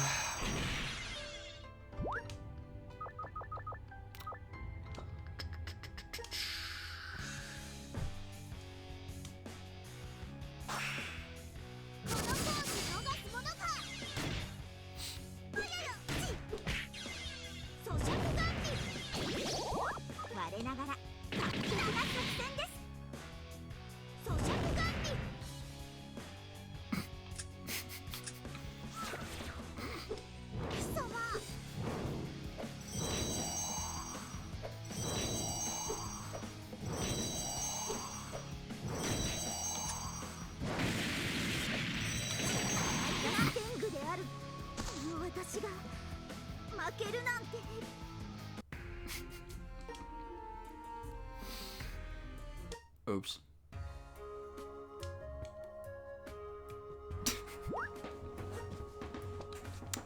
Oops. I forgot that I needed the... I forgot I needed the...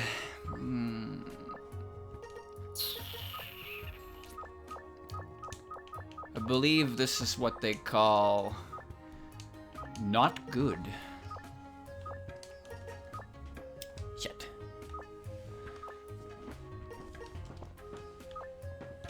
I don't care about this anymore. Yeah, these are done with. I can put them in the gap. I don't really need them anymore, but it's fine. Let me bring a card this time, and let's do it again. How did I not bring a card? I thought I had 2 of them. How did I not realize until that moment anyway? You think I would have... Where are they? Where are my cards? What? What, did I lose all of them? Are they all gone? Never mind, I found them. Okay. You ready to do it again? No? Too bad. We're doing it again. It's alright, it's a strategic withdrawal. Oh, right, you come with me before you do something bad. Well, chat, it looks like it's me and you again for the next 45 minutes. While we walk around the first area, and we smack Sunny over the head with the back of a gun. And then she goes ouch and falls over. And then I take her food. Man, that's just not a fun image. That just kind of makes me feel bad. I don't want to take her food. She probably worked real hard to get that food. Who am I? Who am I to take that food from her? That's not right, man.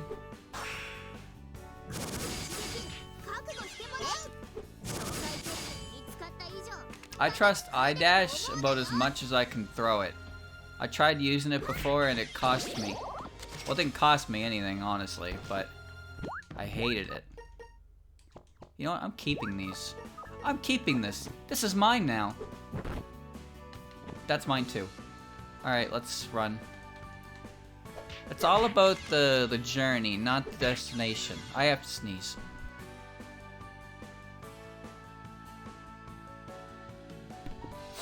I'm good. Whoa, Rumia. You're like magical or something like that. Look at that. What? Not cool. I was trying to appreciate her, and you did that. Oh my god, I found a jump card.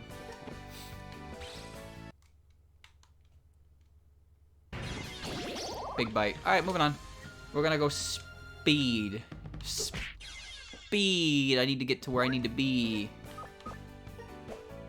What kind of Molotov doesn't break when you throw it? Excellent.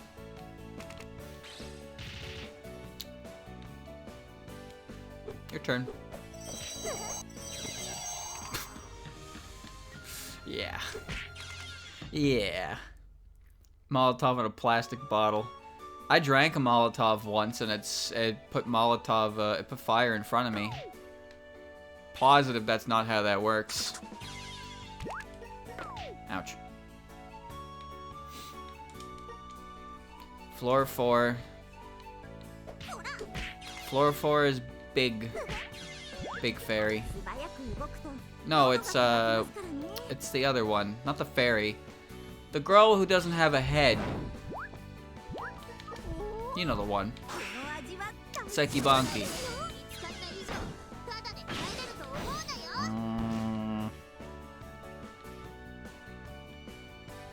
She sold me poison before. Wasn't cool. That's not medicine, well, it can be. It can be a medicine. Depends how you use it, I guess. But don't sell me poison. That's not good. You know, it's really hard to be mad at Kyoko when she does that with that smile on her face, but well, I manage. Do your move. All right, that's good enough. Somehow I manage. You'd think I'd be more angry, though. Surprisingly not. I am calm. I am very good. I am very good. No pain, no gain. Let's heal. Next is Remy. Or it's whatever this is. Shit. I see a giant shadow over there. Yep, that would be the objective. Excellent.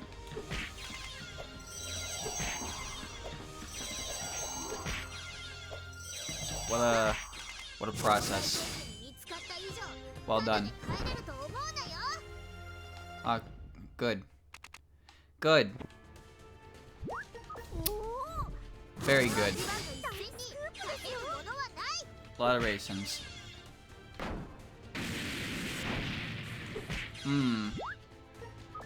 Chat, when do you think Raisin's gonna be a playable character again? I didn't bring item protection talismans. Oops. Soap, I don't need those. Cause Raisin has been a character in 2 games. And one of them was Touhou 9, so that doesn't really count. Sorry. I don't make the rules. Yoma was the last playable character, and Yoma's last game she was playable in was 13, so she deserved to be in 17. Then Sakuya, and then 15 had both Raisin and Sanai. So, oh yeah, right. Nice. So, logic in my mind dictates either Sakuya or Raisin, but because Sakuya's had so many other games that she's been in, I think Raisin should be in the next game. But of course, it really depends on what the game's theme is, right? It makes sense that Yomu is involved in Touhou 13.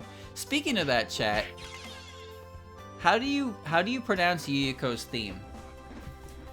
Now, I ask this for one reason. I have always called Yuyuko's theme Ghost-led. Alright? I call it Ghost-led. However, when you think about it, Yuyuko's role in 10 Desires is to direct the player character to the actual incident. So it makes more sense to think of the title as Ghost Lead.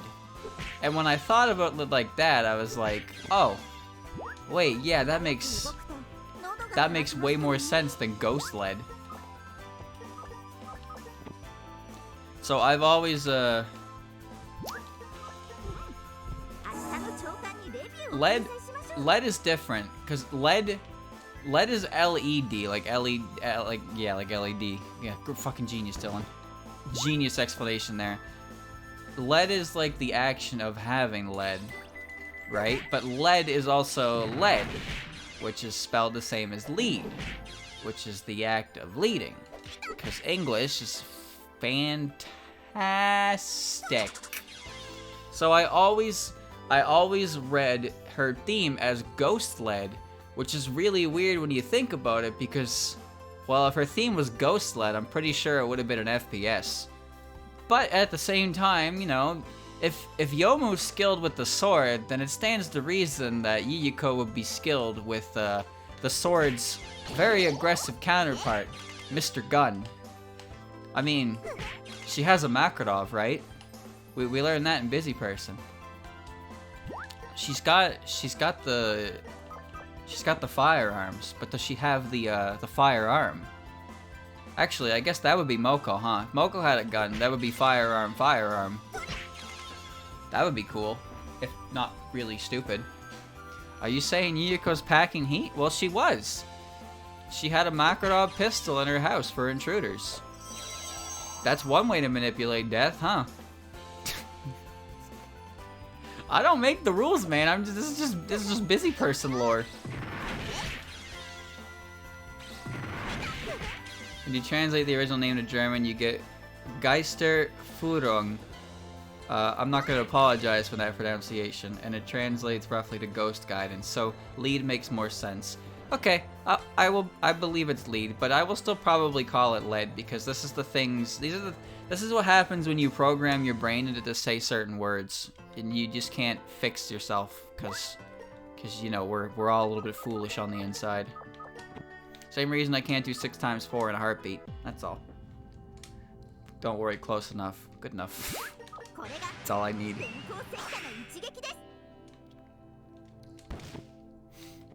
Oh, right, another add blind. Yeah, 3% chance for a 3-turn duration. The red feather is gone. A ghost gun. What would be a ghost gun?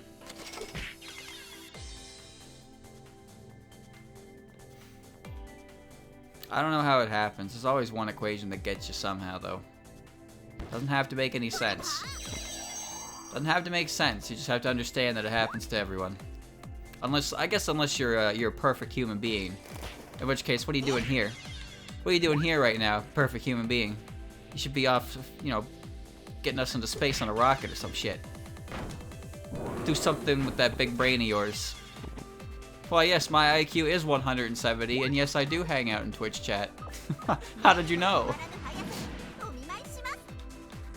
A ghost gun would scare you. It would scare me. You wouldn't even be able to see it. It would basically be the finger gun.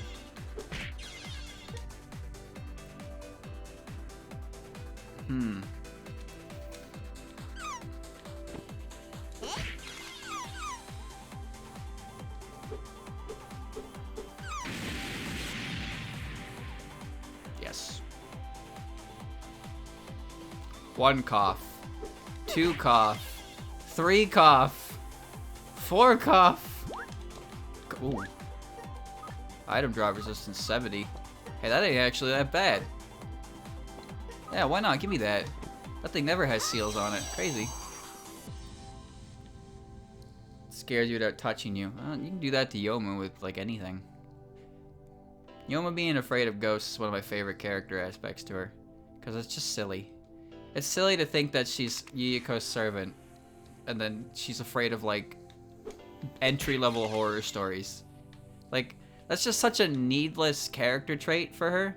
But I'm glad it exists because it makes her a more enjoyable character all around. That's what I like about Zun's characters. They all have something that you could regard as a needless trait, but it adds to them. It only adds to their character. It doesn't subtract from it in any way, shape, or form. And that's always fun because you give a little bit more for people to work with, right? Sometimes all you have to say is your character is afraid of ghosts, and, well, you've done your work. Now you let the fans do it. My theory is that she doesn't really see Yuyiko as a ghost since she's been working for her family her whole life, so she's been around her whole life. She probably doesn't perceive Yuyiko as a ghost, but understands that she is one. But like then I say actual, but other spirits and stuff she can't handle very well. Let's see. I don't remember what's on each floor. I have to go to floor 20, I think. Scared of dogs that aren't your own. That makes sense. But, you know, I'm not going to be the one to tell Yuyiko that Yomu doesn't fear her because she sees her as a dog. That's a pretty good way to find yourself on the business end of her Makarov, if you know what I'm saying. I ain't really trying to do that. Sometimes you gotta know when to shut your mouth with all-powerful characters, you know? Don't run your mouth. You don't wanna get bap. It makes sense though. You can be afraid of dogs, but like have a dog that you're comfortable with. It's not like saying I'm afraid of dogs means I am afraid of everything in the entire world that is dog. There can be exceptions to every rule. A Makarov is a Russian pistol. Apparently it's a popular one used in FPSs. Anyway, that's what Busy Person told me. I don't know shit about guns. I know the types of gun, but I don't know specifics. I remember when I was in middle school, and you know, Call of Duty was always the big stuff because you know what else do 13 and 14-year-olds do than play M-rated games, right? Anyway, I didn't really have Call of Duty, so I had a friend, quote unquote friend. He was the kind of guy like he would just like name guns like with their their names, their identification numbers, and I'm just like, yeah, I know what a shotgun is. It's like, and he just give me the names of different guns that he only knows them because he played Call of Duty. It's like, all right, dude, whatever you say. I grew up with Nintendo. I play Nintendo games. I don't like first-person shooters very much. I like Resident Evil. I like third-person shooters. The only Call of Duty game I really played was Black Ops, and you know what? I had fun with it. I think at one point in everyone's life they have some time where they actually end up playing a Call of Duty game. Everybody tries it at least once. That was my period of time. I had fun with it, and then I was done. I didn't need to play anymore because, you know, Call of Duty's a big meme. Same game every year, but gameplay's competent enough that you can have fun with it if you like first-person shooters. Nothing wrong with enjoying it. It's just you know, it's not my cup of tea. I like silly games like this, silly fun games. There's like nothing on PlayStation or Microsoft or anything like that that I really actively enjoy. For the most part, the games I play nowadays are older games, Nintendo games, and indie games. My library has shortened. AAA games don't interest me very much anymore. Luna Nights is one of the best Touhou fan games I've ever seen and played. It's an incredible game. Ow. Arguably one of the best ever made, for sure. I think it's a really good game. There's a lot to it there's a lot to it to like. Uh-oh.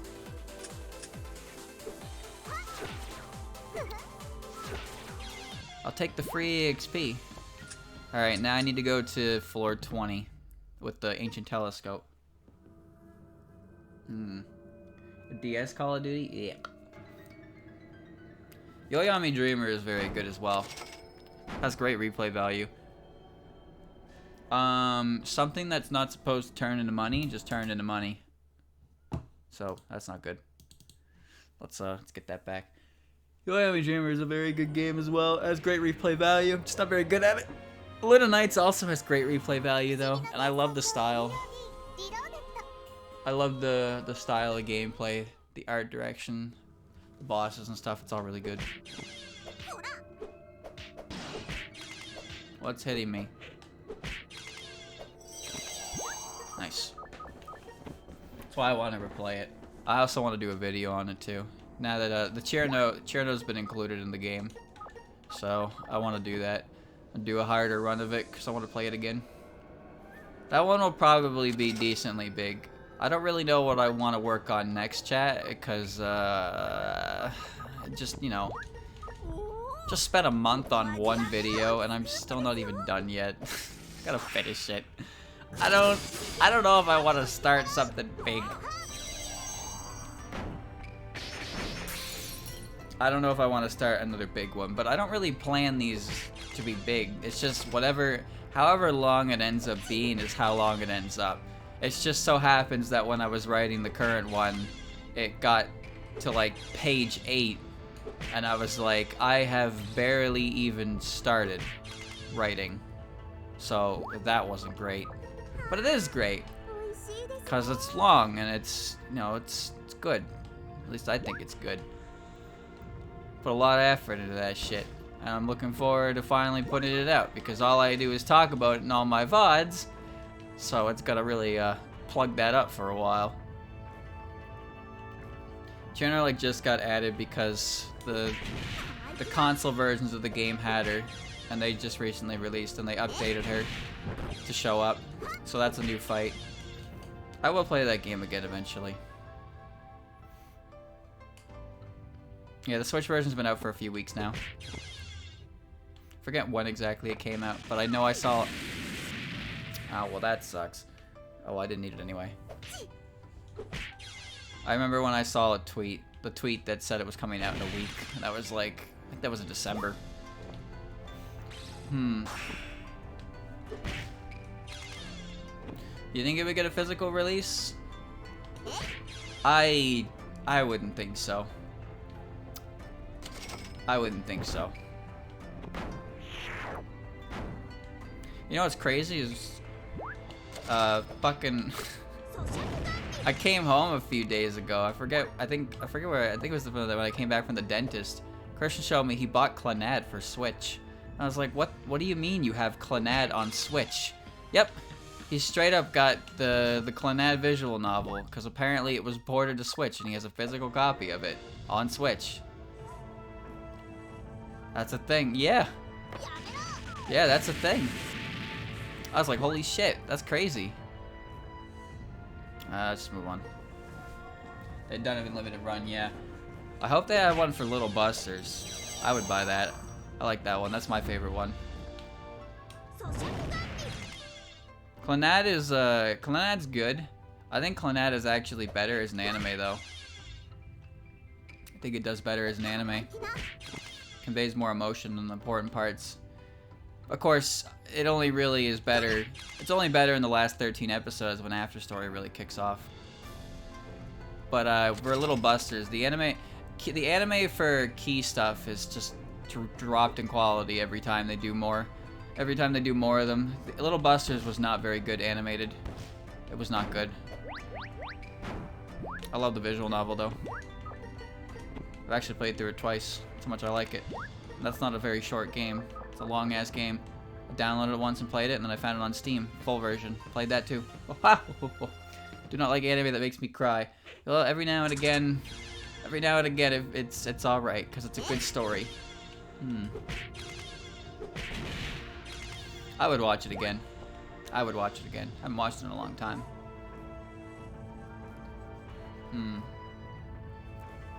I doubt Reimu's coming to Smash Bros. The only way Reimu's coming to Smash Bros is if it's a Mii costume. I do think that Reimu is not out of the realm of possibility though, especially compared to some people's character requests. Some people are like, I want this secondary character in a niche series to be a character in Smash Bros. As if that's ever going to happen. You gotta admire their optimism though. You really do. They really want to see their secondary character represent their entire series in Smash Bros. It's like, no, I'm sorry to say, but if any character in that series is getting there, then it's the main character. Like, that's just how it works. People actually want Goku in Smash. At this point, I'm too afraid to ask. Goku will never be in Smash though because he's not a video game character. So that's not even something that really has to worry about. People also want Shrek in Smash, and that's, well, that's... I don't think I really need to say anything else about that. What can I really say? Visual novels are a big time sink, so it's understandable why you wouldn't have it's harder to find the time to put aside for it all.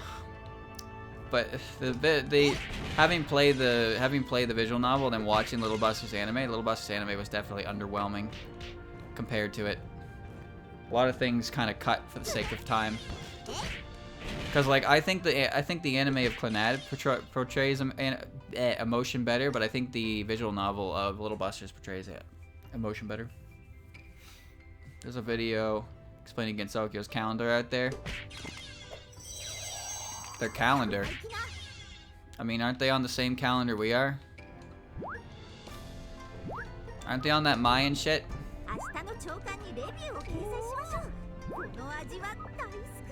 Shrek was in Tony Hawk Underground too. Wait, that's real? What? I thought that was a mod.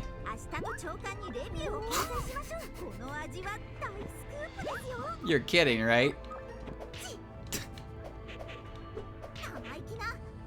What is hitting me? Please stop that. I thought that was a mod. I didn't know that was real. You can go to hell and dance with the devil as Shrek in that game. You can also get DMCA'd for it. Tony Hawk's Underground is it's quite a hell of a series when you look at the the rise and fall of it. Like, it started off so good, and then with each game they released, it just could not live up to the previous. Big lady.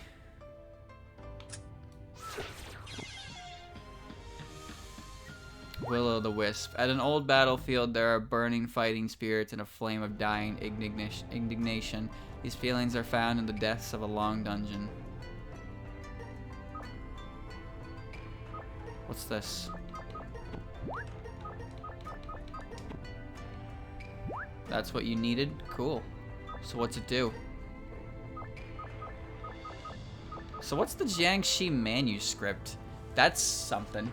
That unlocks a dungeon back at base now. What?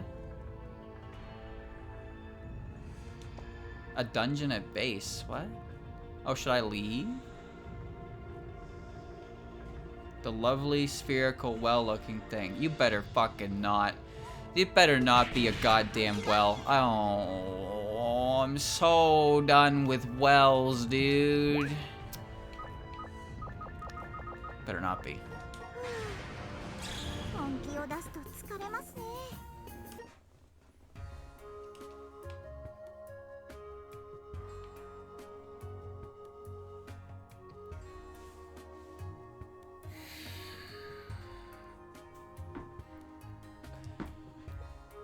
Why? There's 100 floors on this one. Wait, you get 30? You get 30 inventory? And you get a partner? No Nito fusion. Various flowers are flowing out of the well, so it's time to investigate. There will be many enemies with flowers growing from their heads, so stay put with their attacks and your HP. Also, you can mix gaps in Nito fusion with different combinations of materials. Why is it spaced like that? So use them wisely. There will also be Kappa. Every DLC has a well. I fucking hate wells. Wait, you telling me Clock Remains has a well? How does that one even have a well? How does that even make sense? What's item curse? Item curse means that Hina and stuff. Some dungeons don't have curse. Like, you can't find a curse trap in the first bit of the first dungeon. There's no curse traps, no Hina. It's impossible for items to be cursed. But that signifies items can be cursed in the dungeon. Kind of weird how it's, you know, it specifies that one only. Alright. Well.